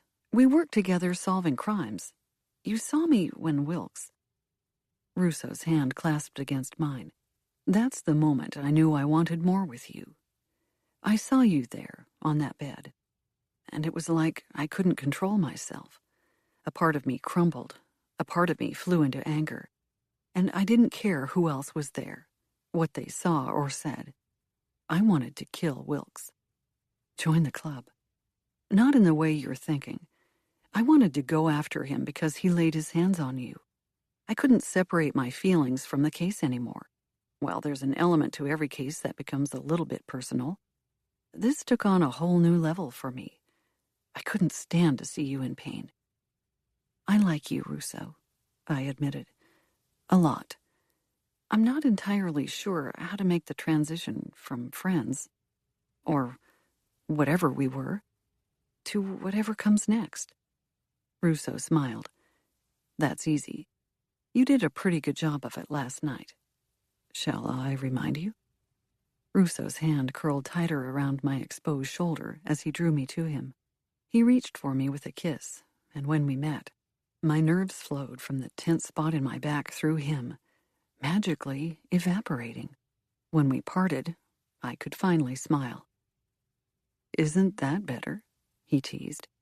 Now, when you start to feel nervous or scared or unsure of where we're headed next, just kiss me. Like that. I snapped my fingers. It'll just solve everything? No, like this. The next kiss was longer, lingering, an exploratory sort of kiss that put us clearly out of the friend zone and into this whatever came next stage. One hand crept up my thigh. The other traced circles over the bare skin of my back. His fingers looped into the hair near the nape of my neck and tugged tight. My body craved more, desired everything Russo had to give. I leaned into him, let his tongue slip between my lips as I heated from my very core. The intensity was unlike anything I'd ever experienced, and I highly suspected that if the server hadn't appeared then and there with my piddly bowl of lobster bisque, clothes would have started disappearing like a magic trick. Your soup looks good. Russo cleared his throat and adjusted the collar on his shirt. But I doubt it'll be filling. Feel free to share my salmon if you'd like. There's plenty. I hid my own smile, pleased to see that I wasn't the only one our kiss had affected. Russo took a bigger sip of wine than necessary. More of a gulp than a sip, really, and smoothed his hands over his thighs. He'd worn slacks and a shirt of such a pale yellow color it could hardly be called pastel. I'd barely noticed his clothing choices before, but as I crumbled up some oyster crackers into my soup and studied him, I noted the difference from his normal attire. I'd mostly seen him in black suits and starched white shirts, along with the occasional slacks and white or black top. He'd struck me as a Staples sort of guy, not veering from the simple colors. But this slight deviation to a softer shade looked good on him. He almost didn't look like a Fed. He looked like a handsome guy, out on a date with a woman. "Do I look like a cop to you?" I blurted. "I mean, tonight. Do I look like a cop?" "No," he said, looking surprised. "Absolutely not. Then again, I don't mind those stretchy little V-necks you like to wear on the job. So even if I said yes, it wouldn't be a complaint." "Okay, good. Why do you ask?" "I was just thinking that you don't look like an FBI agent to me tonight. You look just like—" I considered him. "I don't know. Jack." "I am just Jack," he said, a slight smile twisting his lips upward. "That's all I've wanted you to see this entire time. I am the job, Kate. I understand how all-consuming it is. But there is a man underneath who existed before he joined the FBI, just like there is a woman behind the badge when I look at you." As if on cue, my phone rang. I reached for it automatically, but at the last second, I clicked it to silent. Jack crooked one eyebrow. "You can take it if you like. I know you're working a case this weekend." "They can survive without me for one night." I smiled. "What do you say about dessert?" Russo looked at his barely touched salmon. "Shall we get it to go?" "I think that's a brilliant choice." I picked up my lobster bisque while we waited for the server to stop by our table. My lack of appetite surprised even me. While I was a little on edge about the progression of our date, I was also worried about the case. As much as I tried not to think about the silenced call, I'd seen Ash's name on the screen, and my brain couldn't help but drift to the message I was sure she'd left. Was it an update on Joe Ricci? My father? Something else entirely? "You're preoccupied," Russo said. "I asked if you'd like salmon, and you ignored me, and you've barely touched your soup." "I'm not preoccupied." "You don't have to pretend with me." "I'm not pretending." I twirled my spoon, set it beside the bowl. "I'm trying really hard not to think about the case. That's different." "I appreciate the effort," Russo said, "but you can talk to me about it." My fingers reached for the spoon again to resume the twirling pattern, but Russo's hand clasped mine. He gently extracted the utensil from my grasp and placed it back in the bowl. "Kate, I asked you to open up to me, not forget about work. I know who you are. You're not the type of woman who finds joy in sitting idle, and there's nothing wrong with that. If I dive into a relationship with you, I am well aware that some days, weeks, even maybe months, your job will be more important than me." "That's not true." "Maybe, maybe not," Russo said. "The problem is that most people don't understand it. They think it'll change, that somehow, magically, you'll devote less time to your work and more time to them. I don't want you to change. I know going in what it will be like." "But that sounds ridiculous." I gave a dry laugh. "How are you okay with that? You just said you wouldn't mind if I cared more about my job than about you." "That's not what I said. There are cycles with everything. Life, love, work, the seasons." Russo shrugged. "It can't always be about me, so long as you come back to me at night. That's all I ask." "How broken am I whispered.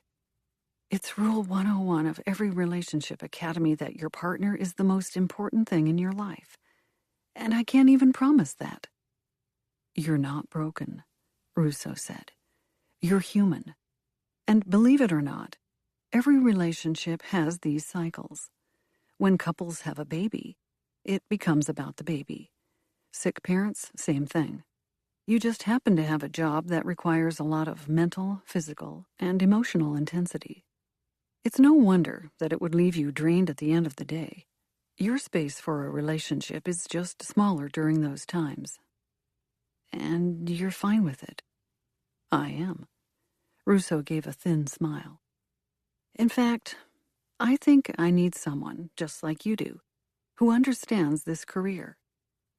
Your first wife didn't? He shook his head. I've said it before. I have no hard feelings toward her, but she expected me to change, and I couldn't. I'm here, promising you that I don't expect you to change. And what about the reverse? That's part of the deal, too, Russo admitted. But I have the sneaking suspicion that you won't ask me to change. You have already accepted me the way I am, federal agent and all. I grinned. That was the hardest hurdle to jump. The suit. Don't I know it? What did you call me at Bellini's the first time we met? A colossal pain in the... Russo's eyes narrowed in concern. What's wrong? Nothing's wrong. You changed. Something changed. You were open, and now you've got that business look in your eyes again. My lips twitched. I guess you know me pretty well already. You'd be surprised. You mentioned Bellini's, and I just got to thinking about it. The case, I mean. Have you made any progress? I gave him a look. Are you sure you want to discuss this over salmon?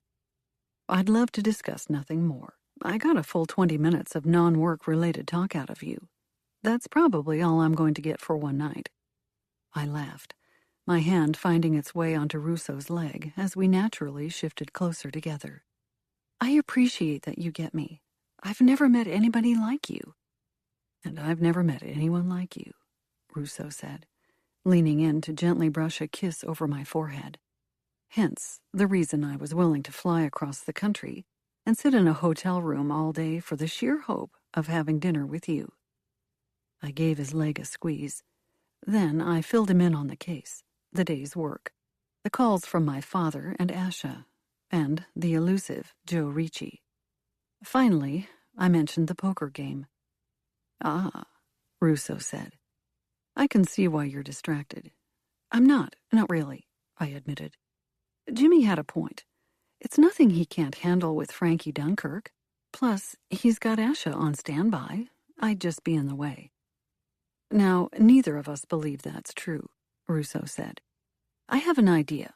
How about we get our dessert to go like planned and go sit outside an old Asian restaurant for an hour or two? It might make you feel better. No, absolutely not. I can't take you to a stakeout on our date. Why not? Ever since I found you and Jim sitting in that car on a stakeout outside of his house, I've been hankering for a stakeout with you. Dressed like this? It'll be fun.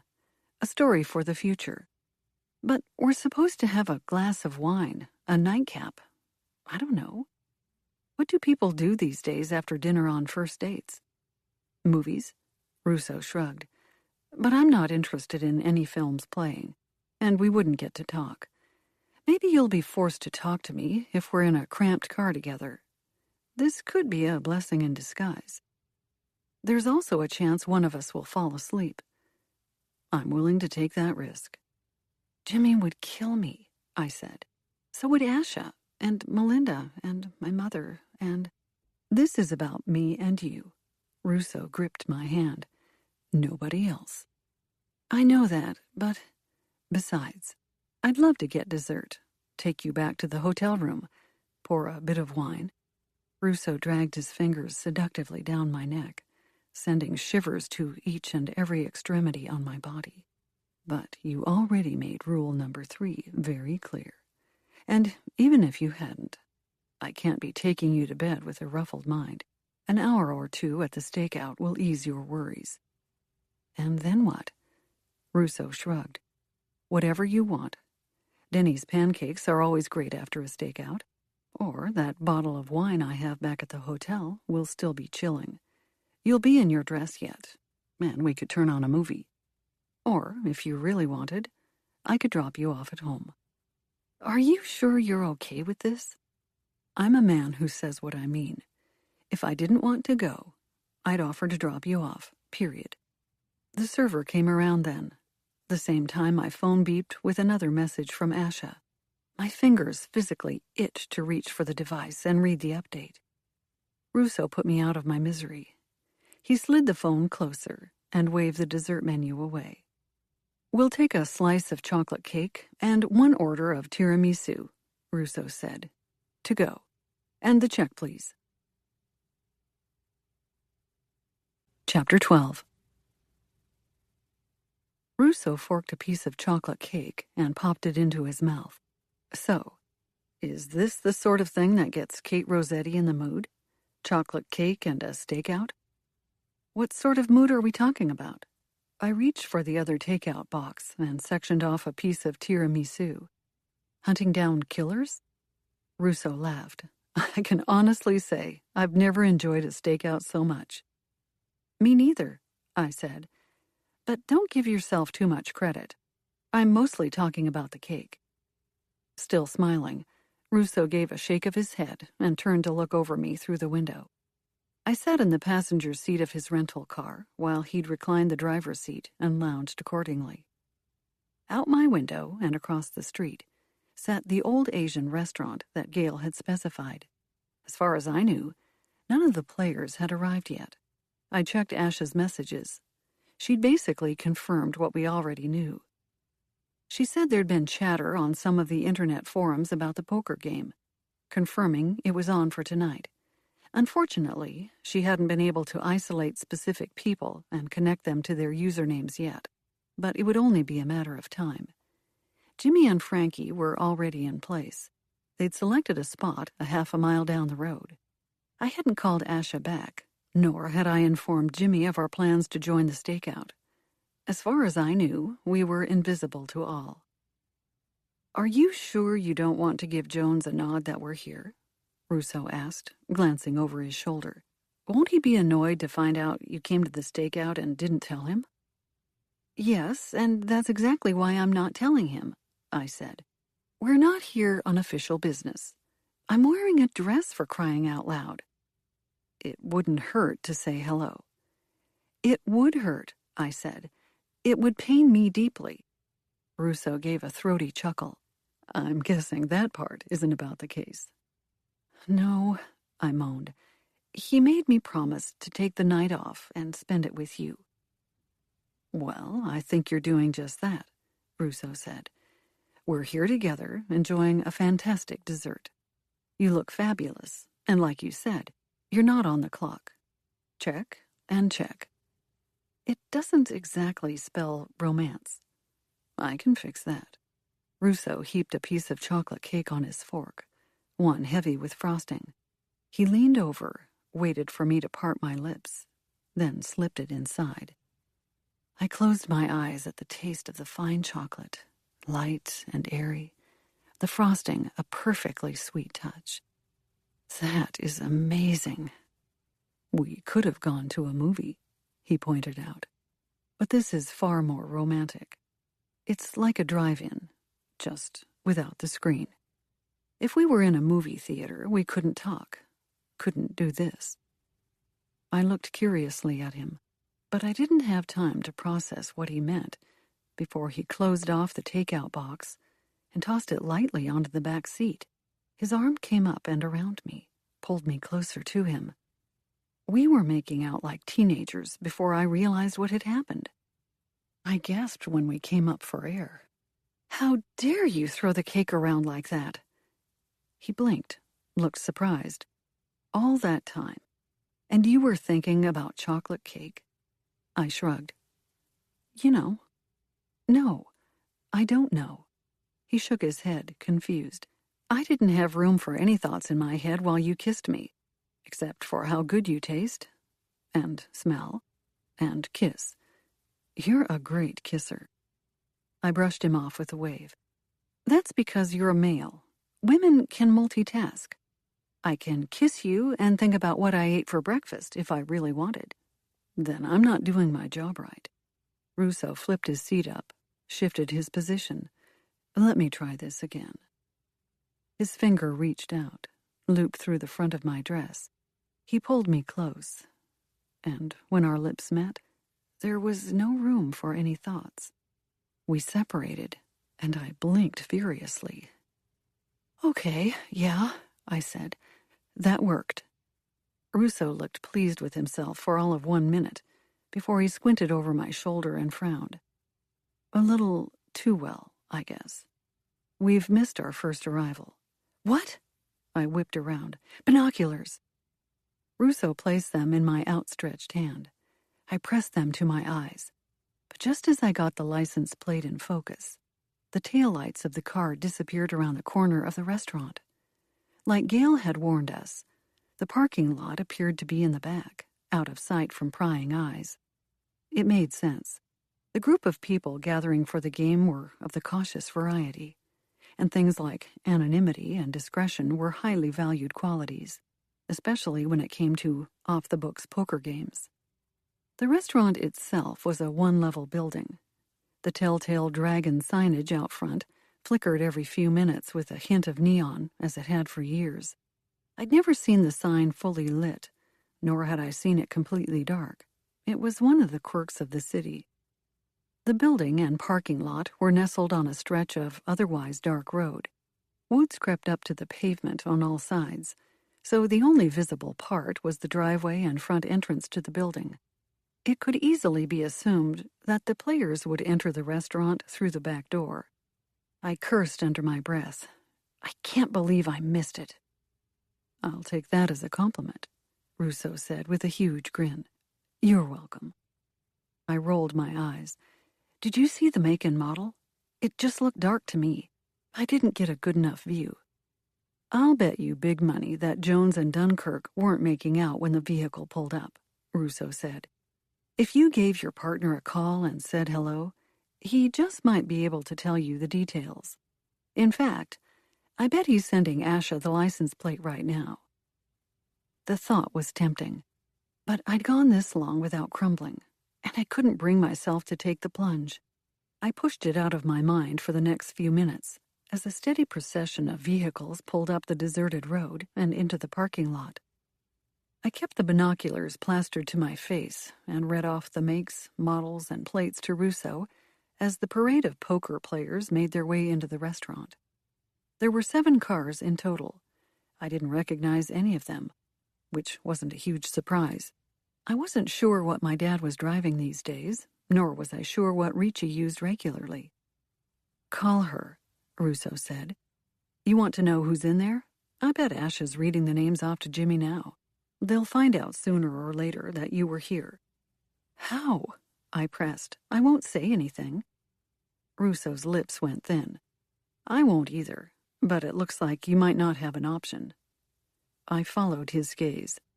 2 dark figures appeared before the parking lot, keeping to the outskirts, dipping in and out of the shadows of the trees. Another squint told me it was Jimmy and Frankie. What are they doing? I hissed. This is supposed to be a stakeout. They're not supposed to be going in the building. Maybe things changed. They should have told me, I barked. Why was I not informed of the change in plans? Probably because you're supposed to be at my hotel with me, Russo said with a distinct gleam in his eye, and they were considerate enough not to interrupt. This is big. I should be there with them. Russo looked alarmed. You're in a dress and heels. Well, I'm not letting them do this alone. You're not armed, and as far as I can tell, you don't have a badge on you. I think that's a bad idea. Fine, I amended, throwing the car door open. But if I can't go inside, neither can they. I'm going to stop them. Russo sighed. I'll come with you. No, stay. You'd leave me alone with a chocolate cake? Russo was already outside of the vehicle, making his way around to my side. He nudged me with an elbow. That's dangerous. If I stood around and argued, Jimmy and Frankie would be inside before I could stop them. And Russo was right. It wasn't the best idea I'd ever had to go into a high-stakes poker game without preparation. Or my gun. I darted across the road without waiting for Russo.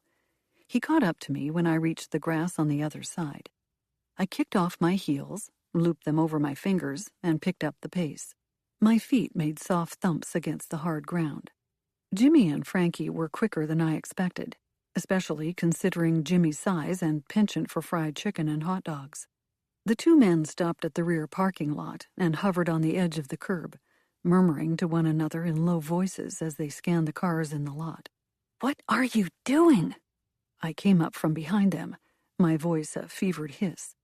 "You're not supposed to go inside. This was a stakeout." Jimmy jerked forward as if having a heart attack. Dunkirk's hand flew to his gun, his face white as a sheet as he turned to face me. "What are you doing here, Rosetti?" Jimmy wiped a bead of sweat from his brow. "You're lucky Dunkirk didn't shoot you, and I didn't die from shock. You scared the living daylights out of me. I'm sorry, but I wouldn't have had to traipse barefoot across the grass if you'd stuck to the plan." I studied both men, waited for their eyes to finish skimming me from head to toe. "Yes, I came from my date. You can stop staring any time." "You mean you brought your date with you?" Russo wasn't breathing as heavily as me, which was impressive after the amount of cake he'd downed. "Romance is in the air, all right." "Ah, nah. Really?" Jimmy smacked his lips with disappointment as Russo joined us. "I thought we had a deal, Rosetti." "We did have a deal," I said. "You were supposed to sit through the stakeout and call me if plans changed." "I was going to call you. Tomorrow morning. You had the night off, detective. I wasn't going to bother you." Jimmy looked to Russo, shook his head apologetically. "I'm sorry about this one, man. I tried to talk sense into that thick skull of hers." Russo just shrugged. "She doesn't like to listen." "Tell me about it," Jimmy said. "There was this one time." "Enough," I said. "Not to mention, I'm right here, and nobody has explained to me why there's been a change in plans." "We had Asha on the phone, spitting back the identities belonging to the license plates," Jimmy said. "We've got quite the crew in there. Joe Ricci and your father among them." The air chilled a few degrees. "As it turns out, our girl Angel is inside too." "Hannah Trails?" I asked. "The lady of luxury?" "Apparently she doubles as a dealer. I'm sure a lot of them do," Joan said. "Nice side hustle to make an extra couple of grand. Might help explain why she's so close with Ricci. Anyone else I might know in there?" "Mo and Stinky, and then 2 other guys. We've got their names, but I've never heard of them." Jimmy rattled the details off, but I hadn't heard of them either. I shook my head. "So, why are you going in with only 2 guys? Is it really worth it to bust up the game and give your presence away?" "We think so." Jimmy looked to Dunkirk for confirmation. "Asha got inside the forum where these guys discuss where they're meeting, when, that sort of thing. The rules are posted there. One of them is no weapons. It might be the safest time for us to have a word with Ricci." "And you just expect him to crumble and talk?" I asked. "I think we need to consider waiting, following him after the game." "I respectfully disagree," Jimmy said. "We've got to get in there now, shake these guys up a little. Let them know we're watching each of them. Put them on edge, see if we can get one to crack under the pressure. Give us a minute alone, will you?" Russo tugged on my arm, pulling me back from the other 2 men. He studied my face like an agent instead of a friend. "What aren't you saying?" "I just don't think—" "Jimmy's got a solid point," Russo said. "I think you know that, too. It's a safe way to rattle their cages. You're a bold move sort of woman, detective. I'm surprised you're not on board with the plan." I expelled a breath, scratched at my forehead to stall. "I really don't want to go in there." "It's him, isn't it?" Russo said softly. "Your father." I pursed my lips, gave a short nod. "He warned me not to go in there." "Because it's dangerous?" Russo asked. "Or because his buddies will think that he's the one who's been feeding you info?" "Not gonna lie, Kate. The latter is selfish on his part." "Those guys don't talk to cops, under any circumstances," I said. "It's their code. Even if they think he's talking to me, it'll ruin his friendships with his buddies." "I don't mean this harshly," Russo began. "But I've got to ask. Why do you care? You said it yourself. If he was involved, you wouldn't have any trouble turning him in. I'm not sure he is involved, I said, and I would be ruining a lot for him if not. You got the actual tip from Gail, Russo said. I think you could make that clear in there. I could, I agreed. But that's not the full truth. Plus, it's about what the rest of those guys perceive to be the truth, not what I say. Even if I blame it on Gail, even if Jones corroborates my story, that seed of doubt will have been planted. They'll always wonder if it really was Gail, or if that was a convenient excuse to cover up the fact that my dad spilled the beans on his friends. Russo merely watched me. His gaze felt surprisingly judgmental. Finally, I shifted my weight from one foot to the next. What aren't you saying? It's not my place. He brushed a hand through his hair. I'm not on the case. I'm not involved in the slightest, except as your date. I'd like it to stay that way. Internally, I fumed. You think Jimmy's plan is a good one? I certainly don't think it's a bad one. I'm just surprised you're not considering it. I considered it. I don't like it. Okay, then. The reason for his hesitation suddenly came clear to me. You think I'm going easy on these guys because my dad's involved. I didn't say anything of the sort. I just wanted to make sure you'd considered all of your options. I have, and I don't want to go in there because... I realized my voice had grown louder over the course of our conversation. I took a deep breath, started again. Maybe you're right. I didn't say that. I don't want to go in there because it would expose my dad, I said.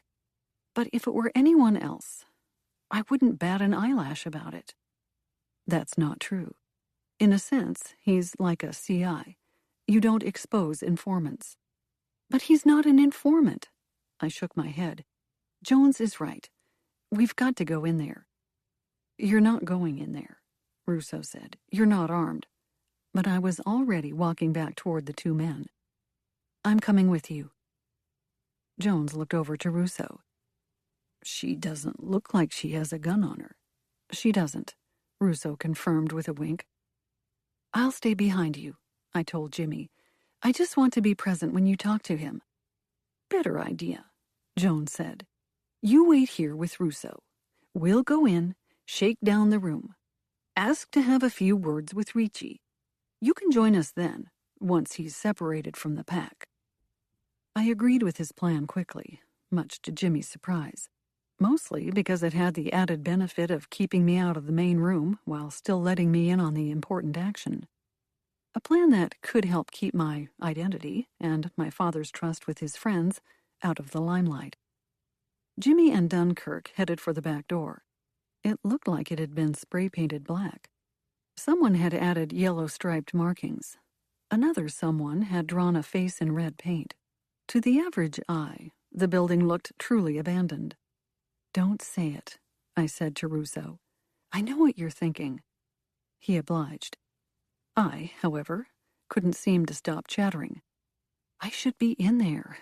You and I both know the reason I agreed so easily to Jimmy's plan. I was protecting my dad's reputation. You don't have a gun. You shouldn't be rushing a poker game filled with potentially dangerous individuals. But I could have followed behind, I said. Joined them for the shakedown once they were sure there were no weapons. I belong in there. Take a breath, Russo said. You're not even supposed to be here at all. You're supposed to be curled in bed next to me, sharing a chocolate cake, and watching whatever crap movie they have on in the hotel room.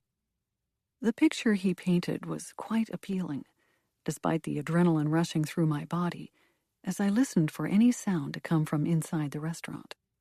That doesn't sound all that bad, I said, except for the part where there's hardly any chocolate cake left. Not to mention, the stuff that is left has been tossed in the back seat. The frosting's probably all slid off and mushed. Russo's low laugh coursed through the trees. I can rectify that. Ever heard of a thing called room service? Maybe I shouldn't be here at all, I mused, bouncing my weight from one foot to the next. Maybe I'd have been better off giving the case to Jimmy and Dunkirk. They can handle it. You don't just let cases go, Russo said. It's not in your nature. Now, take a breath, relax, and... A shriek came from inside the restaurant. I gritted my teeth together. What's that about, relaxing? Russo's brow knitted in confusion. Maybe we get a little closer. A little closer? I waited, listened. There were no more sounds. I'm going in. Chapter 13. Russo didn't stand a chance. Still clutching my heels, I hightailed it across the parking lot and threw the back door open. Unfortunately, there was no hallway to shield my sudden appearance, nor was there a way to block Russo from view. He'd broken into a run behind me and arrived at my shoulder a beat too late. Oh, he murmured. I see. To our right was an old podium that had probably been near the front door in the restaurant's heyday. Before us, the room stretched open, one big rectangular space. Most of the tables were long gone, though the booths near the edges of the room were reminiscent of days gone by. The room was coated in swatches of red. Red carpeting, red vinyl seating on the booths, red tapestries. All the red was offset by dim lighting, casting a creepy sort of glow on the walls. The rest of the restaurant was tinged with shiny brass fixtures that glinted underneath a reddish tinge. In the middle of the room was one circular table with 6 players and a dealer seated around it. Jimmy and Dunkirk stood before the table, Jimmy with his arms crossed, and Dunkirk with that hand twitching by his waist. Strangely enough, nothing seemed to be out of order, except the presence of cops at an underground poker game. Jimmy's eyes said everything as his gaze bored into mine, but he quickly turned back to the table as if my arrival had been expected. The eyes of every player were on me as well, but soon enough, they turned back to Jimmy when he cleared his throat and began barking orders. "We're just here for a quick chat," Jimmy said. "Hannah, can we start with you?" The dealer paled. "It's Angel. Call me Angel." "Angel, you're with him." Jimmy nodded to Dunkirk. "Ricci, you're coming with me. The rest of y'all don't get any ideas. We just want a quick chat." "What's this about?" my dad asked. "We don't have to talk to anyone." Jimmy's eyes landed on him, and I could see the struggle in his expression. It was obvious he recognized my father, and wasn't quite sure what to do with him. He glanced my way. "Your father looks like you," Russo confirmed in my ear. "Or, rather, you look like him." "It's just genes," I said, "nothing more." Russo shut up. "Let's get a move on," Jimmy said. "Angel." Come on. Don't do this to me." Angel took off. She wore a black miniskirt and high heels nearly double the size of mine. Her shirt was a teeny crop top that barely covered her chest area, and her hair was the size of a motorcycle helmet. She teetered straight toward us, shrieking like a banshee. I suddenly understood that the sound we'd heard initially had been nothing more than a frightened woman, not a cop in distress. Angel's skinny arms flailed above her head, and she looked like a mix between Barbie and a bobblehead doll as she skidded toward the door. It was the easiest grab I'd ever made. I reached out and looped my hand around Angel's wrist. I just held on until she stopped moving. "What do you think you're doing?" She looked curiously at me. "Don't touch me." "I'm a cop." "You don't look like a cop." She squinted at me. "I thought you might be a lady of luxury, except I haven't seen you there." "Told you," Russo murmured in my ear. "I said you didn't look like a cop." "You didn't tell me I looked like a prostitute either." "Ladies of luxury aren't prostitutes," Angel snapped her gum. "Not most of them, anyway. We're strippers." "Excuse me," I said. "My apologies. Either way, you're coming with me. Let's have a quick chat, woman to woman." She shrugged. "I'm not saying nothing." "You're going to make this fun, then." I looked over her shoulder at Jimmy. "I'll start with her, then we'll switch." "This is all voluntary," my father said. "We can stop talking at any time. None of us have asked for lawyers. Keep that in mind." I ignored him and steered the dealer away. "Angel, follow me." We found a bench near what must have been a coat closet once upon a time. I sat next to Angel while Russo leaned against the doorway. "We appreciate your cooperation," I started. "We don't suspect you of anything, Angel, but we do need you to answer a few questions." "Who's he?" Angel nodded toward Russo. "Why is he listening?" "He's my partner," Russo filled in. "We make a great team." "Ah," Angel sounded disappointed. "I thought he was your man. He's cute. Speaking of, my shift starts tomorrow at 5 p.m. Feel free to stop by, handsome." "I'm flattered," Russo said. "Unfortunately, I'm taken." "Shucks," Angel said, without sounding sad. "You can always look, if you're so inclined. Just keep those hands to yourself." I cleared my throat. "How do you know Joe Ricci?" "Joe?" She wrinkled her nose. "We go way back.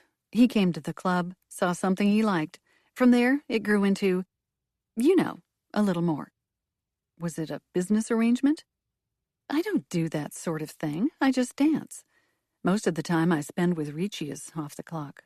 He just comes to the club and forks over some cash as a token of gratitude. Lucky and the bosses get annoyed if guys take business from the club." "Well, we know Ricci is involved in some off-the-books shenanigans with the ladies of luxury. Any chance you know about that? If you already got your facts, you don't need another fact from me." "It's not going to hurt you to tell us," I said. "It'll only help your case. We already have the info. We just need to know we can trust you." "You can trust me." She gave a hearty nod. "Promise." "Yeah, we'll need more than that," I said. "Give us something."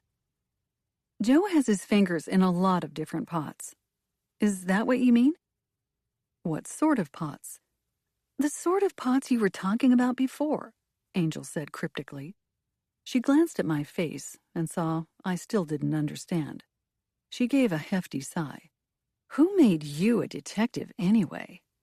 "Yeah, Joe gets a kickback if he brings guys to the bar that spend money on a woman. But he's not, actually involved with the process. It's like leading a horse to water." "How's that?" "Well, there's horses. Those are the guys. And they're thirsty. The girls are the water. They need to be, I don't know, drinking up. So Joe just shows them the way. He's not in on it or anything. You can't arrest him for being a well-informed man." I looked over at Russo, who was hiding something that looked like amusement. "That's one heck of an analogy," Russo muttered. "Unique." "What about narcotics?" I asked. "You a narc?" Angel's voice rose a few pitches higher. "I didn't think you were a narc." "As a matter of fact, I'm a murder cop," I said. "And you don't want to be caught up in this case I'm working. Trust me. I don't know anything about drugs." "Right," I said, thinking of the safe we'd found in her room, and the half-kilo inside of it. "So if, theoretically, we searched your place, we wouldn't find anything?" "You can't do that." Her eyes shifted from me to Russo. "She can't do that." Russo just flicked a non-committal smile. "Take it from me. You don't want to test her." "You can't go into my apartment." Her eyes widened. "I live in a nice place. There's security. They won't let you in." "They have to let us in if we get a warrant," I pointed out. "And Russo's right. You don't really want to test me. I'm quite determined. But I'll tell you what. If you cooperate with us, we won't need a warrant." "It doesn't matter." She swished her ponytail. "You can go into my apartment. You won't find anything there. Warrants can include more than you know. Private spaces, cars, safes." Her eyes narrowed in understanding. "What do you want to know?" "I thought that might catch your attention," I said. "Though I can assure you, we're not interested in you or your part in this whole mess. We're looking for the person responsible for killing Tony Colombo." "Peg leg?" She frowned. He's dead? You didn't know? Her surprise seemed genuine, which in turn threw me for a loop. Where were you last night? I was with Joe the whole night. Start from the beginning, I said. What time did you meet up with Joe? I don't know, 7 p.m., she said. I was supposed to work, but called in sick. I got some favors Lucky owes me, and I didn't feel like working. He didn't seem to care. I was told you had a shift. I did. I'm telling you that I didn't show up for it. I was with Joe the entire time. From when to when? 7 to, I don't know, this morning, she said. He spent the night. We went out around 2 in the morning, stopped by the club. Why'd you go out at all? Joe wanted to, she said. He was meeting someone. I went with, got some food. I was hungry. And Joe was with you the whole time? He didn't leave even for a few minutes? No. We were busy most of the time. She fluffed her hair. What can I say? He likes my company. I see, I said. Are you in an exclusive relationship with him? Nah, it isn't like that. We just enjoy each other's company when neither of us has anything else going on. I don't mind my work, and it's hard to have a relationship doing what I do unless the guy really gets it. I understand, I muttered. All too well. Russo chuckled darkly. Joe gets it, though, Angel said. He knows we're not serious, and I know he's not looking to make me his ball and chain. I was still processing Angel's claims that she'd been with Joe the entire night.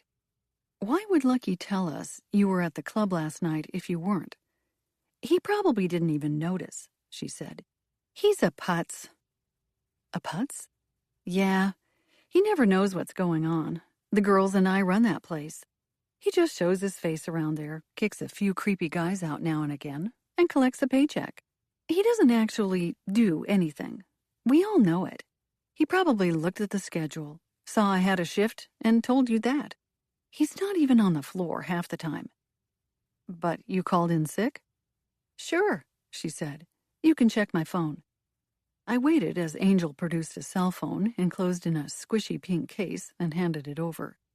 Go on, look, she said, unlocking it. But don't click on YouTube. And if you're not ready for rated X stuff, stay out of the text messages. Some of my best-paying customers like a little warm-up before they come to the club. I stayed far away from Angel's text messages and pulled up her call log. Sure enough, there was a call to a contact by the name of Lucky early in the afternoon. I took a picture of the call log, along with Lucky's number, to match it up later and verify. What's this one? I pointed to a call slightly after. The contact was listed only as front door. It's the front door, she said, as if I was an idiot. I told you, I live in a nice place. There's a buzzer at the front, so when I have a visitor, they just dial up from the keypad. I press in a code and it unlocks the door. I thought back to the Gem Industries building and the struggle we'd had to get into Angel's apartment. I see. And your visitor was? I told you that, too. She sounded annoyed. Joe. He came over around 7. See? 7:02. Isn't that close enough? And he didn't leave again until... We left around 2 a.m. Jeez. Do you have any new questions, or can we wrap this up? When was Pegleg killed? I didn't answer. Look, I'm not dumb. I watch cop shows. If you're asking about last night, that must mean the guy was killed during that window. So if you're looking for Joe's alibi, I'm it. He was with me all night. Never once out of your sight. He dipped away at the club for all of 20 minutes. He had some meeting that was private. I went and hung out with the girls in the back room. I ran into Lucky. That's probably why he thinks I was working. He saw me, waved, moved on. That's about the extent of his attention span anyway. 2 a.m. was too late. If Joe Ricci had truly spent the evening with Angel, holed up in her apartment, there was no way he could have gotten to Bellini's and back, let alone slipped into the refrigerator and pulled a gun on Tony. I can see you're struggling with all this, she said. So how about you just let me go now? Did I help you? I'm not sure, I said. Do you know any of Joe's friends? She gestured toward the restaurant. Sure. I've been dealing this game for, I don't know, a year or two. Is it always the same crowd? Not always.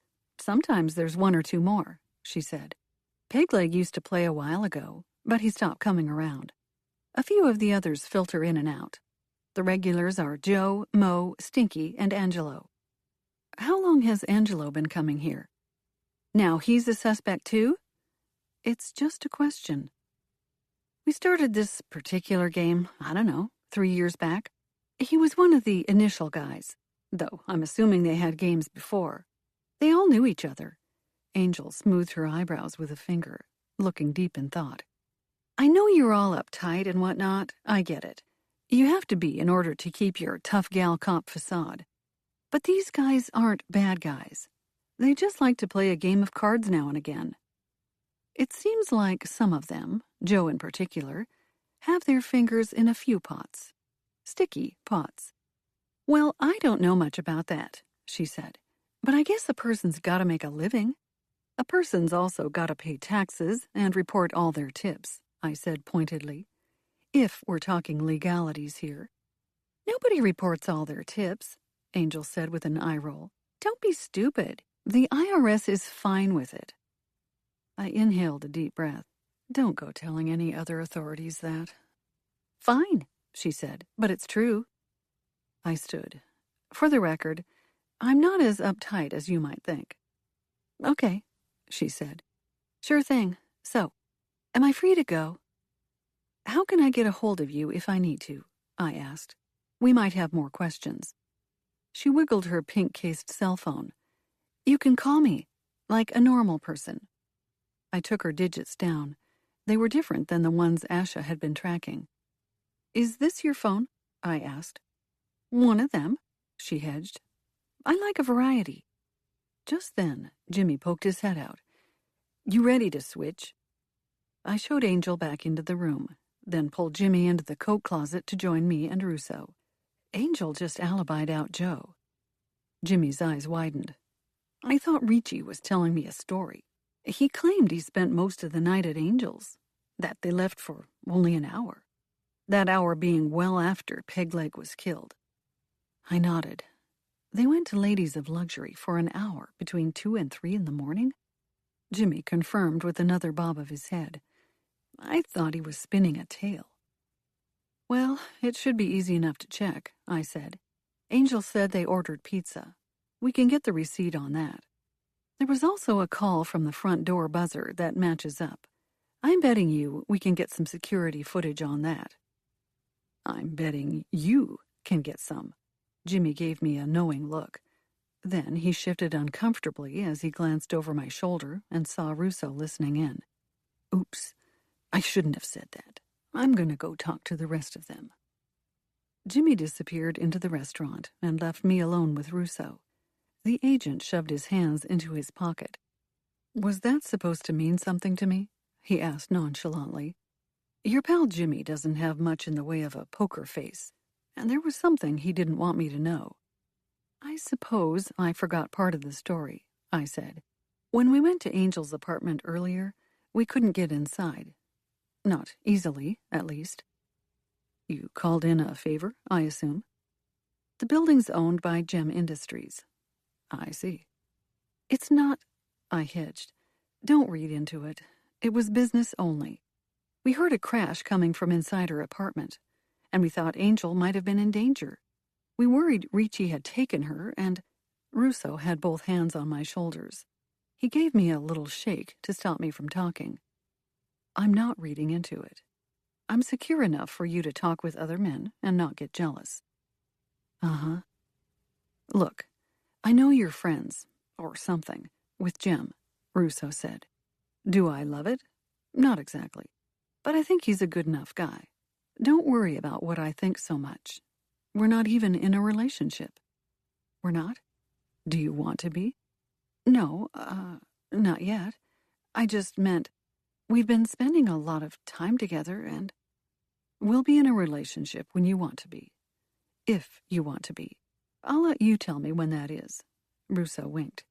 Until then, You're a free bird, Kate Rosetti. I liked the feeling of being Russo's sole focus. The way he looked at me, spoke to me, made me feel important and understood.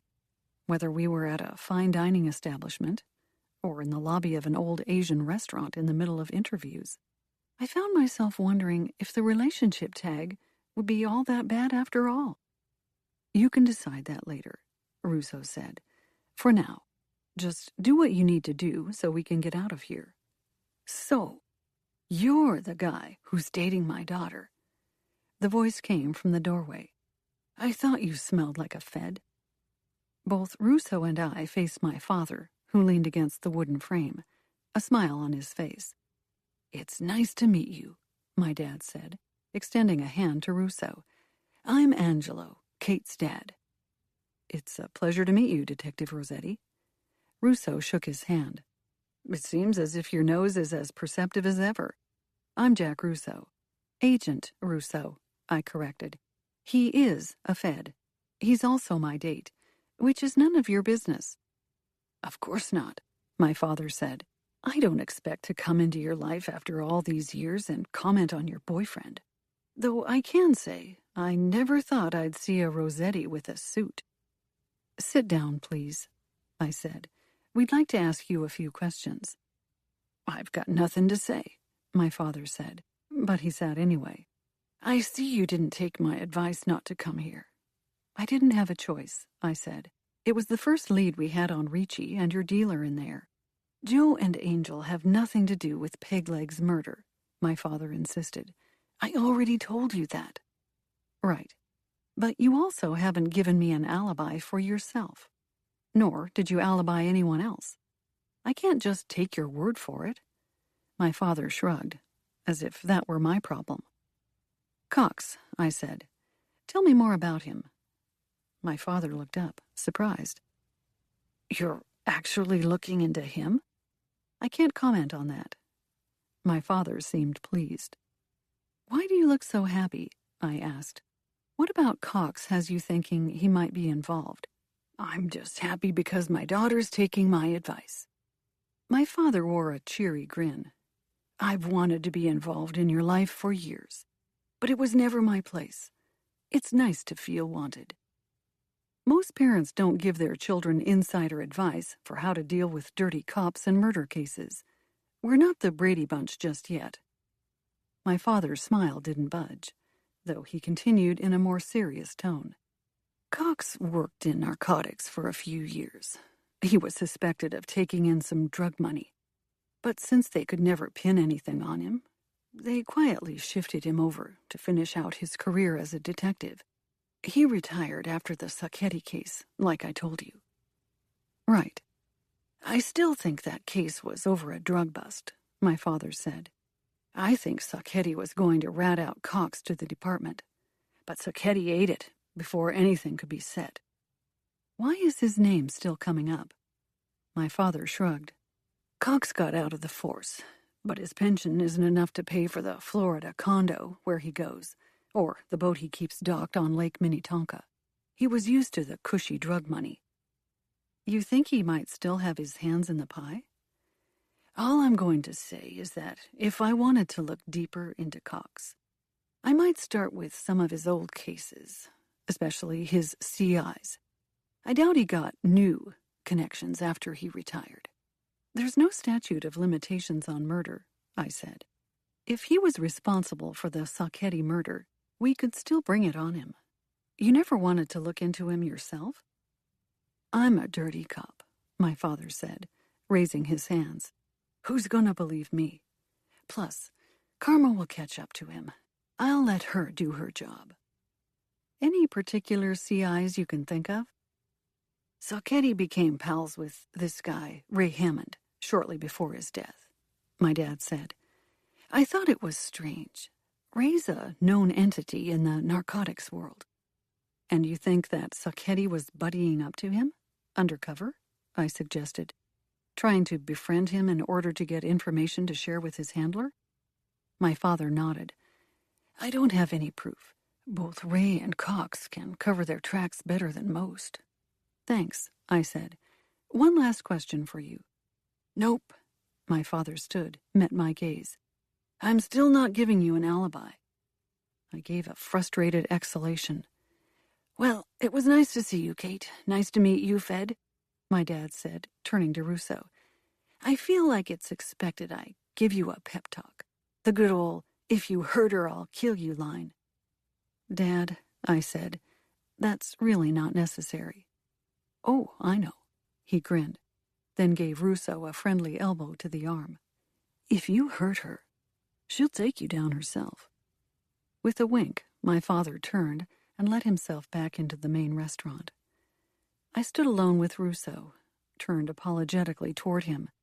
I'm really sorry about that. No need to apologize. Russo looked uncomfortable also. He seems nice enough. That's not how meeting the parents should go. No, Russo said, but I don't think we've ever done things how they should go, and I'm fine with that. I reached for his hand and gave it a squeeze. Let me wrap up here. Then, maybe, you can take me home. He squeezed my hand back. Whatever you want, detective. I started through the doorway, stopping only when Russo called after me. What your dad said. He raised an arm, scratched at his head. The killing me if I hurt you part? That was a joke, right? It was my turn to grin. You never know with us Rosettis, do you? Chapter 14. So, you're Rosetti's daughter. Joe Ricci sat back on the bench, rested his head against the wall. I've heard about you. Only good things, I hope. I stood before Joe Ricci. Russo hovered near the exit and stared down at his feet, listening carefully but trying not to show it. Where were you last night? Joe gave a wide grin. I wouldn't have done Pegleg. He was a friend of mine. Sometimes he even came to this very game.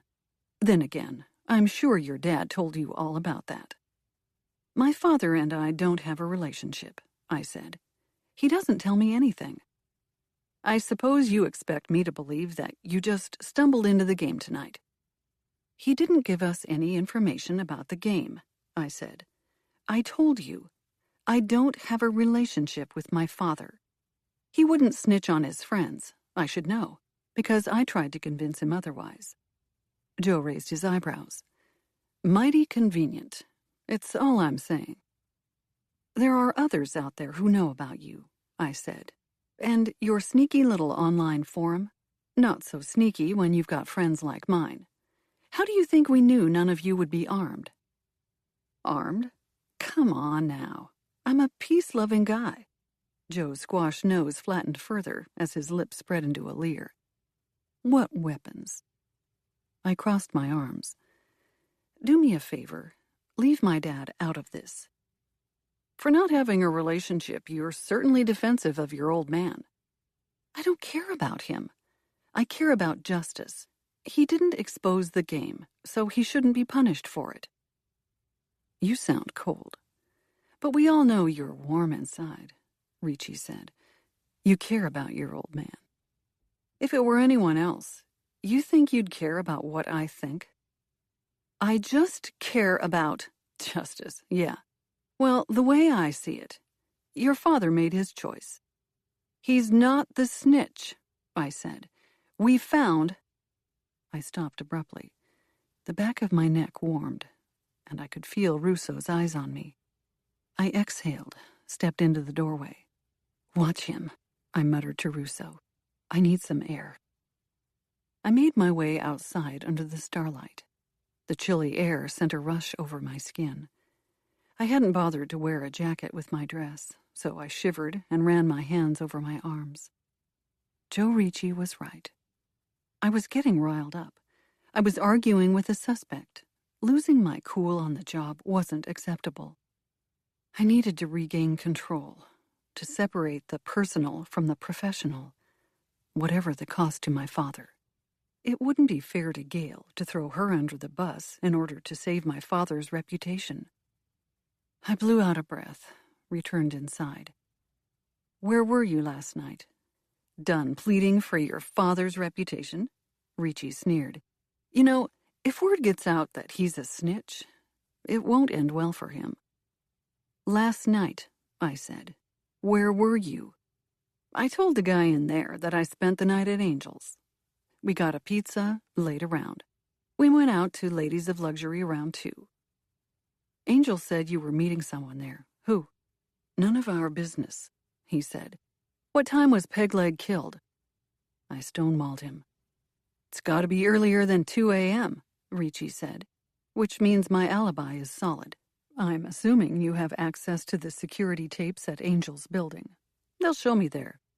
That also means I don't owe you an explanation for my whereabouts after the window of time in which Pegleg died. I couldn't have made it to Bellini's and back without getting caught on tape. It wasn't me, just like I've been telling you. I glanced over at Russo. He nodded. Stop wasting our time, Ricci said. We both know that I've got a solid alibi. Either I did the murder or I didn't. It's obvious I didn't, so let me go. What do you know about Cox? Who? Kevin Cox, I said. A retired detective. Ricci shrugged. Heard the name, but I've heard a lot of names. He worked a case in which you were questioned years ago. Does the name Johnny Sacchetti mean anything to you? Oh, Johnny. Ricci put his head in his hand, shook it mournfully. Another flipper. Shame. You knew he was working as a CI? It was obvious he'd switched to an informant. That's why I stopped working with him. But I didn't have him killed. Nor did I kill him. Why'd your name come up in that investigation? I was at the barbecue when he was shot. Your dad was there, too. Then again, I'm sure he told you all about it. I ignored the barbed comment. Did you see anything worth mentioning that afternoon? It was a long time ago. I don't have that great of a memory. I sighed. There was no way I was getting anything else out of Ricci for the night. He was right. We were both wasting our time.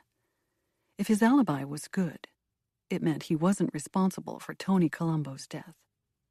The rest, the cold cases, had waited this long. They could wait a few more days. You're free to go, I said, but don't think about leaving town. I might need to get a hold of you again. Just ask your dad, Ricci said. I'm sure he'd be happy to put us in touch. I leaned forward, stuck my face close to his ugly mug, lowered my voice. I know all about guys like you, Ricci. You sneak by because you never tackle any of the big projects. You don't put your name on anything. You squeak through life doing just fine. Never great, but certainly not struggling. Is that right? People like you slip through the cracks all too much. But if I find out you've blacklisted my father for something he didn't do, I gave a shake of my head. I'll find something on you, Ricci. If not Pegleg or Sacchetti, there'll be something else. I promise. Ricci stood, hiking up his pants. He gave a slow smile. You're a pretty thing. I can see why you've got Daddy wrapped around your finger. Tough cookie. Ricci, I warned. Russo stepped up, his arm brushing against mine. The sheer presence of him calmed me. Let it go, Russo murmured, only for my ears. Ricci scanned the distance between us, a knowing look in his eyes. Then he turned and re-entered the restaurant without a backward glance. Your dad will be fine. Russo turned me to face him. His hands came up on my shoulders. He can handle his own. Ricci was just messing with you. He was trying to get into your head. That's what people like him do. And he was successful, I snarled. I let him get to me. What was I thinking, taking this case on? I'm clearly not acting like myself. You need to cool down and get a good night's sleep.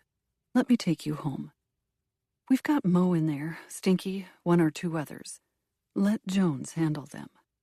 That was the initial plan anyway. Russo stepped past me.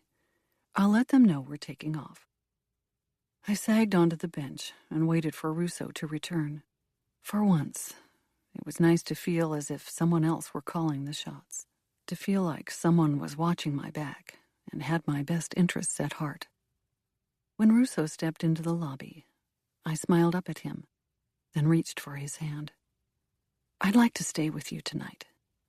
Russo's face brightened, his smile tender. "I appreciate that, but I'd rather we wait." "Wait for what?" Russo brushed a piece of hair out of my face. "It's been a long night. You're tired. You're probably overwhelmed, confused. I don't know. The case is complex from what I've overheard. Your best suspect just alibied out. You're concerned about your father. There's a lot on your mind, and I don't want to add to your plate. I'd rather forget about it all for a while." "I don't want to be the reason you forget." Russo leaned in. "I want to be your choice, something you remember. Tomorrow, okay? We don't need to rush." Together, Russo and I walked hand in hand across the parking lot to the car. My dress had shifted slightly. My feet had darkened with dirt from my initial jog to the restaurant. I'd never pictured myself hand in hand with a federal agent. But somehow, it felt just right. Russo dropped me at my house. He lingered outside with a kiss. But when the tension between us burned and strained, begging for release, he stepped back. Breathless, we watched one another. His thumb rose, stroked over my forehead. "Tomorrow," he promised, "if you still think it's a good idea." I reached for my keys and fumbled with the door, letting myself inside and locking it behind me before I could do something truly embarrassing, like beg for him to take me back to his hotel, or request that he stay at my place. Russo was right. He had his head on straight. I was a mess. Despite the late hour, I heard movement upstairs once I'd closed the door behind me. I hesitated, tensing in the entryway before creeping toward the staircase on high alert. It was a little early for Jane to be home. Then I heard the shower flip on, and the sound of loud, completely offbeat singing. I exhaled a sigh of relief, made my way upstairs, and helped myself to my own shower. By the time I slid into a set of flannel shorts and a thin tank top, Jane was emerging from her shower as well. We met in the hallway as we crisscrossed paths. She wore a fluffy pink robe with matching slippers and a towel wrapped around her hair. Her face was peachy and dewy and looked like a fashion catalog. At best, I looked scrubbed clean. "You were out late," Jane said. "Working a case or out on your date?" "Both?" She shook her head. "Want to talk about it?" I was surprised to find that my answer was yes. Jane led me into her room. Before she'd moved in, it had been nothing more than a plain guest bed, furnished with the leftovers I had on hand. Mismatching pillowcases, a hand-me-down comforter, nothing on the walls. Jane had transformed it to a cozy space of her own. Her bedding was a soft blue with a slew of matching pillows, and she'd added some airy floral paintings to the walls to give the place a feminine flair. Her closet was open with clothes scattered wildly around it, and a jewelry box sat open on the dresser, showing hints of sparkle and pizzazz. "You're home early," I started. "Don't dodge the question," she said. "We're not talking about me, but yes, I got off a little early tonight. It wasn't as busy as usual. So, start with the date." The date was... I ran a hand through my wet hair and teased out a tangle. "Amazing." "Yay!" Jane clapped her hands, then shifted deeper on the bed and folded her legs beneath her. "Why the long face?" "We got sucked into a case." "Together?" "Sort of. He came with on this case I'm working," I said. "And before you yell at me, the reason I took this case is because it's personal." Jane frowned. "Are you in danger again?" I shook my head, took a fortifying deep breath. "It involves, well, Dad's name has come up." "Oh. I've had some contact with him lately, and I thought you should know," I said. It's been purely official business. He's in town, living not all that far away. He looks good." Jane simply nodded. "How do you feel about seeing him again?" "Conflicted," I answered honestly. "I don't want to like him. I don't want to want a relationship with him. Yet I can't seem to stay away, or to quit caring about him completely." "That's understandable. He's family." "Not really. He's never been there for me." "He's your flesh and blood," Jane said. "And who knows? Maybe you'd be surprised. Just because he wasn't around doesn't mean he didn't care about us." I squinted at her. "You're highly optimistic about all this, and cool as a cucumber. Why?" She shrugged. "I never had the same sort of vendetta, or hurt, or whatever, against Dad that you did. You took it very personally, which is completely understandable. I guess I just didn't care so much about what everyone else thought about him. To me, he was still Dad. Sure, he made a bad decision, but he paid the price. To me, that's the end of the story. Just don't tell me he's in trouble again." "I don't know," I said. "There was a murder last night, and he won't give me an alibi." "Last night?" Jane frowned, as if thinking back. "What time?" "I asked him for an alibi between 7 and 11 p.m., I said. "He won't tell me where he was, and I can't figure out why. It's only going to hurt him to keep quiet. I don't understand what's more important than clearing himself of murder." "He didn't do it," Jane said. "I know he didn't." "That's sweet of you to say," I said. "Frankly, I don't know how you have such belief in him after all this time, but I admire it." "No," Jane shook her head. "You're not understanding. I'm positive he didn't commit whatever crime you're talking about." "Last night? 7 to 11, right?" "Yes," I said, puzzled. "But how can you know that?" "Because I am his alibi." The bomb sat there for a long moment, completely untouched.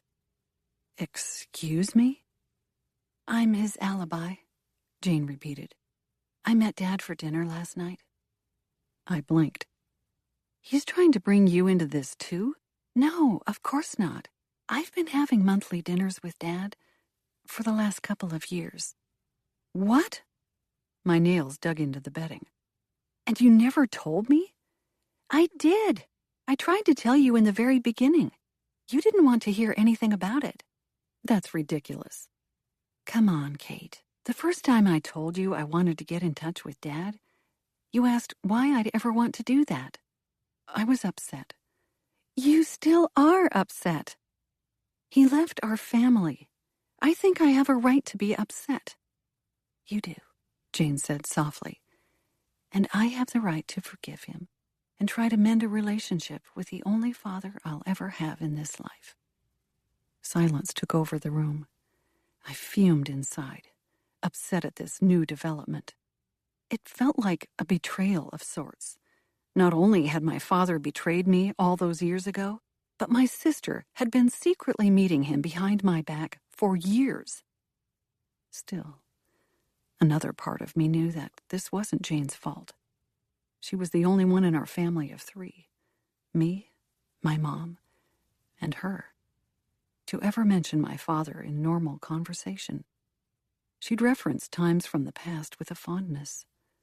She'd point out food or art or little pieces of nature that my father would love. My mother and I tended to ignore Jane during moments like that. I'd always been too upset, too hurt, to dive into that part of my history. I glanced up at Jane and found her looking pensive. She shifted her legs closer under her body, tugged her robe tighter. Her chin was tilted up in defiance, but the way she was looking at me was brimming with uncertainty. "How do you do it?" I asked finally. "How did you forgive him and move on? Carry on a relationship with him like he's a regular old dad?" "He is a regular old dad in many ways. Our regular old dad. Do you believe that people can change? I hesitated before responding. I thought of all the murderers I'd locked in prison, and how, if or when they were released, many went on to repeat their crimes several times over, or until they were caught again. Repeat offenders were a real problem. I see too many people in my job who get stuck in the same routines, I said, the same destructive patterns. They hurt themselves and others over and over again.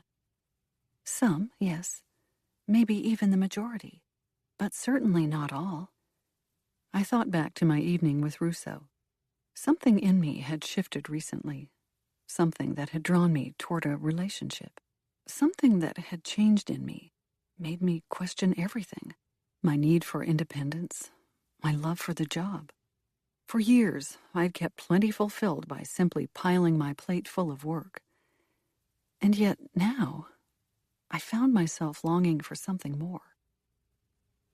I suppose, I murmured. I think people have the ability to change if they want to. Dad made some mistakes. He was young back then, stupid even. He hung with the wrong crowd, slipped up. But it was never because he didn't love us. And I suppose that's why I can overlook it. My life hasn't been a bright and shiny series of successes. She shrugged. I hope I've changed. Or I hope I'm changing. I'm not perfect, so how could I judge Dad? He wasn't that much older than me when he went to prison. I rested my hand on Jane's, squeezed. You've always had good intentions, no matter what. And you are changing.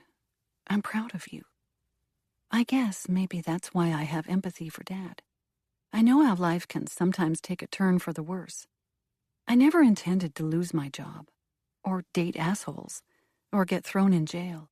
And I didn't do any of it maliciously. We all know that.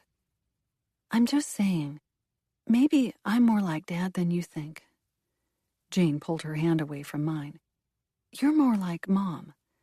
You both are strong, independent women. You don't need men to get by, and you don't get sucked into dating losers just to have company.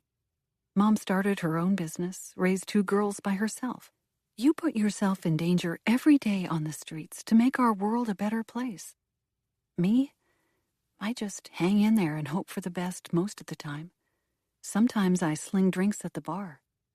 That's not true. I just can't bring myself to judge Dad for his past. Jane limply moved her shoulders up and down. I don't have it in me. I could see how it might happen to anyone. Maybe not you, and maybe not Mom. But the rest of us, those of us who aren't as strong as you. My chest felt like it was crumbling. I'm no stronger than you are, Jane.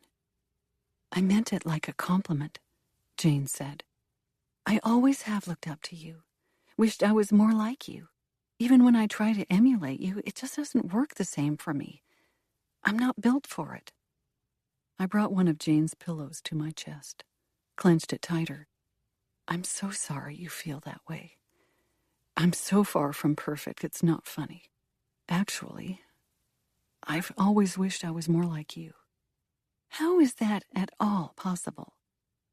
You're so loving and caring, and so non-judgmental. People flock to you. They love you from the moment you say hello. I'm cold and shut off from people. Even my friends know that. The reason I have any friends at all is because they're forced to spend so much time with me at work that they can't help but be pleasant to me. That's not at all true. Your friends love you because you're fierce and loyal. I can't seem to make any sort of relationship work, I said. Sure, you've dated a few doozies over the years, but you keep getting back on your feet. You put yourself out there, which is far braver than what I've been doing all these years, hiding behind a badge. Jane barked a low laugh. I guess the grass is always greener, huh? I returned her smile. I guess so. You know, you can come with me sometime if you want, Jane said. To dinner, I mean. I know Dad would love to see you. Away from work. I don't know. It's not too late. He talks about you all the time. Asks about you. He knows what cases you're working, and who you report to, and what your title is. He knows more about you than I do, it feels like. How is that possible?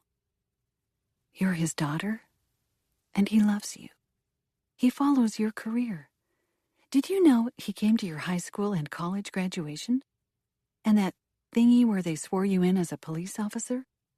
My mouth parted in shock. No, I did not. Are you sure? Positive. He sat in the crowd in the back. He's very proud of you, you know. There's a part of him, I think, that knows you are the cop he always wished he could have been. My stomach clenched. I'd never known. Never had the slightest suspicion that my dad had tried to remain involved, albeit from a distance, in my life. He should have tried harder. Maybe he should have, Jane said. But the past is done and gone. The question is what you want to make of the future. What is it you want from him, Kate? The question felt so loaded, I couldn't possibly give her a response. I don't know. Well, think about it, Jane said. Whatever you decide is your choice, to keep in contact with him or not. Are you glad you did it? I asked. Got in touch with Dad. She looked surprised. Of course. He's not a monster, Kate. He's a regular guy, and he loves us. He's my dad. And someday, if I ever have kids, she cringed, I'd like them to know their grandfather. We only get one chance at life, and I'd hate to lose him and regret not knowing the real Angelo Rosetti, beyond what the newspapers reported. That might sound morbid, but it's the truth. It was a lot to take in. I sat back, the pillow in my arms squished into a tiny ball. After soaking in the information for a few moments, I released my vice-like grip and returned my gaze to Jane. Does Mom know? About my dinners with Dad? No. You never told her? No, she said. For the same reason that I didn't talk about it with you. I know you guys think I don't notice that you shy away every time I mention Dad. Just a few weeks ago, I mentioned he'd like the pancakes at that one diner, and you both went mute. I'm not stupid. I felt you guys out, and you weren't interested. Neither me nor Dad is trying to force anyone into mending ties. You're far more intuitive than anyone gives you credit for. I know, Jane said with a grin. I prefer to be underestimated. I laughed, finding that despite the tricky nature of the conversation, I was enjoying my time with Jane. We hadn't had a sister-sister bonding moment in a long while. To be sitting, chatting about our parents felt so normal. A blip of normalcy in a crazy world. It was a breath of fresh air. Well, there's one more piece of the puzzle, I said. I actually got Mom to talk about Dad. And? And I think she still loves him. Jane pursed her lips, thought about it for a moment. I'm not surprised. You're not? No, not really. She never talks badly about him. She's never once put him down. I have to think that the reason she's so closed off to any mention about him is because it hurts too much to remember him. And the reason for the hurt, really, is love. If she just didn't care, well, she wouldn't mind so much. Okay, fine. You're smarter than me. I threw my hands up. I admit it. She laughed. It probably helps that I have Dad's perspective, too. He's head over heels in love with Mom. My mouth gaped open. You knew this? It's pretty obvious. She watched my expression. No offense, but if you figured it out in the short time you've been talking to him about this case... Touché. So, what are we going to do about it? About what? She digested the intentions in my eyes, then shook her head. Oh, no. No, Kate Rosetti. We are not interfering. Mom's got a date tomorrow. Later today, I corrected, looking at my watch. She's going out with some guy after all these years because she doesn't know that Dad is pining over her. or that we're okay with them getting back together. Good for her. That's all you have to say? What else is there to say? I'm not interfering. You're not interfering. We're not interfering. Do you understand? They're both adults. Jane gave me her sternest look. Dad tried to contact Mom after he got out. She didn't take the bait. But Mom still loves him. Maybe she needs a bigger push. She's not a child on a swing set. She doesn't need a push. She needs to figure out how to pump her own legs and get going. Maybe this guy, this date, will be a good thing for her. Don't you think she'd at least want to know about Dad's feelings for her before she decides to go out with a guy named Gregory? Life has a funny way of working out, Jane said. Maybe this Gregory will turn out to be the second love of her life. Or maybe she'll go out with him, only to realize that he's hairy and smelly. Maybe then she'll decide that the real love of her life is Dad, and they'll get back together. You never know. I hate it when you're right. I just can't help but feel like there's something I should do. You always want to help people, Kate. But sometimes people need to help themselves. Jane paused, glanced down at her nails. You know, if I could just follow my own advice, I'd be in great shape. I should consider a career as a psychologist. I grinned again and gave her slippers a firm pat. You are in great shape, and I'm glad we talked. Me too, Jane said. Now, can you please dish a little more about your date tonight? How did it turn into a stakeout? And did you at least kiss the poor man? Somehow, Jane and I managed to talk for another hour. We talked about our parents, about Rousseau, about Jane's current love life with Wes Remington. We hadn't had a night like it in years, and when I finally climbed into bed in the early hours of the morning, I felt rejuvenated. Before I tucked in for sleep, however, my thoughts turned back to the case.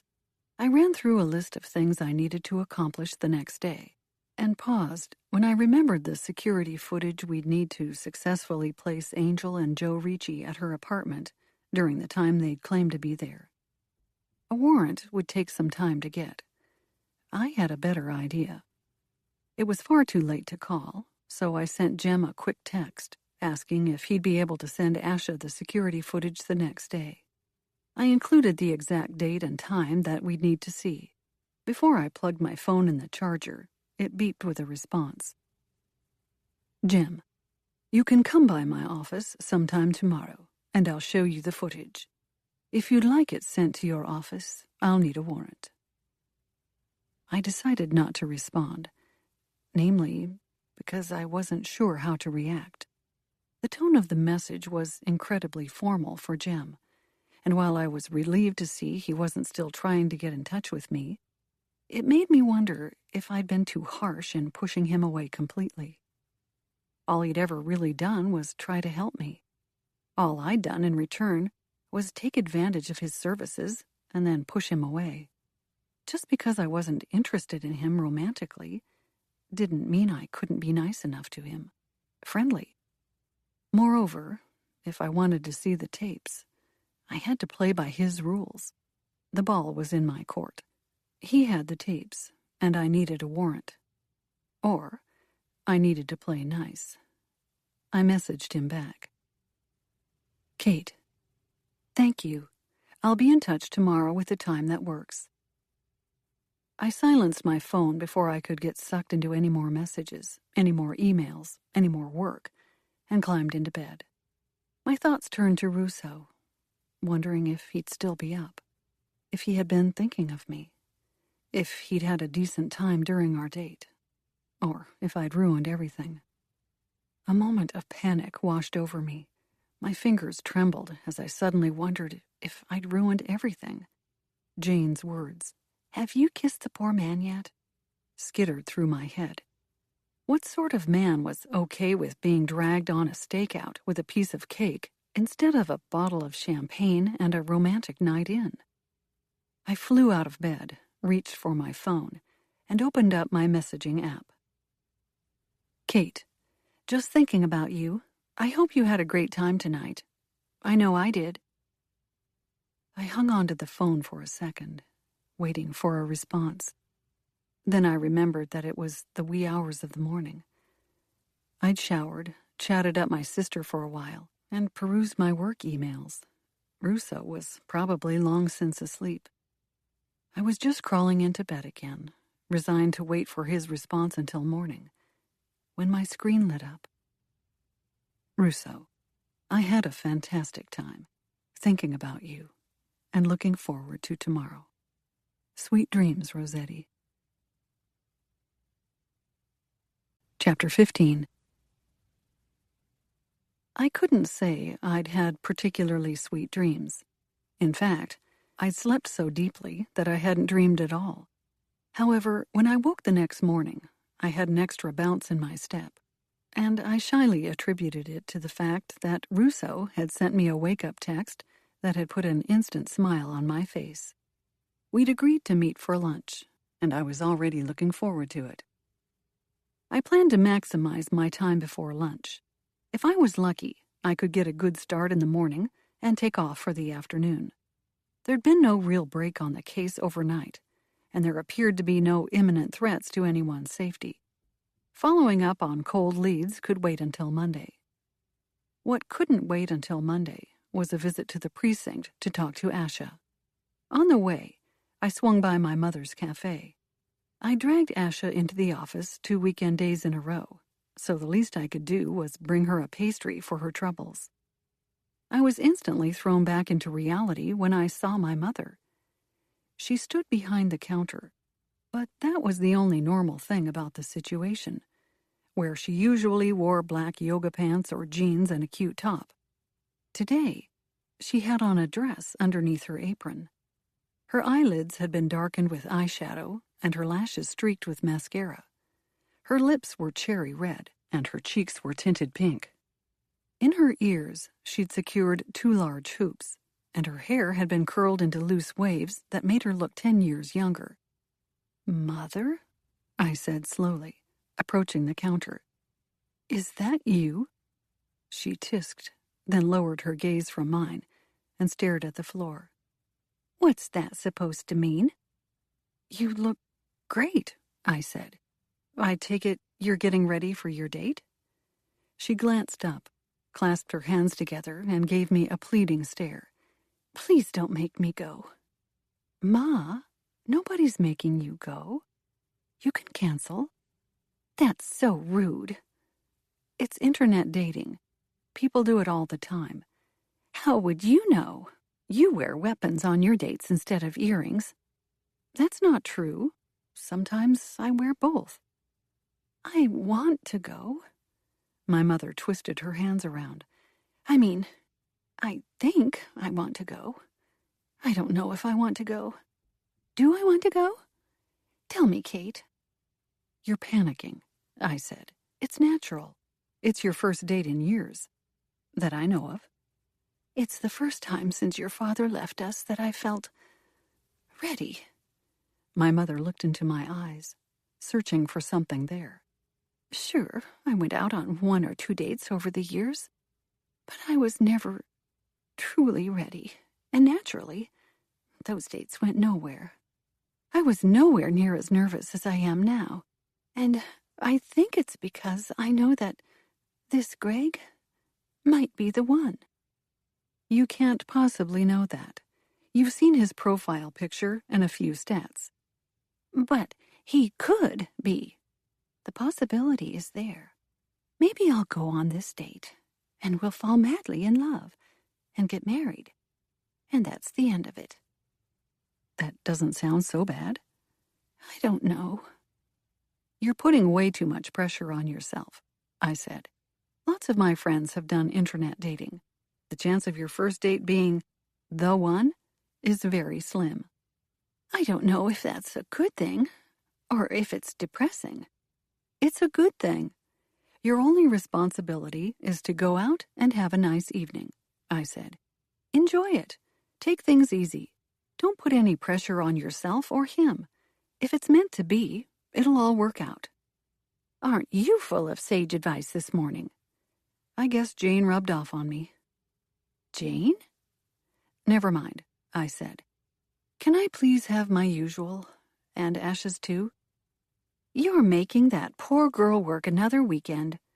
She gets paid, I said, and she enjoys her job. I'm not forcing her to come in. My mother gave me a stern look. You need to buy her a drink. I gestured toward the coffee cups. I'm trying to do just that. She rolled her eyes, but set to work making my coffees while I waited at the other end of the bar. I stared out the window, replaying the conversation I'd had with Jane the previous evening. I wondered if I should mention my father again, maybe implying that there might be shreds of a relationship left to pick up and weave together. However, when my mother handed 2 coffees over to me, I saw a level of uncertainty in her eyes that I'd never seen before. Throughout our youth, my mother had never shown me or my sister her vulnerable side. She'd shown us the tough, strong side that she'd needed to don in order to survive the years she spent as a hard-working single mom. Now I saw a glimmer of hope, a hint of excitement, a barrel of fear, and I knew Jane was right. My mother had to figure this out for herself. I took the cups, gave her my best smile. It'll be fine, I told her. I promise you. Have a good time, and call me if he's a creep. She laughed. You always know what to say, hon. I love you. The jaunt to the precinct was a quick one. I found Asha sitting at her desk, her nails white as snow, rushing over the keyboard. She barely looked up when I entered the room. I've got brunch with friends, she said, so let's make this quick. I made a mock expression of horror while I handed her the coffee. You have friends besides me? Believe it or not, I need to have more friends than you, Asha said. Friends interact with each other. You know, they have social time together outside of work. Oh, see, I wasn't clear on that, I said. Now that I know, I'll be better. Asha grabbed her latte and clinked it against mine in a cheer. That's what I like to hear. Now, you wanted to know about Ray Hammond? I nodded. Asha had heard all about the previous night's incident at the Asian restaurant. We'd given her a list of names to look up, and it seemed she'd gotten an early start. Hammond's a known drug dealer, she said, but he's careful, smart, been in the business a long time. I imagine he's got a record? They'd like to have a record on him, she said, her eyebrows inching up, but they haven't got him on so much as a parking ticket. Hammond is so ingrained in the business that he's got people doing everything for him. He never touches the actual drugs, doesn't touch the money until it's been laundered through any number of clubs, laundromats, restaurants, you name it. Squeaky clean. Sounds like he's got a pretty good racket going. He sits back and watches the cash flow in, she said. I know there's this rumor floating around that you're the best detective we've got, but I'm not sure even the famous Kate Rosetti will be able to get anything on him. I made a face, and she grinned. At least, not in the time you've got, Asha continued. He's slippery. They've done big operations and missed him. What about the people under him? The ones that flip don't live long enough to do much good. Ah, lots of accidents for his underlings, Asha said, squinting at the screen. I'm finding 7 in just the last few years. Yikes, tough boss.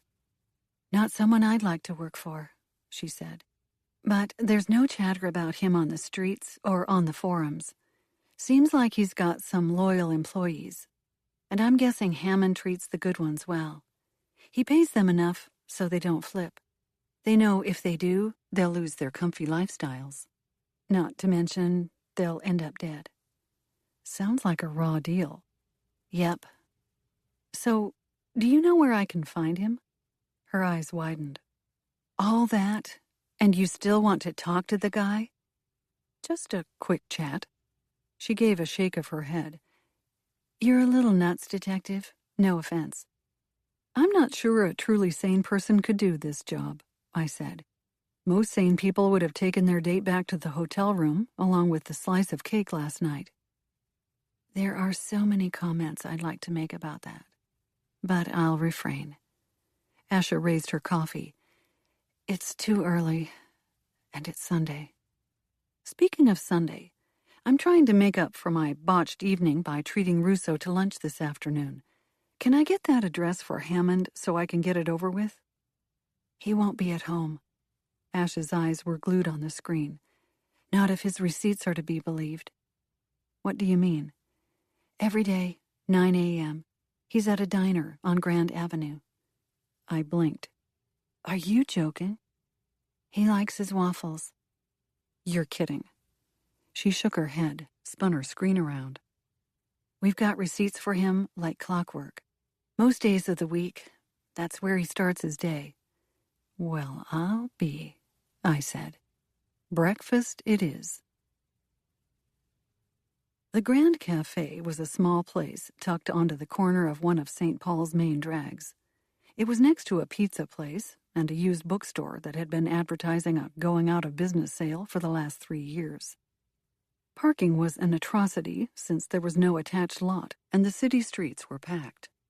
By the time I parked and made my way to the diner, I was ready to turn around and head home.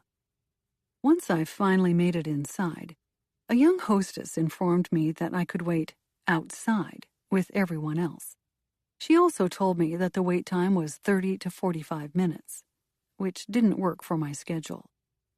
I flashed my badge, gave her my sweetest smile, and pushed past the crowd of people waiting for buttermilk biscuits and the best pancakes in the city, if the menu was to be believed. The smell of coffee swirled in the air, mixed with the sugary aroma of syrup and flapjacks. I gained 10 pounds from a single inhalation. The restaurant was packed. Thanks to Asha's reports, I knew exactly who I was looking for. Ray Hammond took up an entire booth all by himself, making him easy to find. He was partially hidden behind a plate stacked high with waffles. A lump of butter sat on top, melting down the syrupy tower beneath. A gigantic glass of chocolate milk perched next to his hand, complete with a straw. I made my way over to him. I hesitated for a mere second before sliding into the empty seat across from him.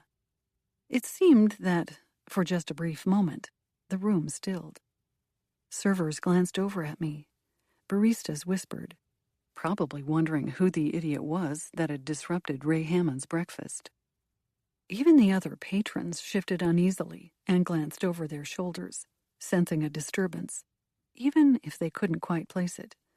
I ignored the stares, glances, and whispers, and waited patiently for Ray to look up.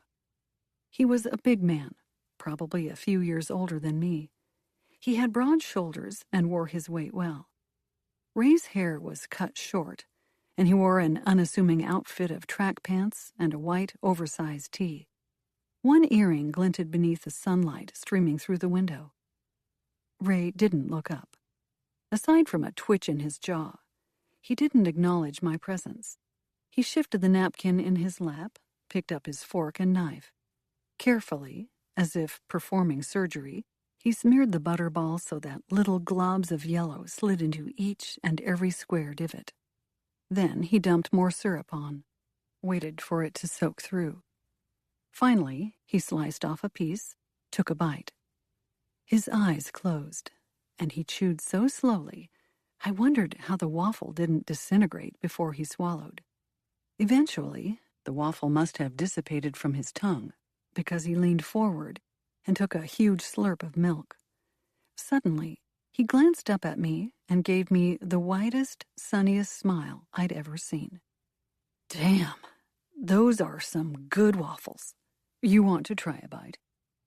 If he was trying to catch me off guard, he'd done a bang-up job of it. I opened my mouth, shook my head, no. I'm good, thanks, I said. I was just... Ray shrugged, turned back to his waffles, and left me to drift off and watch as he repeated the process. 2 bites later, I was too impatient to wait any longer. I ordered a coffee from a passing waiter, who was clearly curious as to what I was doing. When it arrived, I stirred in some cream and rested my elbows on the table. "Ray Hammond," I said. "I'm Detective Kate Rosetti." "Nice to meet you." Ray sat back. He held his glass of chocolate milk against his chest, took a sip through the straw. "What can I do for you?" "I have a few questions to ask you. I don't really like my breakfast being interrupted." "I'm truly sorry about that," I said, "but I didn't want to interrupt you at your home either. I'll try to make this quick." "I'll make an exception for a pretty cop like you." Ray grinned again. "You got guts coming in here, I'll give you that." I was more confused than ever. Ray looked like a kid in a candy shop, not a man potentially responsible for 7 deaths and counting. It didn't seem like he could run rackets on pixie sticks, let alone cocaine. "I'm looking for information about a cop," I said. "A retired detective, Kevin Cox." "Don't know who you're talking about." "It doesn't seem to me like you're making a great effort at lying," I said. "You didn't even stop to think about it." "You're interrupting my breakfast, lady. I'm just here, wanting to eat my waffles in peace. Is that too much for a guy to ask? This is why I'm not married. You ladies always want to talk during breakfast. Let a poor dude enjoy his food." Ray took another sip through his straw, and unfortunately, his glass ran empty. He slurped once, and by the time he pulled his head back, a server was there to give him a refill. I was forced to wait again. This time, as the server poured in white milk, then chocolate syrup, then stirred it for Hammond. "Okay," he said finally. "I'm refueled. What did you want to talk about while my waffles get cold?" "Cox. I know you're familiar with the name." He gave a thin smile. "I know the word, not the name." "I'm working a homicide case," I said. "You don't want your name involved. One way to stay completely uninvolved is to help me out." "Ask me for my alibi." I took a sip of my coffee. "When was your guy killed?" Hammond pressed. "I'll give you my alibi." "I'm not looking for your alibi.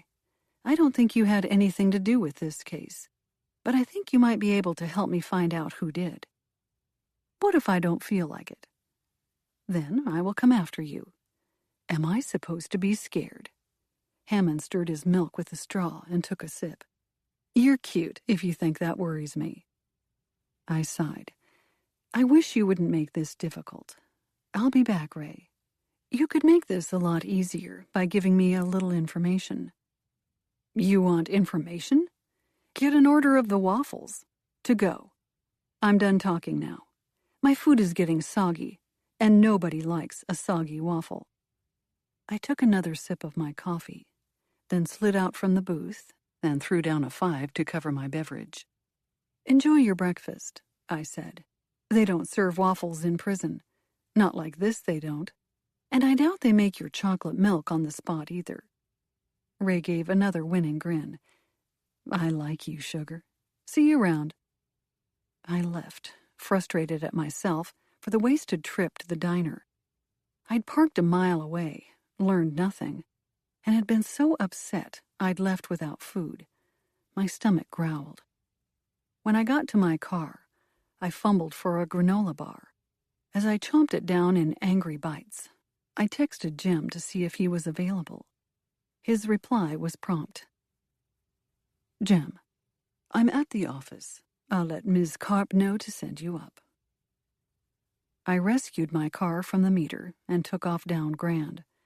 I hopped onto the highway, heading for Gem Industries. On the way, I dialed Asha. "I know you've got brunch plans," I told her, "but I'll buy you a huge stack of the best waffles you've ever eaten if you can find me something on Hammond. Anything. A lead, a thread, a fray. I'll do the rest." Chapter 16. Gem Industries loomed on the Minneapolis skyline. Topped by a glittering diamond, it stood out among the darker, sleeker, more severe buildings in shades of gray and black and silver. There was an element of humor to it, much like Gem himself. I parked out front, flashed my badge at the valet, then headed inside to find the receptionist. Miss Carp was a trim, dark-haired woman who was stunningly gorgeous. Then again, Alistair Jem wouldn't have the face of his building looking any other way. Everything about this place was gorgeous, from the cars out front to the intricate atrium enclosed at the end of the hall. The receptionist gave me a thin smile when I stopped in front of her desk. We weren't exactly friends, but we also weren't enemies. Today, she smiled and handed me a key card. Today was a good day, apparently. "Mr. Jem will see you immediately," she said. "Please, head on up to his private quarters. I'm sure you know the way by now." I took the card and thanked her before heading to the elevator. She was right. I had been this way a few times, and the ride up was becoming familiar, though no less stunning. I spun to watch the city pass through the clear-walled elevator, studying the skeleton of the cities. The skyline was just beginning to bloom with color. Then my ride ended abruptly, and a muted ding signaled the doors behind me had silently opened. Jem's personal assistant looked up from her desk when I stepped onto the main floor. "Can I get you coffee or tea?" she asked. "A sparkling water?" "I'm fine," I said. "Is Jem available?" "He's waiting for you in his office. I'll walk you up." "That's not necessary. I know the way." His assistant didn't seem to care whether I knew the way or not. She rose, smiled as my mumblings trailed into nothing, and clicked her high-heeled way across the room. We twisted up a spiral staircase which came to an end outside of Jem's office door. His assistant gave 2 light taps of her knuckle against the wood, and then let herself inside, gesturing for me to follow. Jem sat behind his desk. He looked up as we entered, his gaze first landing on his receptionist before flicking to mine. "Good morning, Detective," he said evenly. To his assistant, he nodded.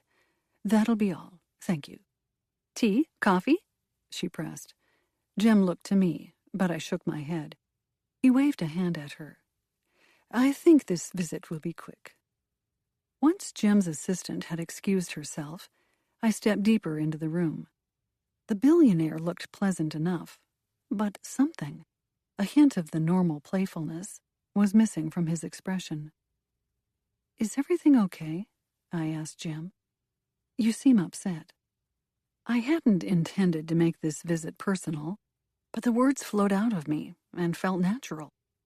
"Everything is quite all right." A glimmer of the old Jem reappeared as he studied me. His eyes skimmed over my figure, probably noting the awkward way I stood in the doorway, hesitant to come inside, not willing to leave. "You can come in. Have a seat," Jem said. "You don't have to walk on eggshells." I entered more fully into his office, crossing the room and easing into a chair opposite him at the sleek desk that headlined the room.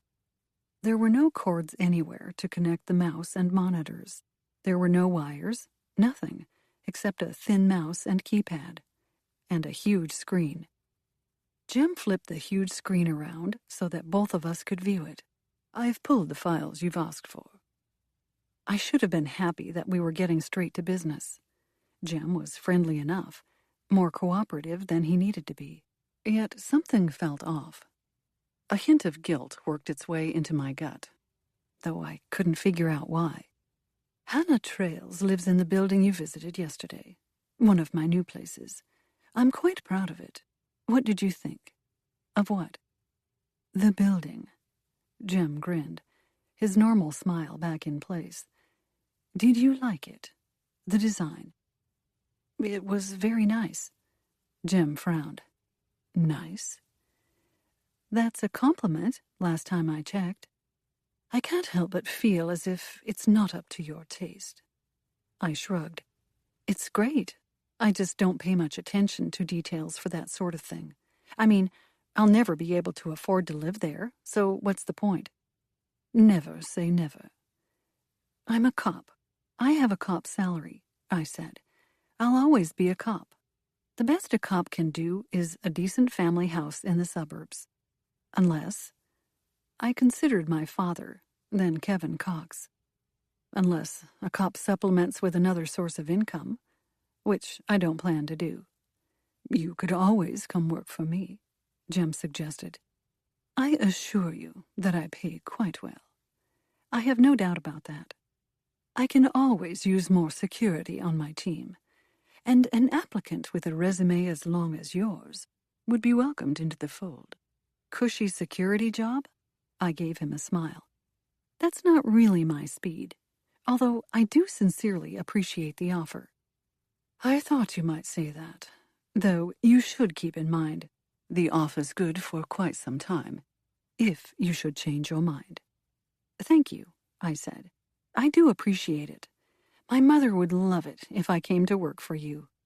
As would I, Jem said. His eyes flashed, and he quickly added, I prefer only to hire the best, and you're the best I know. I looked down at my hands, grateful when Jem launched into a series of clicks with the mouse, setting the video live on the screen. Here's what you asked for. I sped through the initial timestamp to get to your man. I assume this is your man. I watched on the oversized screen as Joe Ricci appeared at the front door. He was dressed in jeans and a pullover sweater. After entering the lobby, he dialed a quick number on the keypad. Can you zoom in? I asked. Jem replayed several times, zoomed in and replayed in slow motion. I jotted down the numbers, matched them up with Angel's dial-in code. Okay, I said eventually. He actually dialed her. Let's continue. Jem's eyebrows rose, tilting his expression into an impressed one. This is why I offer you jobs on a consistent basis. I laughed, shook my head as the video continued to play on the screen. It was a relief to have broken the tension between us and eased back into some semblance of our former friendship. There's not much happening here, Jem said, tapping a few arrows on the keyboard to speed up the tape once more. Residents come in and out for a few hours. I'd like to watch, if you don't mind. I am in no rush. Jem sat back in his seat. It'll take half an hour. Are you sure I can't get you something to drink? Maybe coffee, I said. I don't need it. But there's something about fresh coffee beans flown in from God knows where that makes it impossible to refuse. It was Jem's turn to grin. He pressed an intercom button and spoke to his receptionist while I kept my focus on the screen. I studied the tape, so engrossed in my work that I didn't hear the receptionist bring coffee in, nor did I look up as Jem pushed a saucer and cup across the table. What are you looking for? He asked eventually. I'm checking to see if anyone else dialed Angel's number. If there was, perhaps, more than just the two of them meeting, there's the possibility a third person was involved, or a fourth, however slim. Jem nodded. I'm also looking for anything odd. Anyone who looks like they shouldn't be there. Ball caps that cover the face, hooded sweatshirts, that sort of thing. I glanced up at Jem. Your building isn't the sort of place that draws young men in hoodies, for example. It's more of a business suit and tie sort of place. Ah, you don't seem like you're a fan. I told you, the complex is great. It's very shiny. Would you prefer it less shiny? I shrugged. You've seen my house. It's old and broken down, but it's got character. It feels like home to me. It's just hard for me to picture living in a place that's more impersonal. I stopped, gave him a wry grin, which I understand is ironic coming from me, seeing as I'm about as impersonal as a person can get. Well, that is just not true at all, Jem said. Have a sip of your coffee before it gets cold. I sipped my coffee, leaving Jem's comment untouched. I was also looking to see if there was any chance that Joe Ricci had slipped back out of the building unnoticed. As I told Jem, a properly placed ball cap, a change of clothes, and an alteration of one's gait could fool most security cameras. But I was watching for it. Unfortunately, I didn't find my answers on the tape. It played, in sped-up motion, for about half an hour. My coffee was long gone by the time Ricci walked out of the building with his arm around Angel. They looked like any other happy couple headed out on a date, except for the ridiculously late hour of said date. The timestamp read 2:02 a.m. I shook my head. Insofar as the tape was concerned, Ricci had an alibi. He hadn't been lying about his story, and neither had Angel. There aren't any other entrances or exits to the building? There are, Jim said. But I had my team pull all of the entrances and exits. The doors didn't even open during the hours you requested to see. They're smaller, unused entrances, especially late at night. Most residents park in the garage and come up through the main entrance.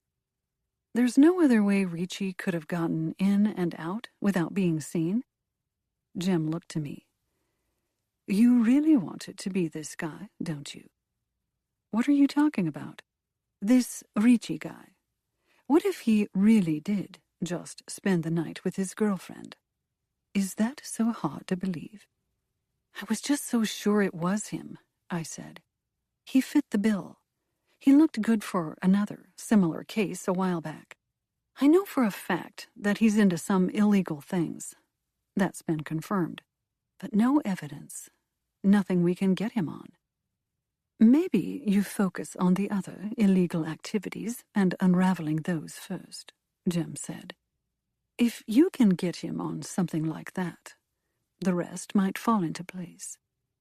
That's not an awful idea. Or maybe he's just not your guy, no matter how much you want the shoe to fit. I don't want him to be my guy. I just want justice.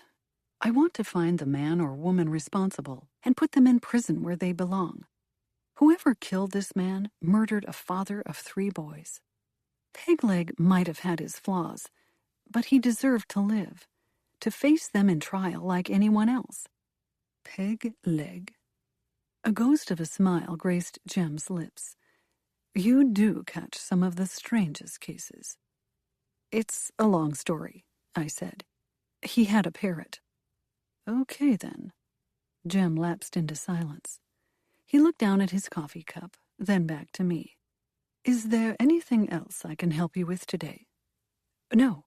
Startled, I pushed my chair back and stood up. I'm sorry for taking up so much of your time.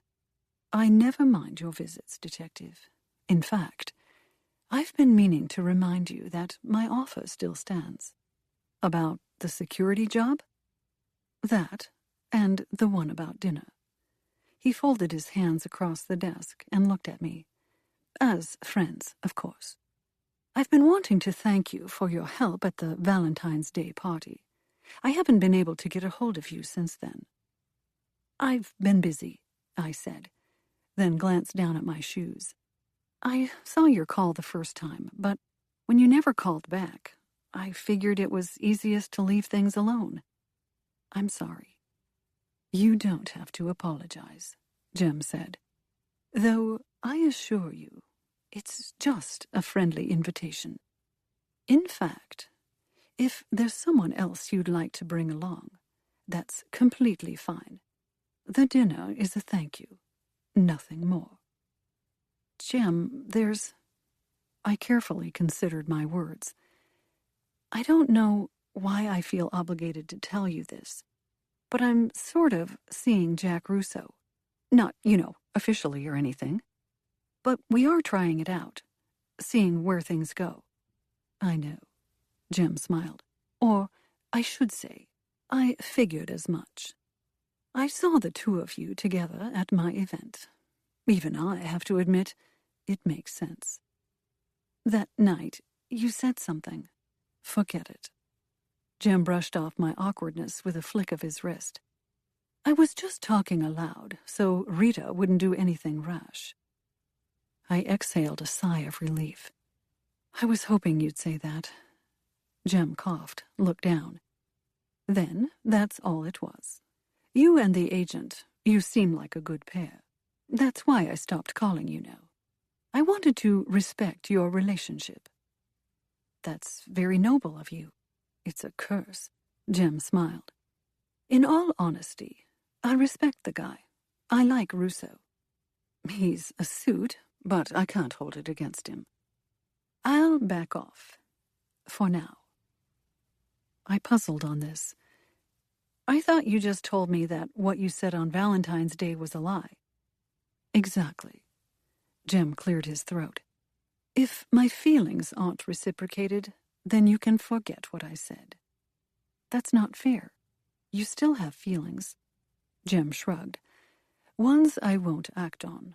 I've given you plenty of chances, Detective. You're not interested. I've finally gotten the picture. I was startled by how similar his words were to those of my sister. She'd said the same thing regarding my relationship with my father. That it was my choice. That I'd had my chances, and if I missed out, it was my fault alone. It was becoming increasingly clear that the reason I had so few relationships in my life was because I never did anything to grow them. I let them wither on the vine and die because I didn't attend to them. People like my sister nourished their friendships.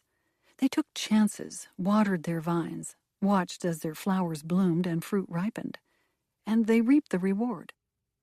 I'm sorry, I said finally. There's no need for an apology.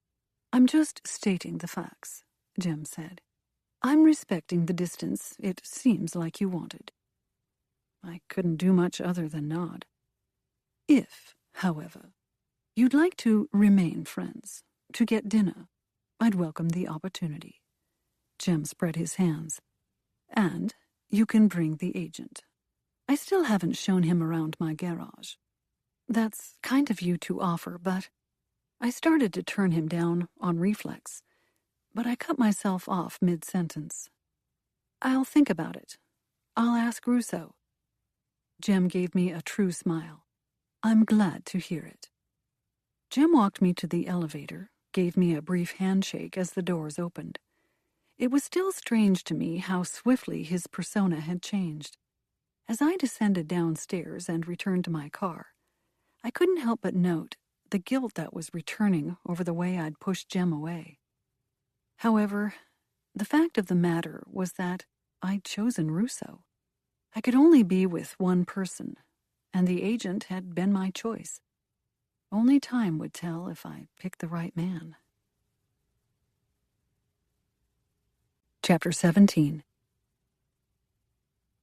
As I pulled away from Jem Industries, I was so preoccupied with the information I'd acquired from Jem that I didn't notice the car behind me.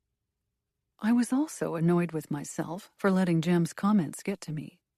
Was I trying to shoehorn Joe Ricci into the role of murderer for a crime he didn't commit? Joe had looked so good for the murder, for both murders. But as of late, the shoe seemed to be a few sizes too small for Joe Ricci's foot. It bothered me that I still didn't have a motive for Pegleg's death. Money? Information? Wrong place, wrong time? I expelled a breath and coached myself to start from the very beginning. Motive. Who might have wanted Tony Colombo dead? A shot rang out just as I'd decided to swing a right into a gas station to fill up before my lunch date with Russo. The bullet shattered my back window, sending glass exploding all over the inside of my car. I ducked, skidded into a full-on turn. Throwing the car into park, I opened my door and slid out in a crouch, pulling my gun at the receding headlights of a black sedan screeching away from the scene. I caught 2 letters of the license plate before it careened around the first corner and down a side street. Leaping back into my car, I shifted into drive and lurched forward, only to find myself boxed in by several panicked drivers who'd all wheeled away from their gas pumps at the sound of shots fired. Reluctantly, I eased my car back into park and shut it off. Pulling out my phone, I first dialed a number for the precinct and informed them about the shooting.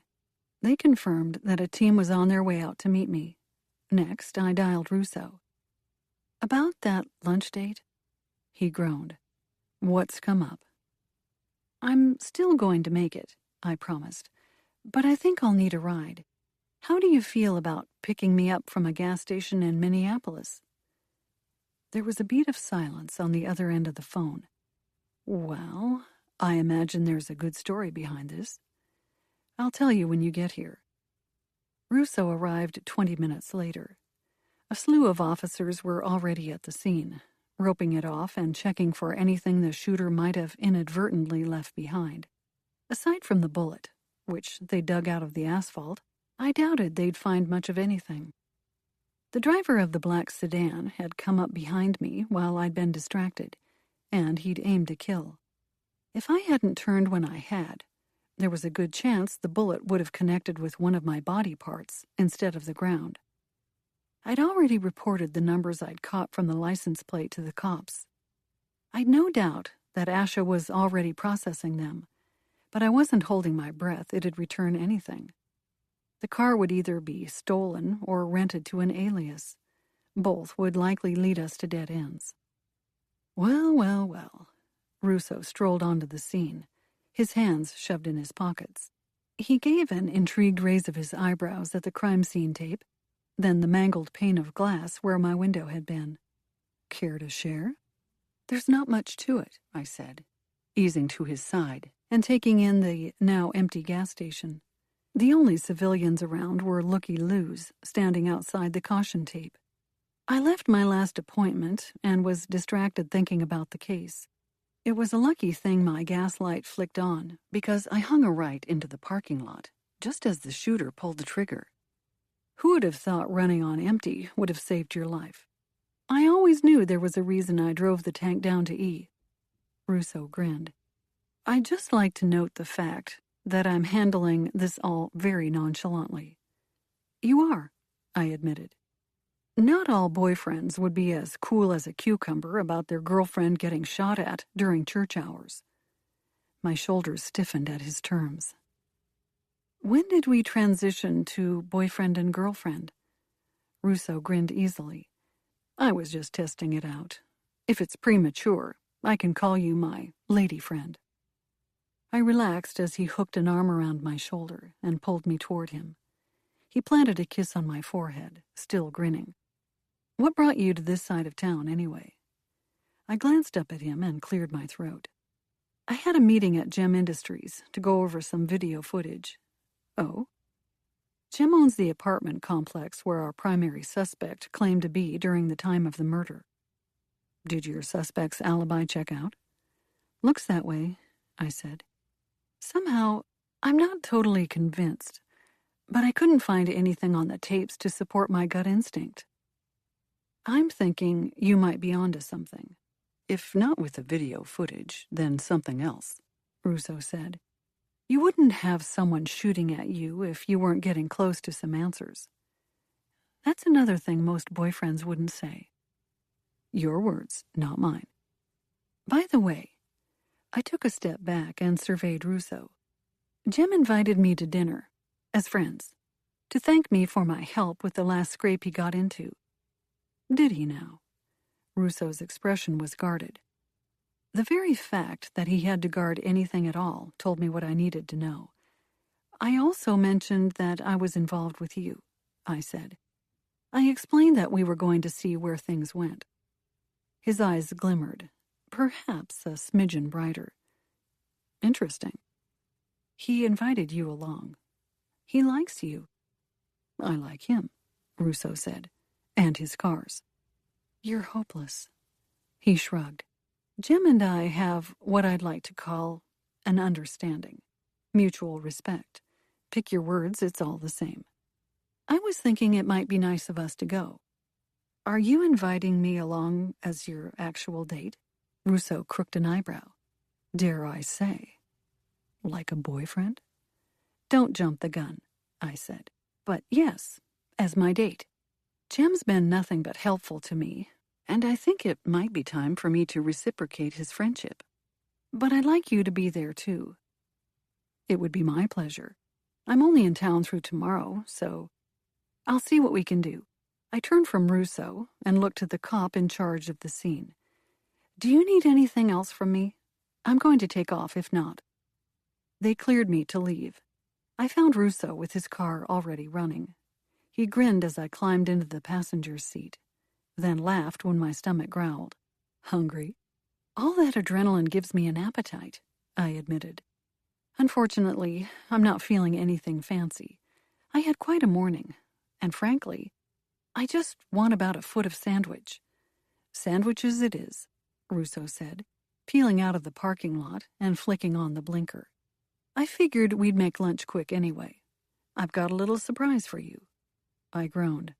Is it a romantic sort of surprise? He laughed. For most women, no.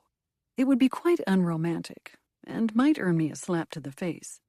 But considering it's you, I don't know. You might just ask me to marry you. Now you've got me intrigued. True to his word, Russo took me to a cute little sandwich shop not far away from downtown. We put in our orders at the counter, a foot-long club for me, a meatball hoagie for him. The server seated us at a table outside and brought us fresh glasses of lemonade. As I sipped the sweet beverage, I took a moment to bask in the sunlight. The May day had dawned gorgeous, and as the hours passed, it had turned even more beautiful. Hints of summer were in the air, carried across the outdoor patio on a light breeze perfumed with a pleasant lilac scent. If I hadn't just been shot at, it would have been the perfect lunch date. Quiet, peaceful, good food, good company. I looked up at Russo and wondered if other people felt this sort of comfort on a regular basis with their significant others. What are you thinking about? Russo's voice was measured. His hand rested on the lemonade, his fingers leaving imprints on the sweating glass. And don't tell me it's work, because I can see the difference. I opted for the truth, since it seemed pointless to lie. I was just thinking that I'm a little scared about how this is all playing out. Most people don't love being targets of an assassination attempt. No, not the shooting, I said carefully. I leaned forward and inhaled a sip of my lemonade. The sweet and tart made my eyes water as I sat back. I mean, this, you and me, sitting here, enjoying a Sunday morning. I could get used to it, and that bothers me. Russo looked pleasantly shocked at my admission. He recovered quickly. I'd say that's completely natural. I disagree. Most people, when they find a relationship that's working for them, don't want to immediately run away. You'd be surprised, I think. Relationships are hard for most people. The people you love the most can also hurt you the deepest. I suppose. You've been hurt before. I've barely dipped my toe into the relationship waters. My prom night kicked off a string of bad dates that didn't lead to much of anything else. I'm talking about your dad. He had to go away at a time you really needed him. I'm not saying this is all his fault, but it had to be hard on you. It was a long time ago. That sort of thing gets ingrained in you, he said. What's more is that even if you'd gotten over it yourself, you had to watch your mother go through the betrayal too. I know you care about her an awful lot, more so than anyone else maybe, and to see her suffering had to be difficult. Your father hurt her, even if it was inadvertent, and you saw it all. Has everyone but me gone to psychology school? I muttered. Why do I feel like I'm the only one who didn't see all this when I should have, years ago? Russo grinned. It's no wonder you find it hard to get into a stable relationship, or find it difficult to trust men. You saw a perfectly good relationship crumble and split apart a family. It's natural for you to be nervous of history repeating itself. I suppose. But that's an excuse. My father wasn't mean to me, not even close. Other people have it way worse than me, and they managed to move on. You haven't moved on yet. I'm not sure you've dealt with a lot of the complicated feelings around your dad, he said. You found work, a job so engrossing that it took up all of your time and energy, emotional, physical, or otherwise. Now that you're finally pausing and taking a breath, it's seeping in through the cracks. That, and the small fact that my father is suddenly back in the picture after years of silence, that is probably contributing too. I found out last night that my sister has been meeting him for dinners. I waited, watched Russo's expression. 4 years. No kidding. I filled Russo in on my conversation with Jane from the previous evening. When I finished, I waited for him to react. "Sounds like your sister is a smart woman," he said. "I can't say I disagree with what she told you." "Again with your psychology nonsense," I said. "Apparently, I missed the day in class where they discussed father-daughter issues." Russo laughed. "You don't have to figure this all out in a day. There are years of feelings to unravel. Take your time. Nobody's saying you have to ask your dad to walk you down the aisle tomorrow. If you're interested in what a relationship with him might look like, start with grabbing a coffee. Go from there." Our sandwiches had long since arrived, but neither of us touched our food. "Eat your meatballs before they go cold," I said. "And then let's talk about something else. I didn't come here to moan about my personal problems." "That's part of a relationship," Russo said with a wry smile. "Moaning to each other about our personal problems and figuring out ways, together, to get past them." I gave him a thin smile. "Thanks for listening." "Any time. Did you want to go halvesies?" "What?" "Halvesies," Russo said. "You know, we each got a foot long. We cut ours both in half, then trade a piece." "Why would we do that?" His expression was torn between amusement and exasperation. "To share food. Sometimes couples do that, to get more of a variety." "But I ordered the club because I wanted the club. And I ordered the meatball because—" Russo waved a hand. "Never mind." "No," I said. "Let's try it. Swap me." Russo and I exchanged half for half. "This is a little bit fun," I admitted. "It's nice." "I agree." We munched through our sandwiches in silence for several moments. The waiter returned and poured more lemonade in our glasses. I put in an order for a large cookie to be served as dessert. It arrived and was the size of my face. "Do you want to split it?" I asked, on second thought, just before I cut into it. "It looks like it's painful for you to ask that," Russo said. "Luckily, the answer is no. I'm stuffed full. It's all yours." I cracked the cookie in two and gestured toward it. "Well, help yourself if you'd like.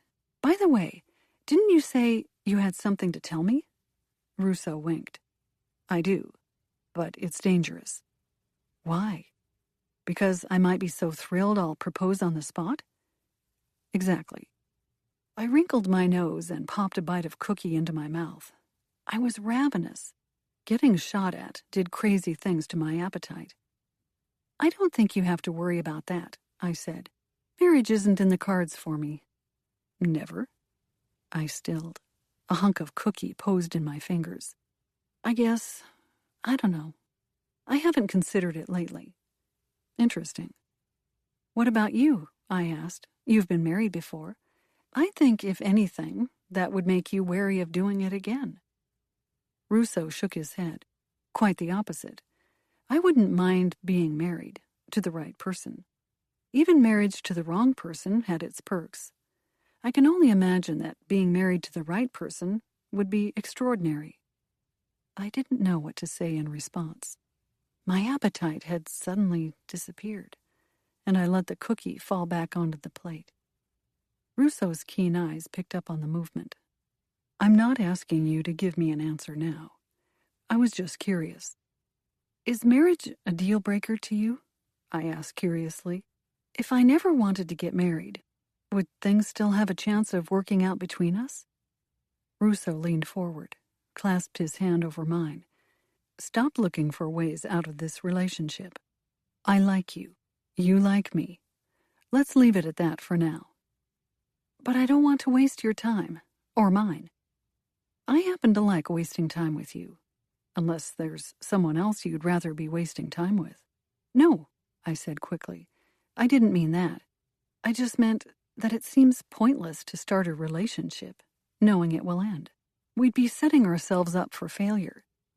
I hate to break it to you, sweetheart, but all relationships come to an end at some point. We all die. Well, that's morbid.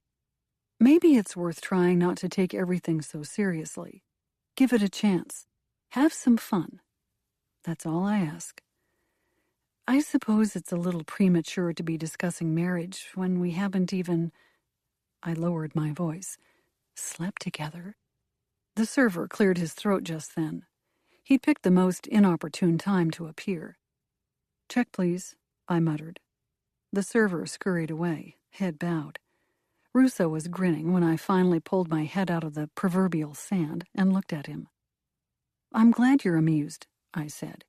Now, what was this huge thing you had to tell me that'll make me propose? Russo's face sobered some. He pulled out his phone, putzed with something that looked like an email app. A moment later, my phone beeped with an incoming message from him. I glanced at his name on my phone in confusion. What's this? I spoke with Asha this morning, Russo said.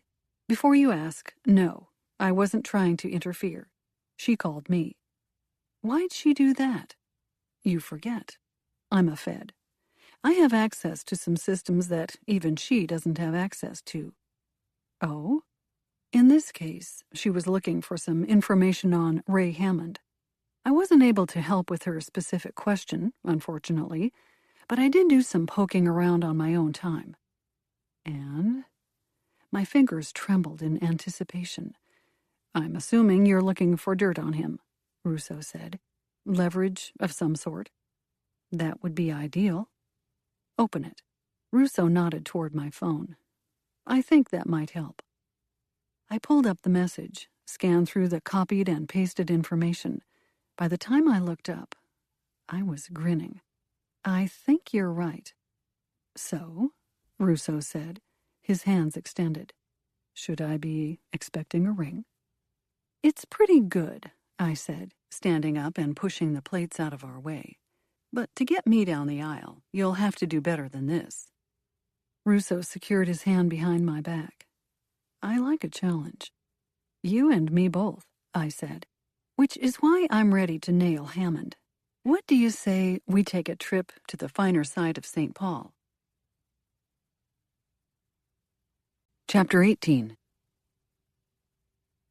It was fortunate that Russo agreed to go on the interview with me, seeing as my car was being detained as evidence at the gas station crime scene. Russo drove his rental across town, following my directions, listening intently as I pointed out various locales where I'd spent time in my youth. I'd just like to point out, Russo said, as he parked in front of a large Victorian off Selby in the Cathedral Hill neighborhood of St. Paul, that this is why I need to get my own car when I come to town. Otherwise, we'd never get anywhere. I grinned. I appreciate it. Ever been here before? Russo teased as he slid out from the car. Ha ha. I joined Russo on the sidewalk and looked up at the Violet Mansion, quaint and dated in some parts, but elegantly modernized in others. A fresh coat of paint covered the outside, and the front steps looked to have been recently redone. The lawn was manicured and well kept, with several early spring bulbs just beginning to poke their heads up from the dirt. The street was pleasantly quiet. Only local traffic buzzed nearby. A few neighborhood kids pedaled past on bikes. A lawnmower started up in the distance. Trees swayed and the sun shone. I would never have guessed we were standing outside of a brothel. It looked like Russo had the same thought. He scanned up and down the block, taking everything in. I did the same thing and came to the conclusion that it looked like a very normal, happy-go-lucky, upper-middle-class neighborhood. We made our way up the front steps. When I reached the front door, I realized I didn't know the standard protocol for how to get inside. Do we knock? I turned to Russo. Ring the doorbell? Call a number? I'm unfamiliar with these things. You say that like I should have experience in the matter, he said. I vote we start simple and go from there. I raised a hand, pointer finger extended, and depressed the buzzer. I could hear it resonate inside. A moment later, the heavy wooden door opened, though the screen door remained closed. A young woman dressed in a gorgeous gown stood behind the door. She had long blonde hair that fell in soft ringlets over her shoulder, and her skin was as pale as a porcelain doll. Her lips were tinged with pink, turning up in an easy smile at the sight of us. "Can I help y'all?" she asked in a drawl. "We're looking for Madame Rue," I said, giving the name Russo had highlighted in his file. "Is she around?" The woman's lips twitched. "May I ask the nature of your business?" I pulled out my badge. "Detective Kate Rosetti. This is my partner, Jack Russo. We've got a few questions." Her lips parted in a soft O shape. "I'm afraid she's not in." "I'm afraid I don't believe you." I blew out a disappointed sigh. I had no real clue if Madame Rue was in the house or not, but I wouldn't know if I didn't pry. "I don't know you, but I'm sure you're a nice enough young woman. And if you don't want to get in trouble, it's imperative we get your full cooperation on this matter." "What matter?" "It's a homicide investigation," I said. "We're investigating a murder." "But," she gasped, "I didn't kill anyone." "Who died? When?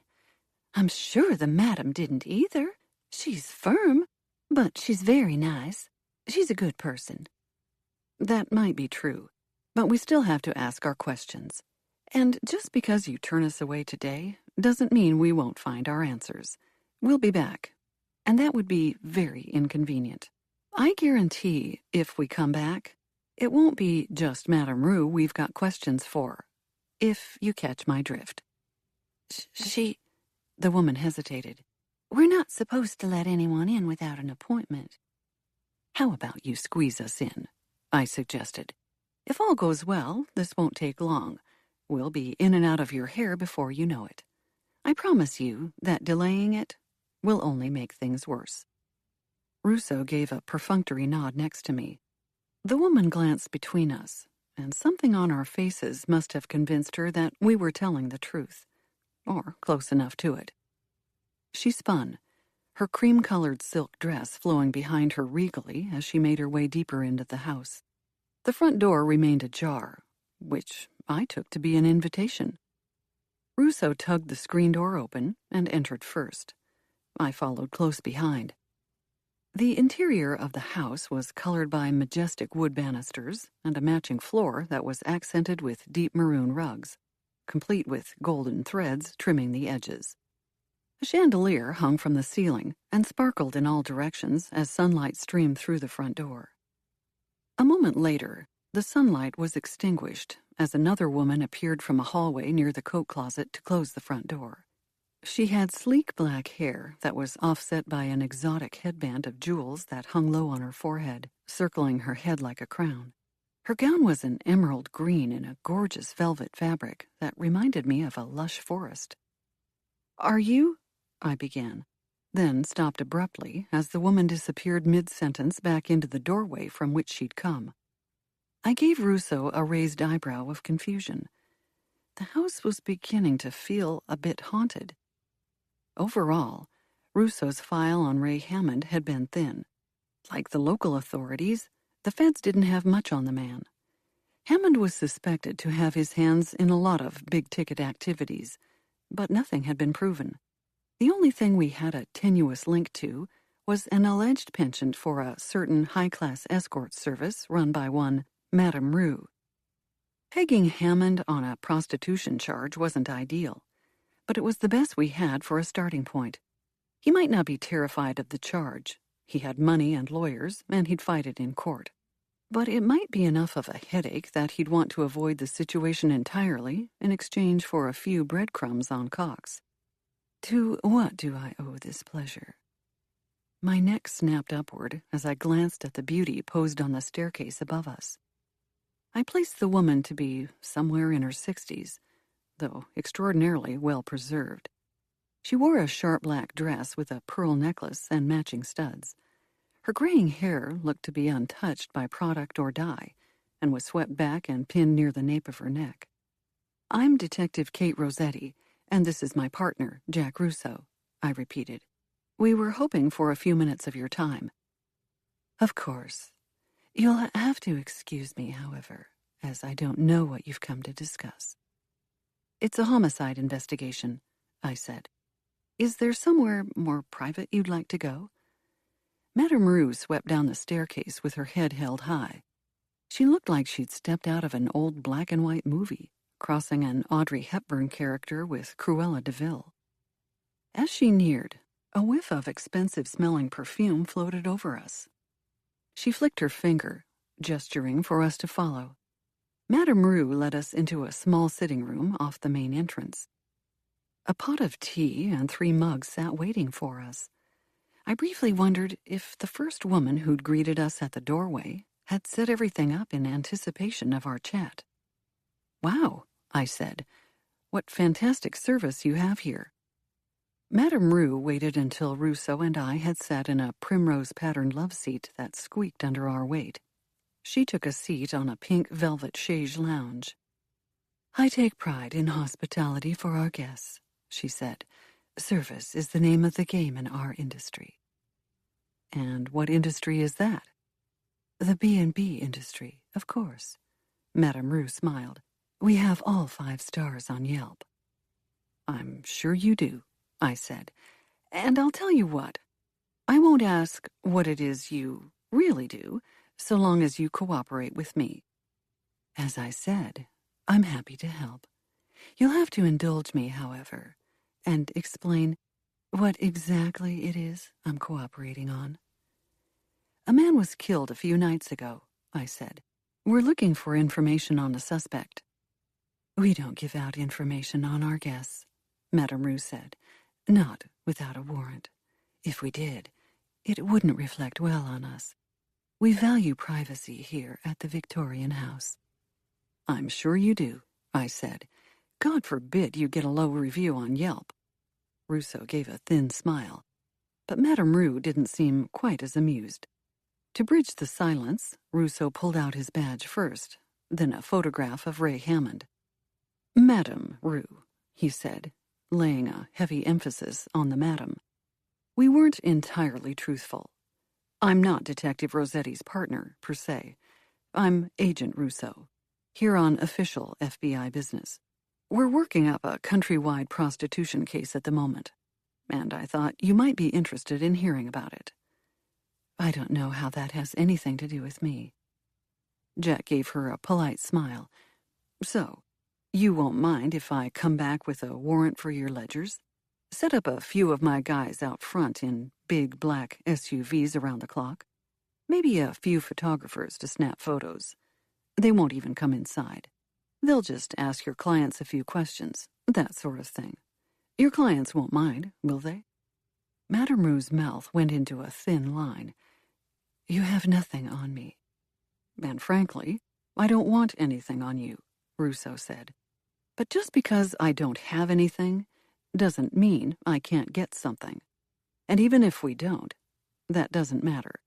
A few federal vans parked out front will ruin you, and you know it. Your clients expect the utmost discretion and wouldn't appreciate their identities being publicly leaked." Madame Rue leaned forward, her eyes scanning the image of Hammond. If she recognized him, she didn't give it away. "And what is it you need from me, exactly? Have you seen this man here before? Is he a regular?" I could see the madam considering. She pursed her lips, her eyes fixed on the photo. The room was heavy with tension. We could all feel it as she balanced the pros and cons of giving up Ray Hammond. "He comes here Thursday nights," she said finally. "Sometimes more often, but always Thursday nights." "Is there one woman in particular he likes?" Madame Rue hesitated again, then nodded. "That's why he comes here. Amelia is his preference. He enjoys her company." "Does he love her?" "I don't claim to know the feelings of my guests," Madame Rue said sharply. "That would be presumptuous of me." "If you had to guess, I wouldn't guess. I nodded. The room fell into silence. Madame Rue reached for the teapot, poured us each a cup of tea. She was the only one who raised it to her lips, however, and sipped. I imagine he cares for her, Madame Rue said finally. One night, Amelia didn't make it in. Bad snowstorm. And he refused the company of other women. I offered him the best we have, and he turned around and left. Do you have any pictures of Amelia? Madame Rue's face immediately took on a guarded expression. Just for my personal use, I said. I'll delete the photo from my phone once I've gotten the information I need from Hammond. If you don't mind me saying so, madam, you've come this far. Finish it off. She set her cup of tea down, then stood. Her legs, clad in elegant black tights, carried her across the room to an old writing desk. She opened the top drawer, removed a book, and brought it back to the table. There. She pointed one manicured fingernail at a beautiful Asian woman dressed in a red silk dress that somewhat matched the other ladies' gowns we'd seen today. It seemed there was a uniform, of sorts, at the Victorian house. Pretty, I said, pulling out my phone and snapping a photo. Thank you, Madame Rue. That will be all for now. I hope we can call you if we have any more questions. Please don't. Madame Rue closed the book firmly and set it back in the drawer. Instead of returning to her seat on the couch, she moved to the doorway and clasped her hands in front of her body. Have a lovely day, she said. I imagine you can show yourselves out. Russo and I heaved ourselves off the couch and made our way out through the main entrance. By the time we reached the street, the front door had been firmly closed behind us. The neighborhood resumed its sunny, family-friendly feel. I blinked at Russo, feeling as if I'd emerged from a cavern. Well, that was something. What do you think? He raised a hand to his chin, stroked it in thought. Do you think that was a 5-star visit on Yelp? Chapter 19. Russo was kind enough to play chauffeur for me as we headed toward Hammond's home address. You really don't have to do this, I said. I can take Jimmy's car for the afternoon. And lose out on this quality bonding time? Russo shook his head. This is the stuff romantic getaways are made of. If you don't mind, I said, I think I should handle this one alone. It's Ray Hammond, Russo said. I don't like the idea of you going into his house by yourself. We developed a bit of a bond at the cafe, I said. I think bringing you along would only make things more difficult. No offense. I'm not saying Hammond likes me, but... What's not to like? Russo sighed. Are you sure it's safe for you to go in there? He's not going to risk doing anything on his own turf. He's much too careful. Is that supposed to make me feel better? I leaned over, gave him a kiss on the cheek. Does that? It's a start. I winked. There's more where that came from. You're doing very well at this relationship thing, Russo said. You are a quick learner. I skedaddled out of the car before Russo could see me blush. In all honesty, I wasn't sure where my flirtatious banter had come from. It wasn't in my DNA to be cute or witty or any such thing. At best, I'd mastered sarcasm. As I headed toward Hammond's place, I wondered if it was me that had changed, or if it was Russo bringing out a whole new side of me. I wasn't sure I cared. Hammond's main residence was a sprawling estate on the edge of St. Paul. I could see a pool out back, along with a deluxe cabana and bar setup. He had all the fixings of a deluxe party space. His lawn was mowed, his hedges trimmed, his house a proper mansion outfitted with all the bells and whistles money could buy. I made my way to the front door, feeling watched from all sides. Whether it was the camera eye, human eyes, or some combination of the two, it was difficult to say. My theory of being watched was confirmed when the door opened before I stepped foot on the front steps. Ray Hammond himself stood waiting for me. Howdy, pretty cop, he said. Couldn't get your fill of me at the diner?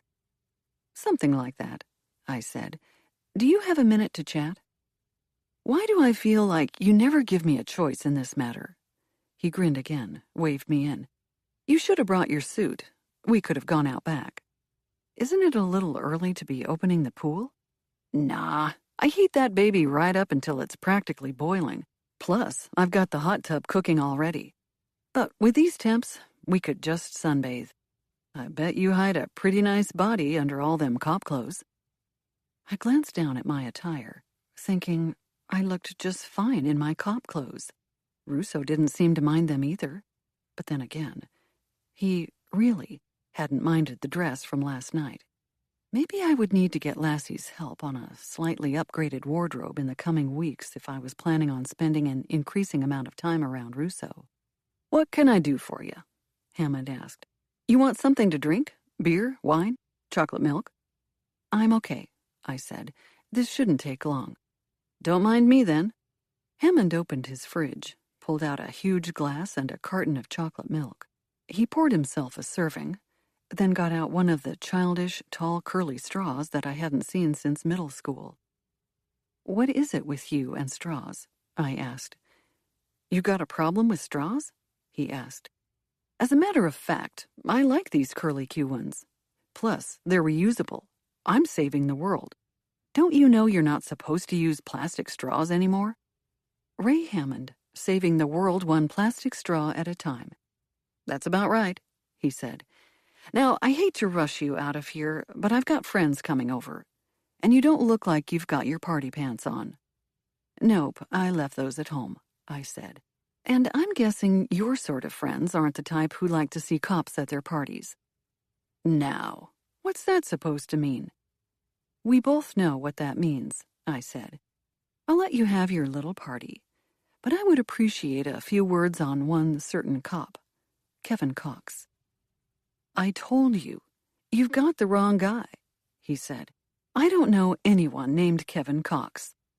No, but you do know her, don't you? I pulled out my phone. Amelia is quite pretty. Hammond straightened at the image I'd snapped at the Victorian house. Where'd you get that? You've got your ways. I've got mine. Are you threatening her? Not at all, I said coolly. Nor am I threatening you. I'm just saying, I know you've got your fingers in lots of honey jars, Hammond. I'll leave you alone. For now. If you can toss us some dirt on Cox. Hammond frowned. You're a real pain in the ass, you know that? And here I thought you were just starting to like me. I can like you and still think you're a major pain in my ass. Touché, I said. Unfortunately, I'm more annoyance than friend today. I need some info on Cox. It wouldn't hurt if you could throw in something about Tony Colombo, too. Oh, Pegleg? How's his bird? I haven't had the pleasure of meeting his parrot, I said, but I'm sure he's sad about his owner's death. And you could really help a bird out by giving us a tip as to who might have offed Tony. You're not here thinking it might be me, are you? I wouldn't be in here, alone with you, letting you sip milk out of a curly straw if I thought you were guilty. Fair enough. So, what do I get out of this? You get to go on with your day, have your party, and evade the detection of law enforcement for now. Ah, shucks. Sounds like I can do all that on my own. You'll also earn a pat on the back from the precinct, and the fact that we'll overlook any charges we might have considered following up on, for your little visits to the Victorian house, along with your friend there. Leave Amelia out of this. I plan on it, so long as you cooperate. If I talk, nobody can find out where your information came from. If anyone finds out I'm friends with a cop, even a pretty one, I'm dead. I'll keep my mouth shut, I said. It's one of the few things I'm good at. Hammond looked down and shook his head at his kitchen countertop. Cox was on our payroll back in the day. How old are you? I asked. Cox retired a few years back. I worked my way up into the business. I was an entrepreneur starting from the age of 16. That's early. A kid's gotta do what a kid's gotta do in order to survive. It's sort of live or die, you know? I chose to live. Nah, I chose to thrive. Cox was on your payroll, I said, steering back to the investigation. For what? Your basics. Covering up minor things for us, steering a few of his buddy cops away from specific investigations, smoothing things over if we hit a rough patch in the business.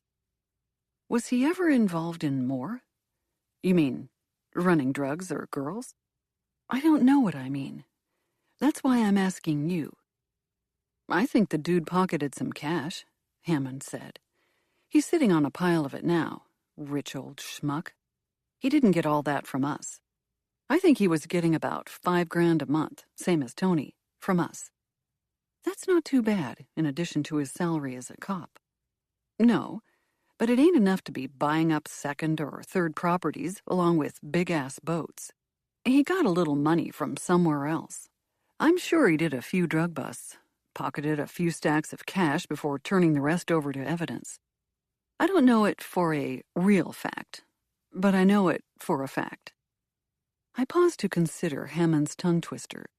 So, you have no evidence that Cox was actually involved with anything. Follow the money, he said. We're not all that sophisticated over here. That $5,000 a month has got to be showing up somewhere on some unexplained deposit. Who's in charge of paying out from your end? Hammond raised a finger and shook it at me. Now, Ms. Detective, that's no way to treat old Ray. Keep these questions focused where they belong. You turn it to Ray Hammond and team? I stopped talking. I don't care what you say about Amelia. I'm not snitching on my own people. I raised a hand in surrender and waved him off. We'll follow the money on our own then. You said Tony was getting a payout too? For what? He was sort of dumb, to be honest. No offense to him or his family. But he did the stuff nobody else wanted to do. Like what? He'd pick up drugs from the supplier, move them to the drop spot for the buyers. Messy business. Lots of risk for a little reward. $5,000 a month isn't all that little of a reward. Tax-free, cold hard cash. I'd say that's a decent reward. Hammond just shook his head. See what I got here? He opened his arms, displayed the sprawling mansion and pool area that could have been plucked straight out of the pages of a magazine. This didn't come from doing the dirty work. What sort of work did it come from doing? He laughed. You're funny, Miss Detective. Who was Tony's contact? I asked. You don't have to say your own people. I'm just trying to understand why Tony was at Bellini's in the refrigerator. Drop spots change all the time. It wouldn't be good to be going to the same place over and over again. Or else the pretty detectives, like yourself, start to get suspicious.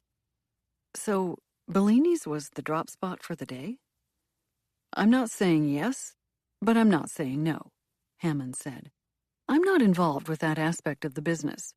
But I have to say, it could have been possible. They use some random rotations. I wouldn't be surprised to find Bellini's was on there. Why there? Lots of guys hang out around there. It's not weird for Tony to walk in and make himself at home. Those dudes choose places comfortable to them. And I'm going to shut up before I go and talk myself into a corner now.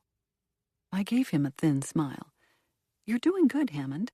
Amelia would be proud. Now, who knew that Tony would be there on that night, at that time? Plenty of people knew, Hammond said. But I'm not getting into specifics because I don't know him. And anyway, it's sort of a silly question. Silly how? It doesn't matter who knew, he said. It matters who knew and wanted him dead. There's got to be that overlap, see? Because even I knew he'd be there, but it didn't matter because I don't care about Tony all that much. Though I did like his bird. I think the bird was smarter than Tony. I see. I thought this stuff was Detective 101, he said. Motive. Who had motive? I'm working on that piece of the puzzle, I said, through gritted teeth. But there's one more strange fact. If he was running drugs, shouldn't we have found evidence of the drop in Bellini's refrigerator? Hammond looked directly at me. Now you're thinking. But there was nothing. The CSI team came up empty-handed. No drugs, no money. Hammond shrugged. Maybe the shooter took it. Simple armed robbery. Did you ever think of that? The thought had crossed my mind, but it felt too simple. I told Hammond so. Well, maybe whoever wanted him dead wanted someone less smart than you to look at the scene and think armed robbery. You're not fooled, but maybe someone else would have been. I suppose, I said. Or it could have been some sort of trap. Maybe Tony was there to pick up from the supplier, but it was a setup. There you go. Now you're thinking, he said. My work here is done. I stood. When did Tony's payroll stop? Hammond stared blankly at me. When he went and got dead? I nodded. And Cox? When he retired, the $5,000 a month payment plan stopped. I mean, what could he do for us from his yacht?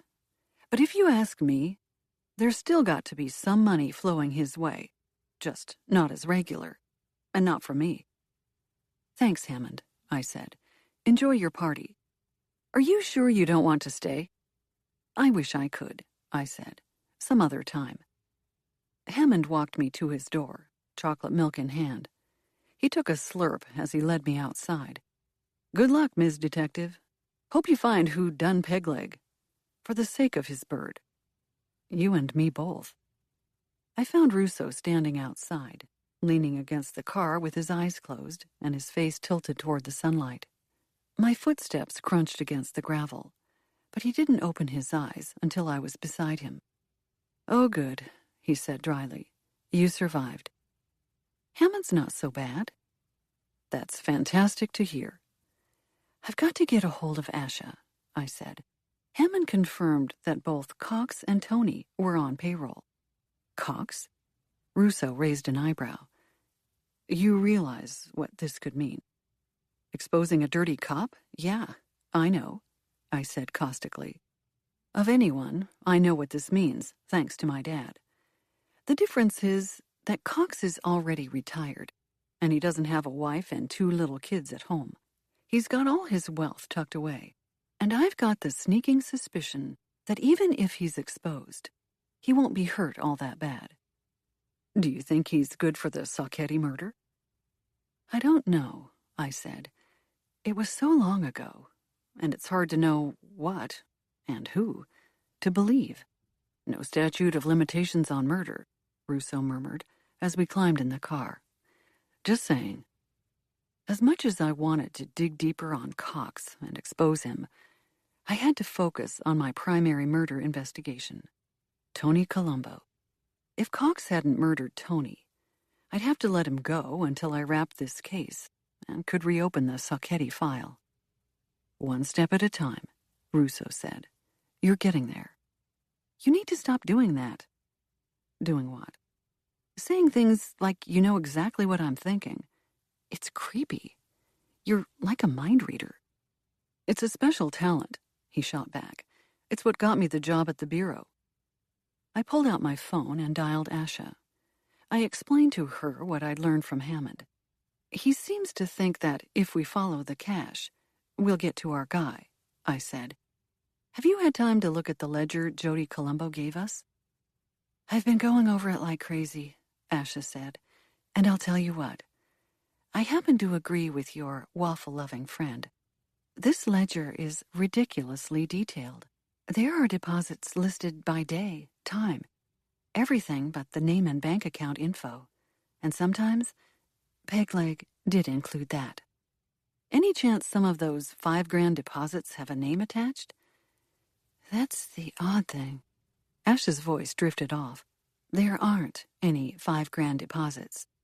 What? There are none, she said. 0. So he kept them out of the bank then? I asked. And he's got a huge store of cash somewhere? It's possible, she said. But here's the kicker. He kept track of cash deposits, too. I don't understand. Literally, cash deposits, listed as being under his mattress. I'm staring at one right now. It says $3,000, received 2 months ago. Under the line for account, it says mattress. It could be a code for something. It could be. She didn't sound convinced. Are you sure he was that smart? He listed everything else out here in detail. I don't get the vibe Tony was a criminal genius. I think he meant it literally. Well, if Columbo wasn't depositing his stacks of $5,000 every month, he's got a substantial pile of extra dough hanging around somewhere that's not documented. If someone found out about it, that could be a pretty good motive to kill him. Maybe, I said. But why not just steal it and move on? Why murder? It's not like Tony could have gone to the police and reported that a pile of illegally earned cash was stolen out from under his pillow. That is true, Asha said, which makes this all the more confusing. We both lapsed into silence. We need a warrant for Cox's financial records, too. I waited a beat. I'm sure you're not happy to hear that, but I can't let it go. Not after what Hammond told me. We've got to follow the books on this one. Cox is not getting off on a technicality. Amen, sister. I could practically envision Asha cracking her knuckles on the other end of the phone. It brought a smile to my face. Let me know once that goes through, or if you find anything else in those ledgers. You got it. So, Russo said, once I'd hung up, we've got missing money from Tony, a potentially dirty cop, a known drug dealer who's confirmed both. Don't forget about the missing drugs, I said. If Tony was making a drop or picking up, there should have been something there to indicate that. Then we've got that little secret from Angel's place that still doesn't make sense either. You're talking about the goodies in the safe that you didn't actually see because you weren't technically supposed to be in that woman's apartment. Yeah, that. I teased a hand through my hair. Except the sheer fact that we found a half kilo in her apartment leads me to believe she's not entirely innocent. Go figure. I suppose Angel could have offed Tony, I said, gaining speed. You know, when I was at Jim's looking at the security footage, I was so focused on looking for men that could have been Ricci's sneaking out that I wasn't looking at the women. You're thinking it's possible that Angel could have slipped out, taking down Tony, plucked the drugs off him, and returned home? I shrugged. It's possible. Russo's expression turned conflicted. I'm just not sure. I gave him a second to finish his statement, but he never did. I could see where his mind was at, however, and I could see his unspoken point. It's hard to reconcile Angel as a killer, I said. I know. I agree with you. At the poker game, she just seemed so flighty. I shrugged. I don't know. Maybe it's an act. Men tend to underestimate women. My tone came off a little salty, and Russo's eyebrows shot up in surprise. I apologize if I've ever underestimated you, Detective. And if I have, I've learned my lesson, and it won't happen again. I'm just having trouble making ends meet on this case. On one hand, it feels like it could be anyone. It feels like everyone is lying. It could be Hammond, for crying out loud. Maybe every word out of his mouth was a lie, and the whole thing was an armed robbery, and he pocketed a boatload of cash. He knew about the $5,000 deposits Tony was getting. He knew the bird. The bird? Pegleg's parrot, I said. I haven't met him yet, but he's the stuff of legends, I guess. Maybe Hammond has been over to Tony's house, and he stumbled upon the cash and grabbed it. Tony could have found out and threatened to come after Hammond. I continued. The only way to end it once and for all would have been to end Tony, Russo said, while I took a breath. I see your point. You're getting close, Rosetti. I know it. Stick with it. A few more threads, and it will all unravel. I hope so. Which thread is next? You really want to do this? I asked. "We could catch a movie or something. I know your flight leaves tomorrow, and I feel awful that I've spent most of the weekend working. I'm not complaining. I'll take time with you, however I can get it." Before I could choose which thread to focus on next, one presented itself to me. My phone rang. I was in for a jolt of surprise to see a familiar name on the screen. I flashed my phone toward Russo so he could see, then put the device up to my ear and answered. "Rosetti?" "Detective." Jem's voice flooded the phone. "I was hoping to discuss something with you." "I'm sort of busy at the moment," I said, glancing over at Russo. "Is there a time you'd like to meet?" "No need," Jem said easily. "This will be quick." "Actually, I was just thinking of calling you myself," I admitted. "About those security tapes. I was thinking, I was so focused on men coming in and out of the building that I didn't look as closely as I should have at the women. Maybe we can set up a time for me to come by and take a second peek." "That can be arranged. Speaking of the tapes, I got a little curious myself after your visit." "Oh?" "I flipped back through them, looking for other familiar faces. The man whose murder you're investigating is Antonio Colombo. Yes?" "Yeah, Peg Leg." "Right. Well, I believe he's on the tapes entering my apartment complex. A zoomed-in look, as you taught me, shows that he was, in fact, dialing up to Angel's apartment." "Peg Leg was paying visits to Angel?" I said. "No wonder. That explains a few things. I'm sending a still from the video to you. Maybe you can confirm if I've got it right." I pulled the phone from my ear and shared the screen with Russo as we waited for the incoming text. When the device pinged with the image, it took less than a second for me to confirm. "That's him," I said, raising the phone to my ear. "Our friend Pegleg was paying visits to Angel. You're good, Jim. Thanks. If you'd like, I can take a quick perusal and look at the women coming in and out. I'll send through anyone I think could be Angel in disguise," Jem said. "You're certainly welcome to come down and take a look yourself, but it sounds as if you're otherwise occupied." My phone beeped again with another call, this one from Asha. "That would be fantastic, Jem. Thank you. Can you let me know if you find anything? I'll be in touch with the time for me to come down. I'll also get some people started on warrants, because I've got a feeling we're going to need those tapes." "As you wish," Jem said. He paused for a beat. "Give my regards to Russo." I hung up, turned to face Jack. "Jem sends his regards." "I'm sure he does." Russo sounded a bit huffy. "I thought you liked the guy." "I respect him. That's different. He's helping on the case." "I'm fully aware." I quickly answered the phone call from Asha before it went to my voicemail. "I don't have any new information," Asha said. "I mean, nothing concrete. But I've got another strange tie-in for you." "What's that?" "Apparently, your man Tony earmarked large amounts of cash for your girl, Angel. It's marked in the ledger here, under the heading, 'For Angel.'" "Seems stupid of him to be documenting that sort of thing," I said. "It's cash. What sort of drug runner documents every cash transaction?" "One who is fine going by the name of Pegleg." "I see your point. Okay, we'll pay a little visit to Angel. In the meantime, I'll get someone to start a warrant for the security tapes from Jim's apartment complex. Sounds like things are coming together." "I sure hope so." This time, I disconnected to find Russo staring at me. "What?" He gave me a dry smile.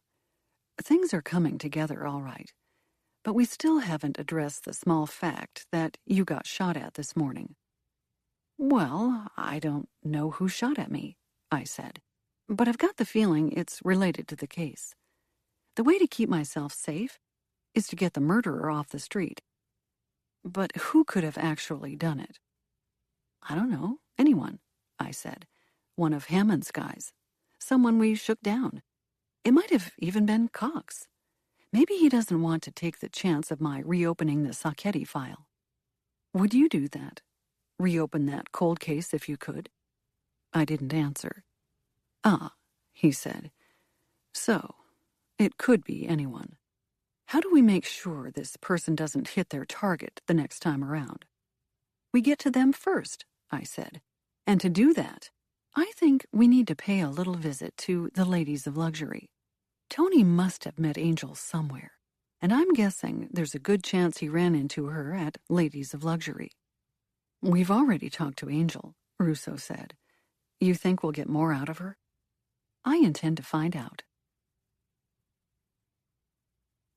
Chapter 20.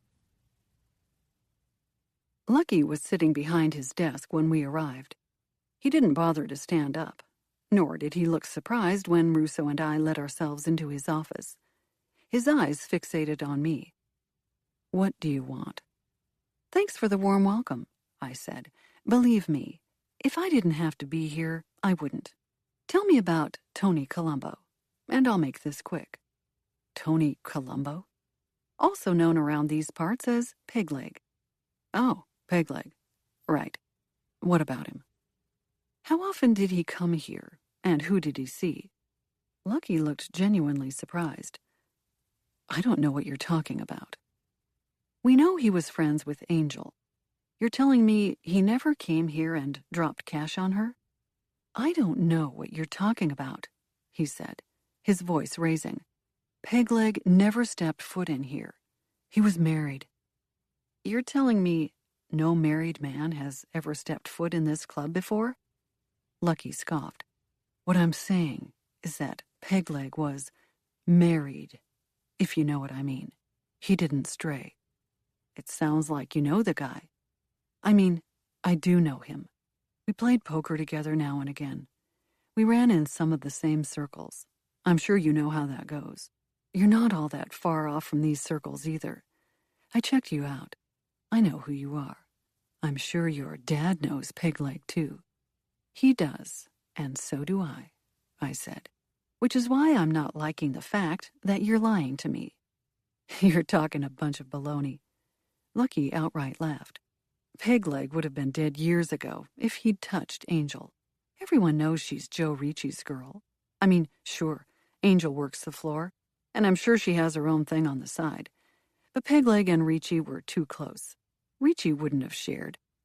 Was it possible that Pegleg started coming here and meeting with Angel on the sly? I asked, wondering if maybe this case wasn't about drugs at all, but instead about a woman. And Ricci found out?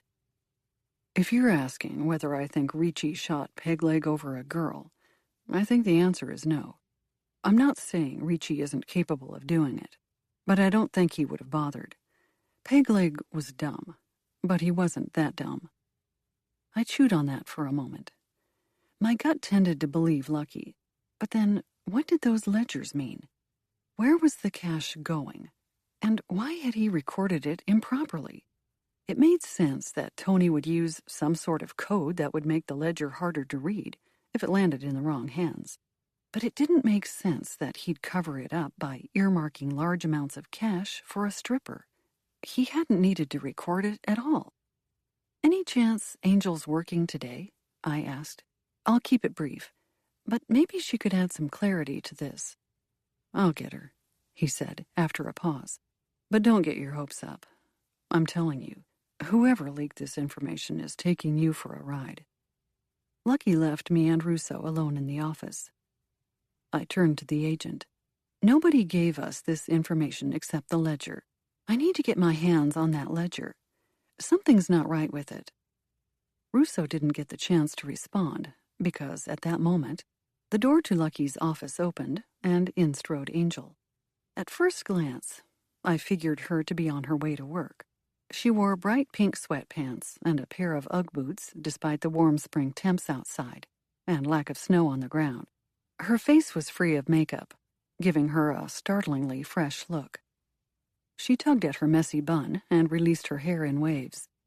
What do you want? I told you everything I know, and I don't appreciate you interrupting my place of business.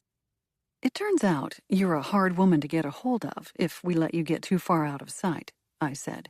We'll be brief. I need to know how often Tony Colombo came in here. Into the club? Her thin eyebrows shot up. He's never stepped foot in here. Why would he?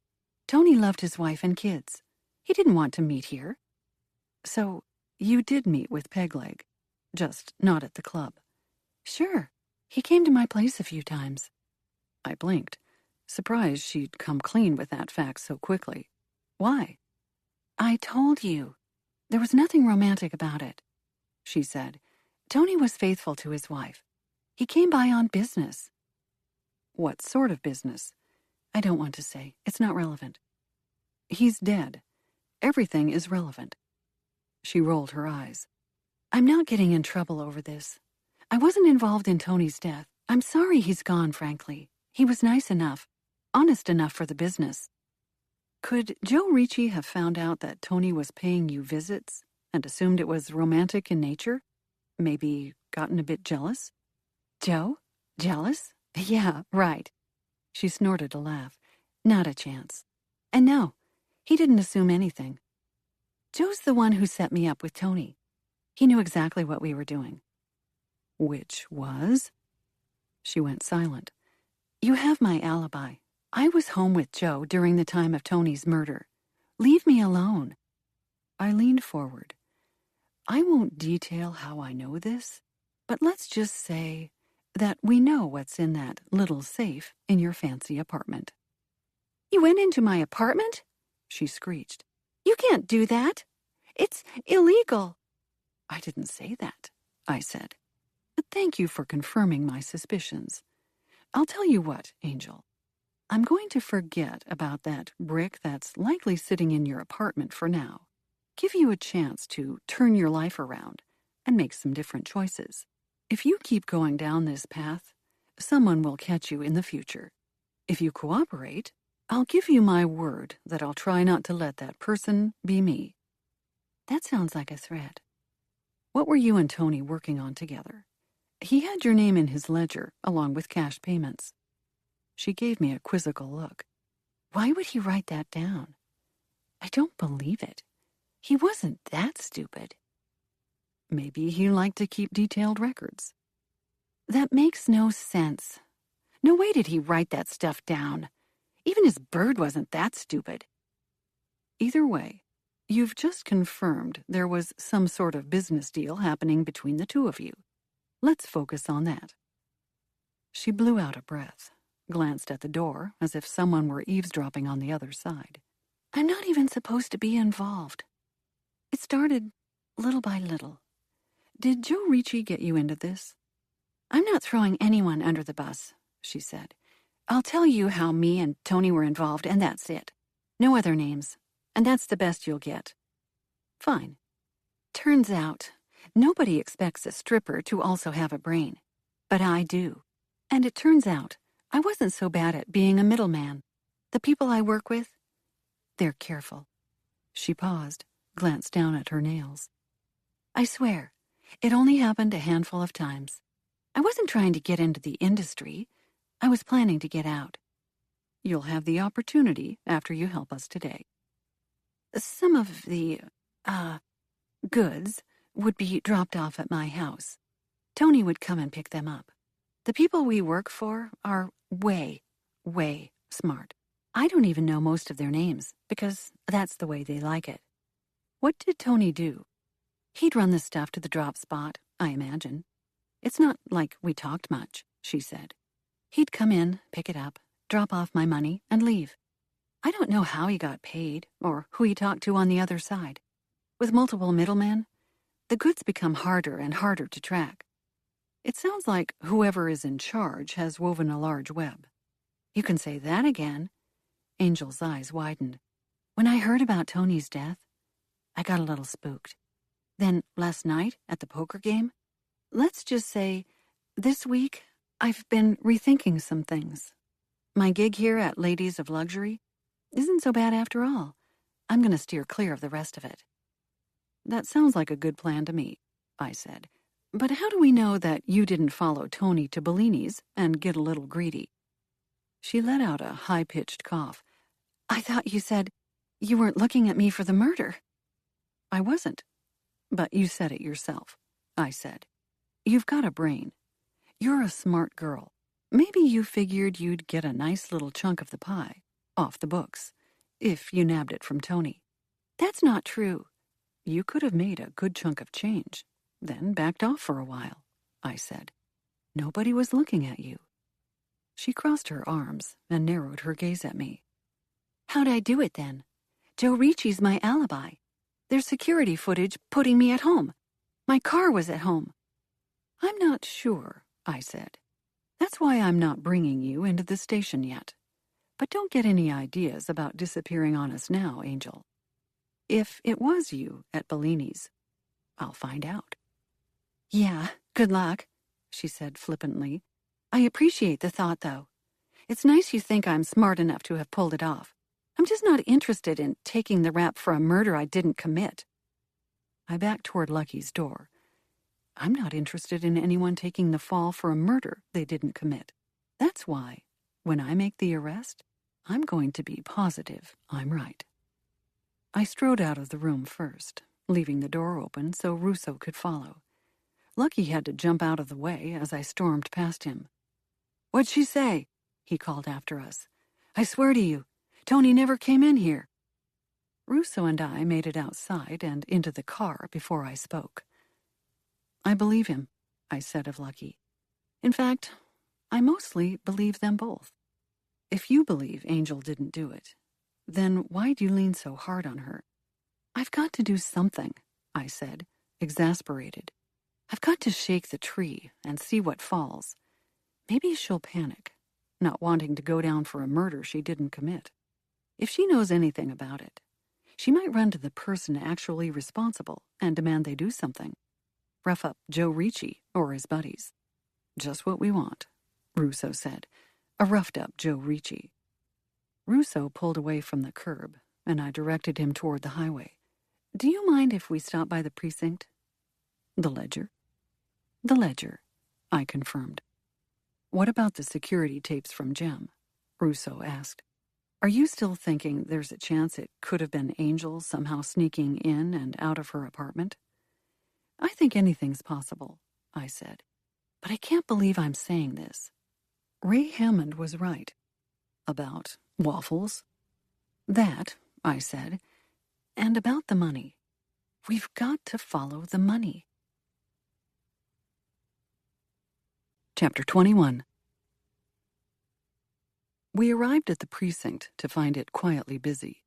I could tell that Jimmy had been in the office already, thanks to my excellent detective skills, and due to the fact that his desk was littered with donut crumbs. When I asked around, word was that Jimmy was out following up on leads from the poker game the previous night. I figured we'd touch base and catch up tomorrow, once Russo was gone and I could fully focus my attention back on the case. Asha had her headphones on and her music turned up when I swung by her desk. She handed over the ledgers without asking.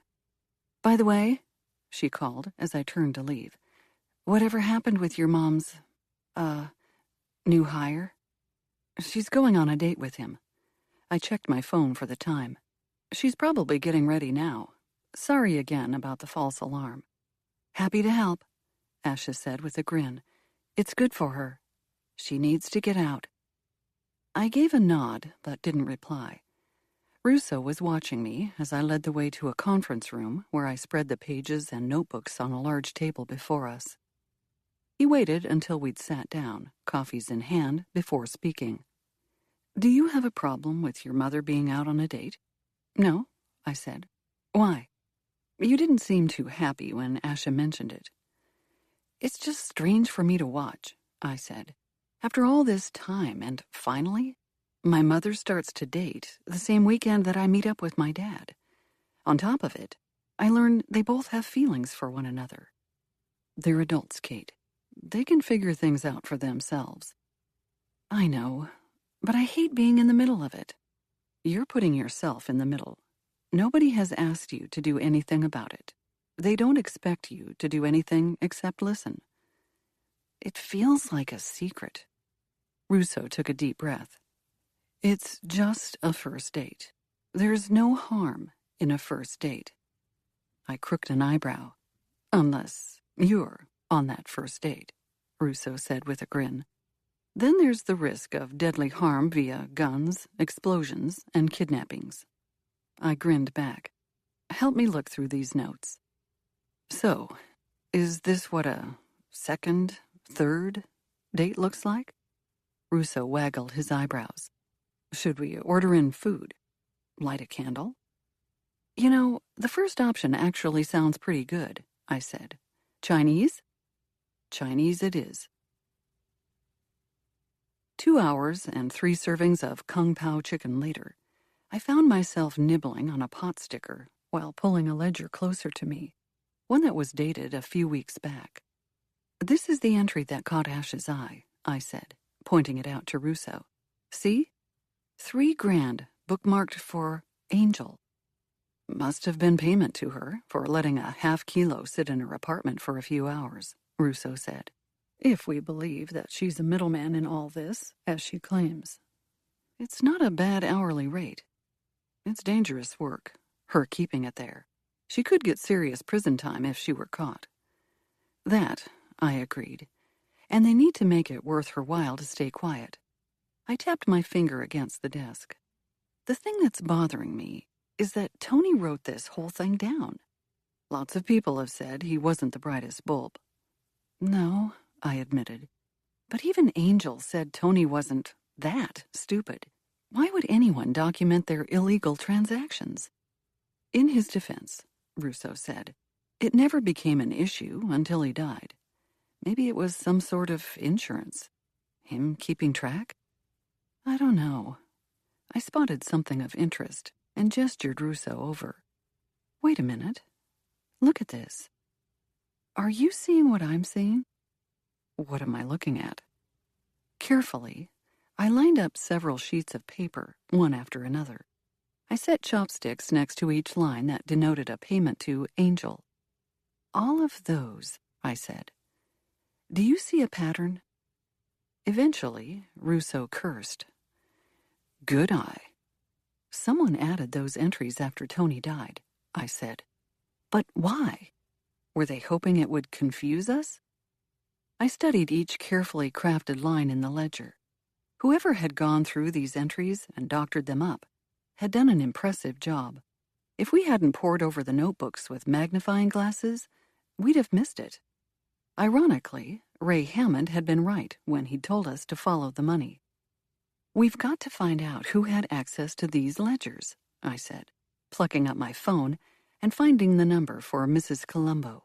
I dialed, waited for her to answer, and reintroduced myself. I've got a question for you regarding the ledgers you gave us. Are they ready to be picked up? She asked.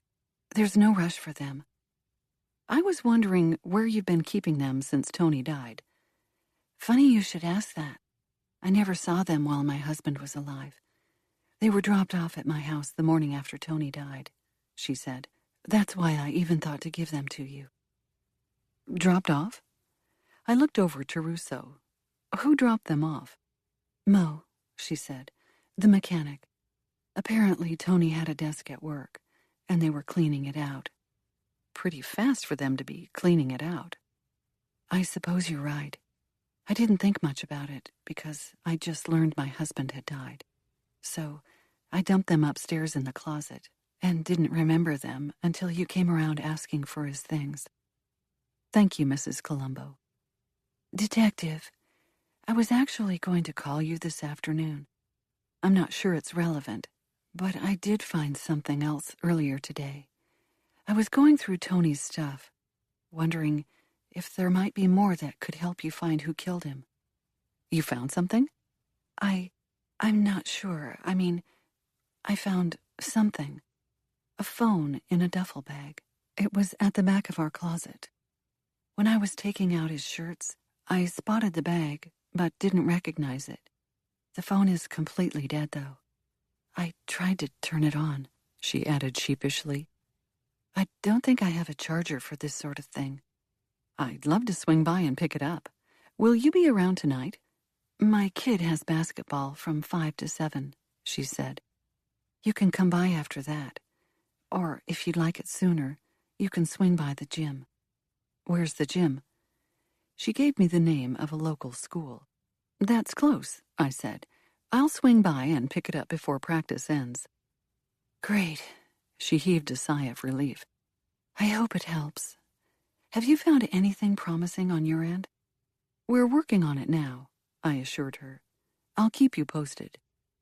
When I hung up, I looked around for Russo, but he was nowhere to be seen. He must have slipped out of the room while I was talking with Tony Colombo's widow. I gathered up the ledgers, tossed out the leftover takeout containers. Russo returned, his face pulled into an unhappy expression as he stepped through the door. What's wrong? I asked, my heart racing. Did something happen? Something. He shook his head, cursed under his breath. I'm sorry, Kate. I've got to take off. As in, back to the hotel? As in, back to Washington. But why? Work. He waggled his phone. I was supposed to have off through tomorrow, but something urgent has come up. I have to get back to the office. I was really looking forward to tonight. I surprised myself as the words fell out of my mouth. I mean, I know this weekend hasn't been all it's cracked up to be, what with you basically working as my sidekick all weekend and not getting paid for it. But I did intend to make it up to you. Russo linked his hands through mine, pulled me toward him. He kicked off a spicy kiss that I had no desire to end. Finally, he stepped back with a smile. Rain check? He asked. This is all my fault. I promise it's nothing you did. It's just work. Russo looked down. I'm sure you understand.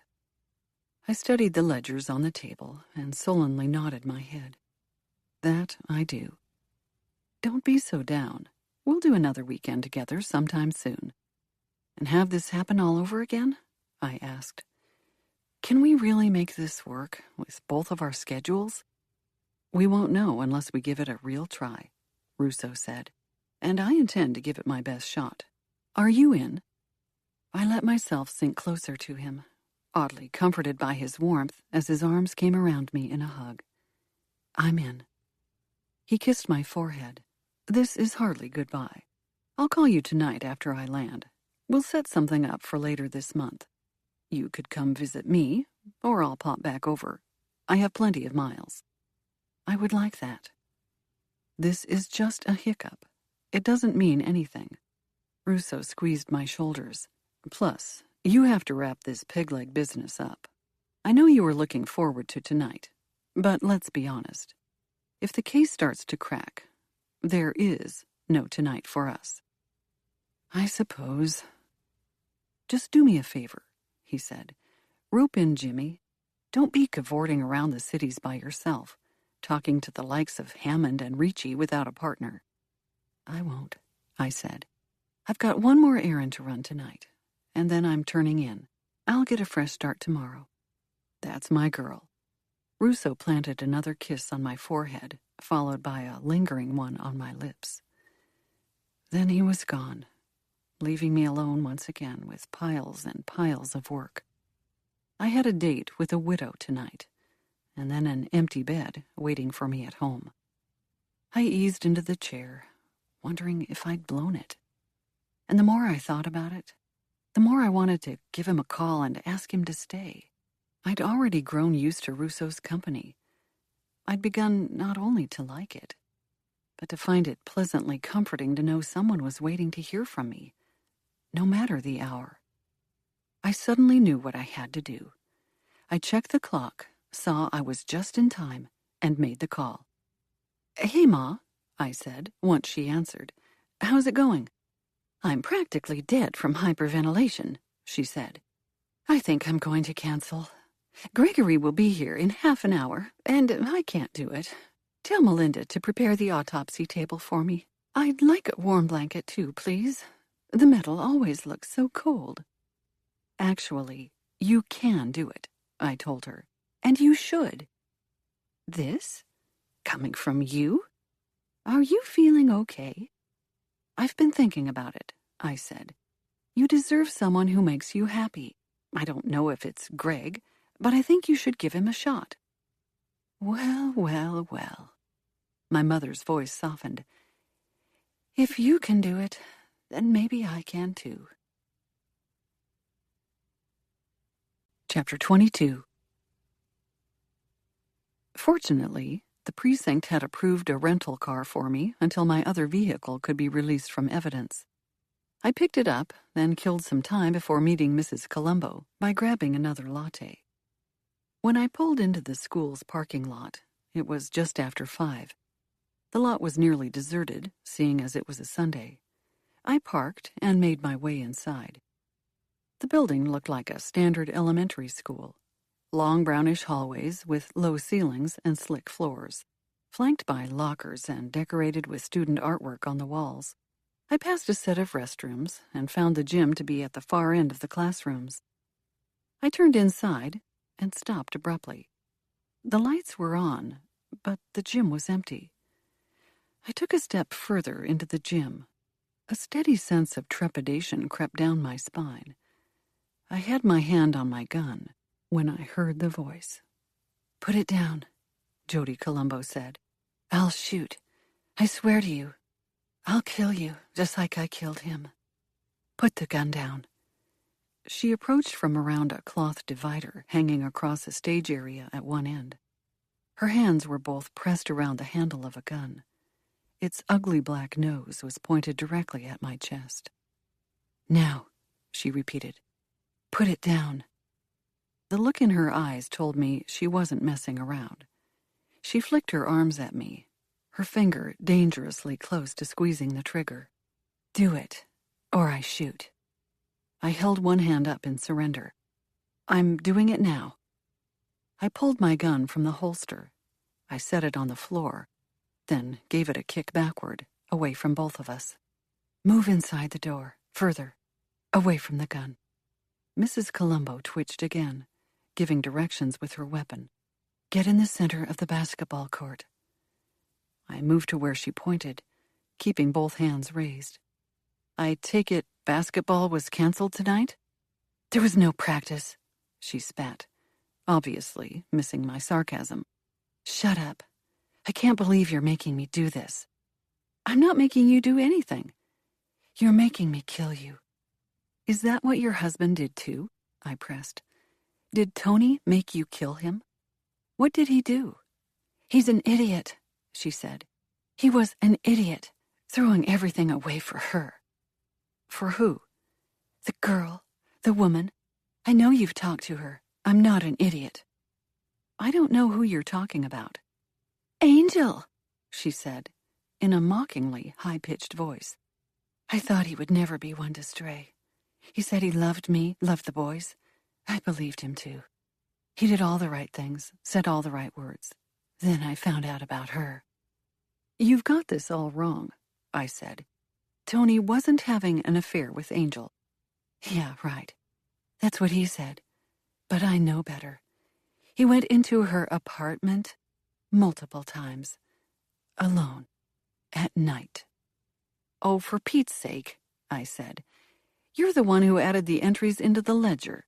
You wanted us to look into Angel." "Of course I did. She's not innocent.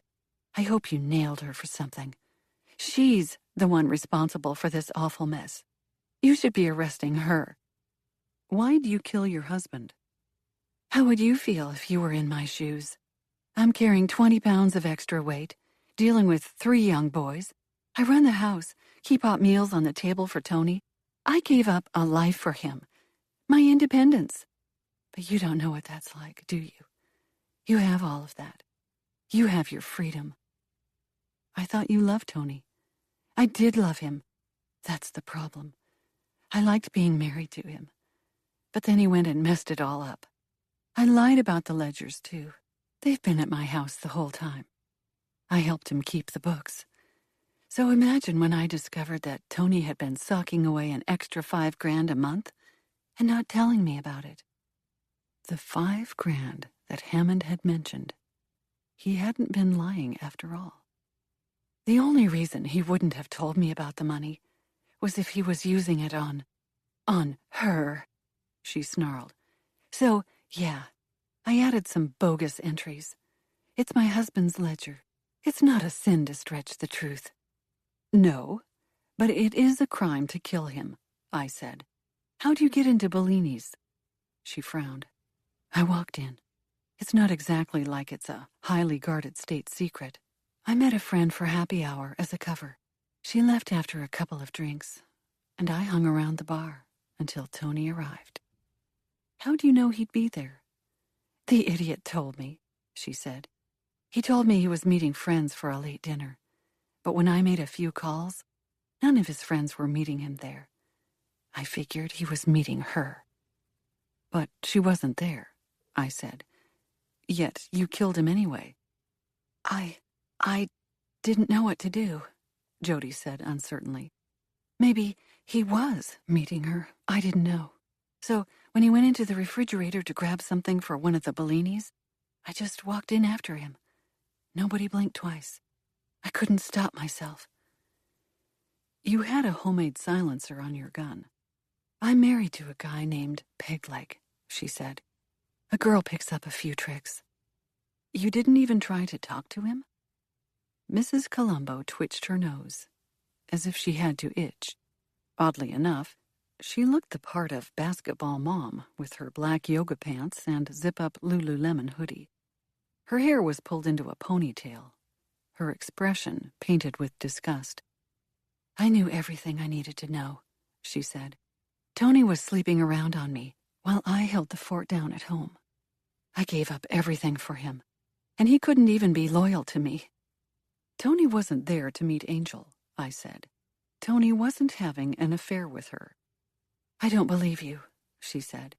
The visits to her apartment, the meetings at restaurants around town. He always said he was going out with friends, but his friends were always at home with their wives. He was lying to me. It's true. The voice came from the doorway of the gym. Both Mrs. Colombo and I whipped our heads around to stare. My father appeared, his hands raised. He stepped onto the court. My discarded gun was less than 2 feet from him. What are you doing here? Mrs. Colombo swiveled the gun to face my father, then back to me. Don't you move, or I'll shoot your daughter. I'm out of this business, my father said. I'm just here to tell you the truth. Kate's right.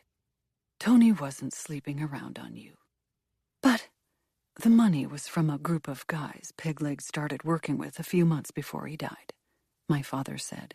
He was a low-level drug runner. Tony would pick up supplies from Angel and drop them off at various locales around town, mostly restaurants. How would you know? She snapped. I wondered the same thing, but I didn't admit it. It doesn't matter how I know, he said coolly. It matters that I do know. Tony loved you, Jody.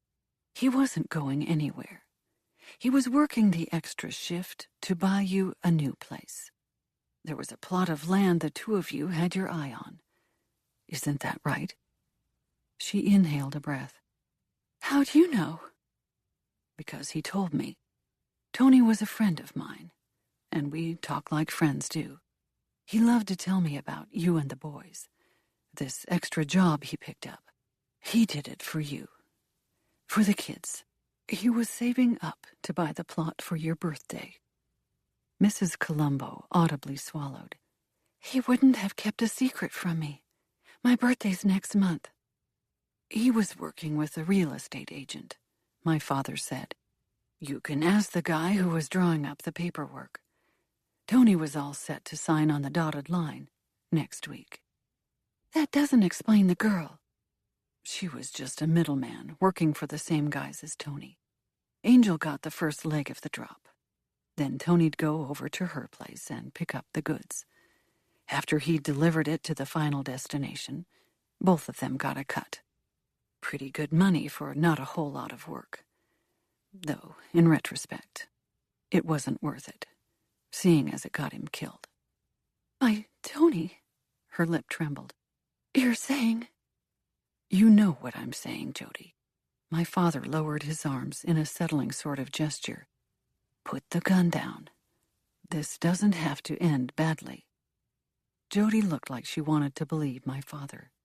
Her hands shook. The nose of her weapon dipped slightly. Then, with a burst of renewed anger, she raised her gun and pointed it at me. The only way I'm getting out of this and keeping my freedom is if you two are dead, she said. I never wanted to do this, but I've got 3 boys who are counting on me. They need me. Jody, my father said sharply, don't take this out on Kate. You did this to yourself. My father stepped forward, and I could tell what he was doing, even before he did it. He took another step, closer to the gun. Stay where you are, Jody shouted at him. Don't move. I'll shoot you. I know you will, my father said, just like you shot Tony. The man you said you loved. The man who... The shot rang out, just as my father's foot connected with my gun and kicked it toward me. My gun skittered across the floor. I dove for it, swiped it off the ground, and had it pointed at Mrs. Colombo, even as her hands flew up above her head. Her eyes pooled with tears as her gun clattered to the floor. I sprinted toward her, snapped a pair of cuffs around her wrists. I collected her gun, and then, finally, looked over at my father. Dad! He lay on the ground, blood pooling beneath him. I was by his side in 2 seconds flat. You're hit, I said. Where? I'm fine, he grunted. Just glad it wasn't you. You made her do it. You took the shot that was meant for me. If you hadn't been here... I fumbled for my phone, pulled it out, made a quick 911 call, then dropped the phone the second I'd given the appropriate information. I tugged my sweater off, bundled it in a ball, and pressed it against the wound on his shoulder. My hands shook, and my insides felt as if they were crumbling into dust. My father's blood coated my hands. I'm fine, he grunted. The bullet didn't hit anything serious. How do you know to come here? My voice shook. I was following Jody, he said. She'd been acting strange, refusing to see me. I knew something wasn't right. And I was worried she'd found Tony's hidden cash and killed him for it. When I heard you'd been shot at today, I knew someone was getting desperate. And you were getting close to some answers. I had to see if I was on the right track. I'd say you were, I said, then amended. Sort of. I thought she killed him for the money, he grunted. Never figured she'd done it out of anger. He closed his eyes, drifted off. I swiveled my head around to face Mrs. Colombo. What are the chances the bullet from that gun matches the one that went through my car's window? Mrs. Colombo stopped her cries for the briefest of moments. What bullet? I never shot at you.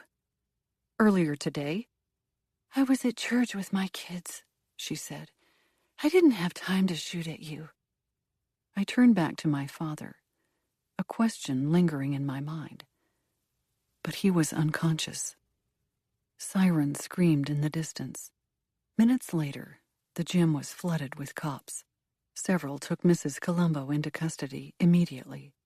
I handed over her gun to another uniform, then stayed glued to my father's side, while the EMTs got him loaded onto a stretcher and into an ambulance. He's going to be fine, one of the young men working on him said. He'll survive. He has to, I said. He's my dad. My father opened his eyes, gave me a smile, despite his ghostly white features. I've waited a long time to hear you say that, Kate. Epilogue. The hospital waiting room fell silent. For hours, it had buzzed with activity. But after the initial flurry had faded, there was nothing left to be said. Jane sat on one side of me, my mother on the other. I reached for my mother's hand. I'm really sorry about this, I said, not for the first time. I shouldn't have called you and interrupted your date. You didn't need to sit here with us. She squeezed my hand back, staring straight ahead.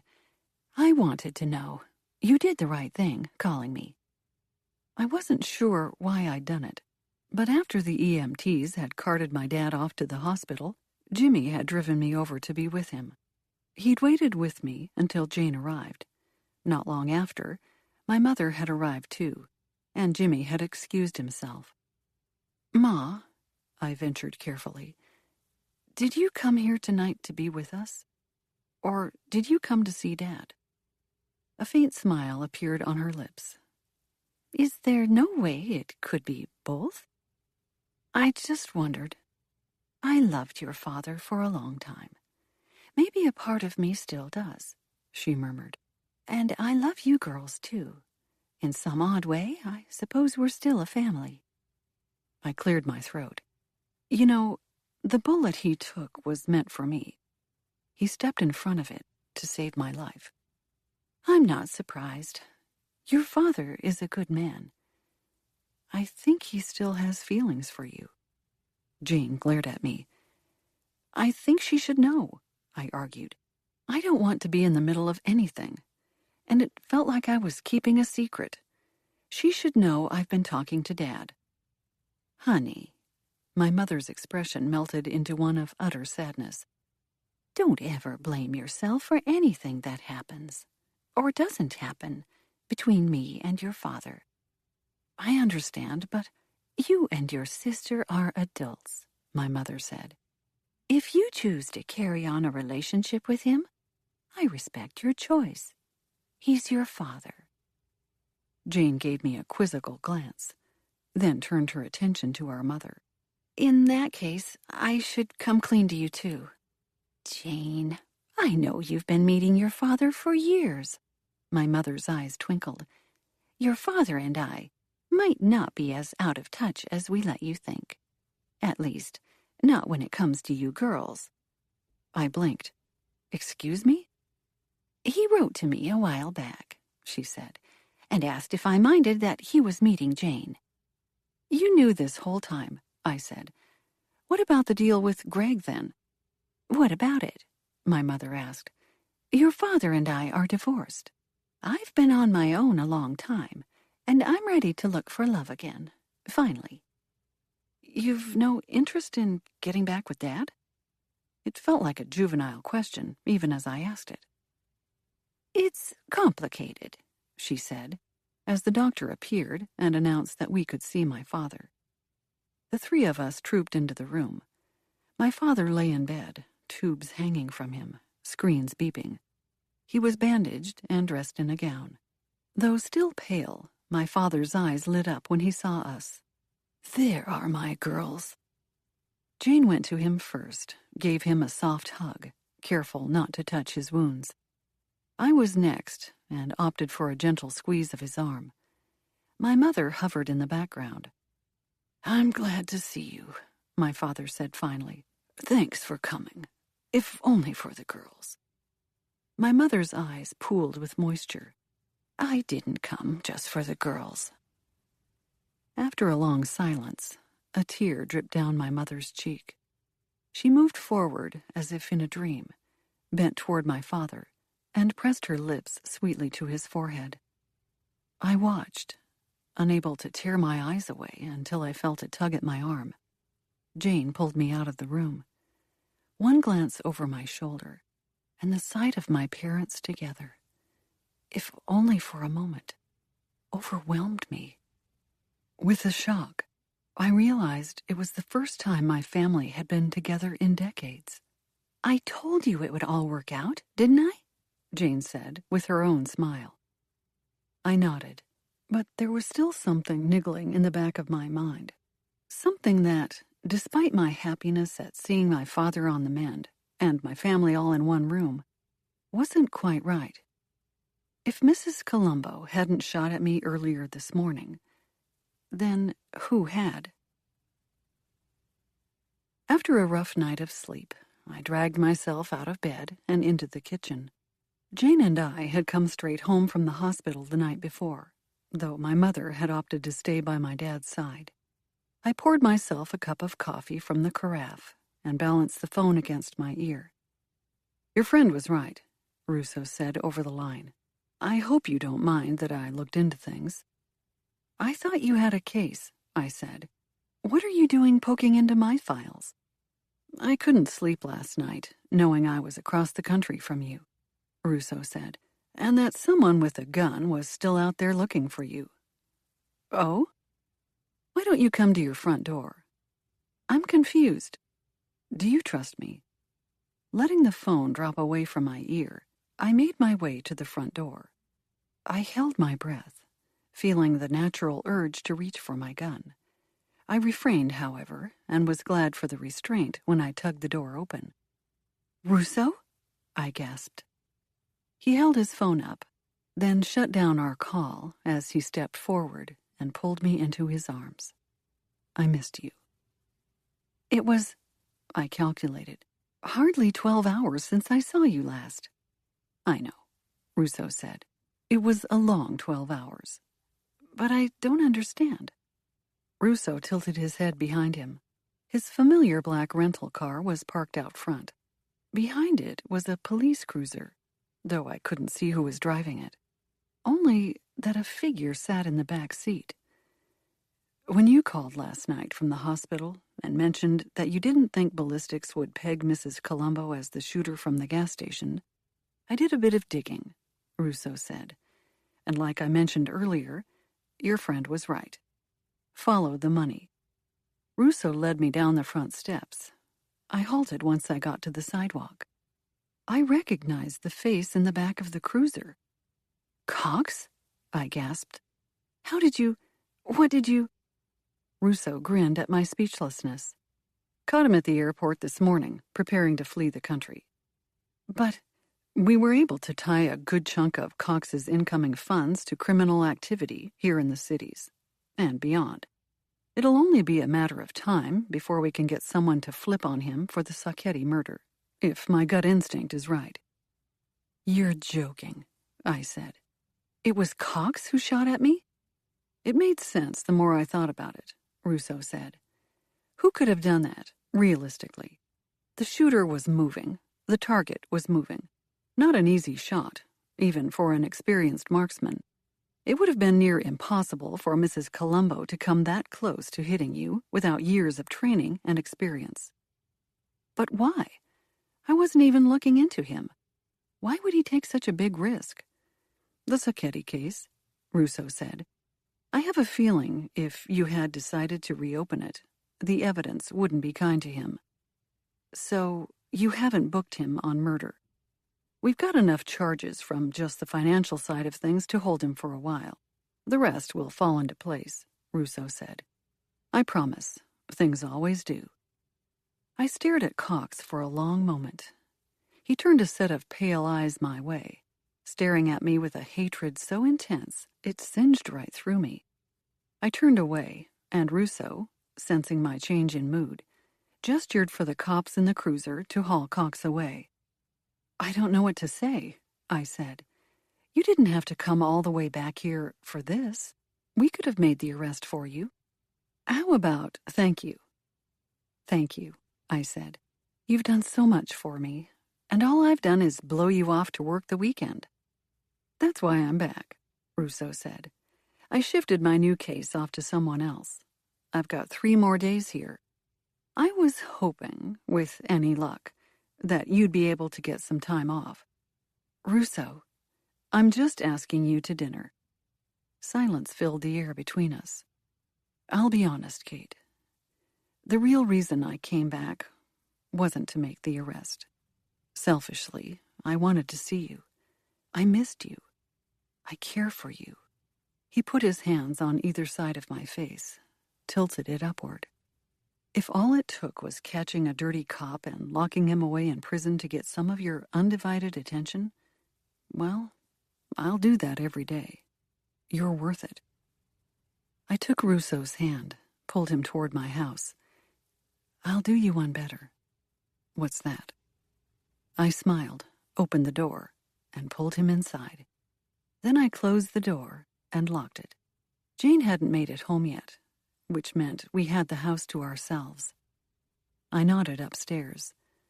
Russo's eyes darkened, and he pulled me into his arms. One steamy kiss later, and we'd lost our shoes, and maybe a shirt. Russo carefully removed my gun, set it on the table beside the door. We didn't make it upstairs to break rule number 3. The end. This recording of Follow the Money was presented by Dreamscape Media, LLC, narrated by Susie Alphons, and produced by Dreamscape Media, LLC. Text copyright 2020 by Gina LaManna. Sound recording copyright 2020 Dreamscape Media, LLC. Thank you for listening. Please check dreamscapepublishing.com for Dreamscape's latest releases.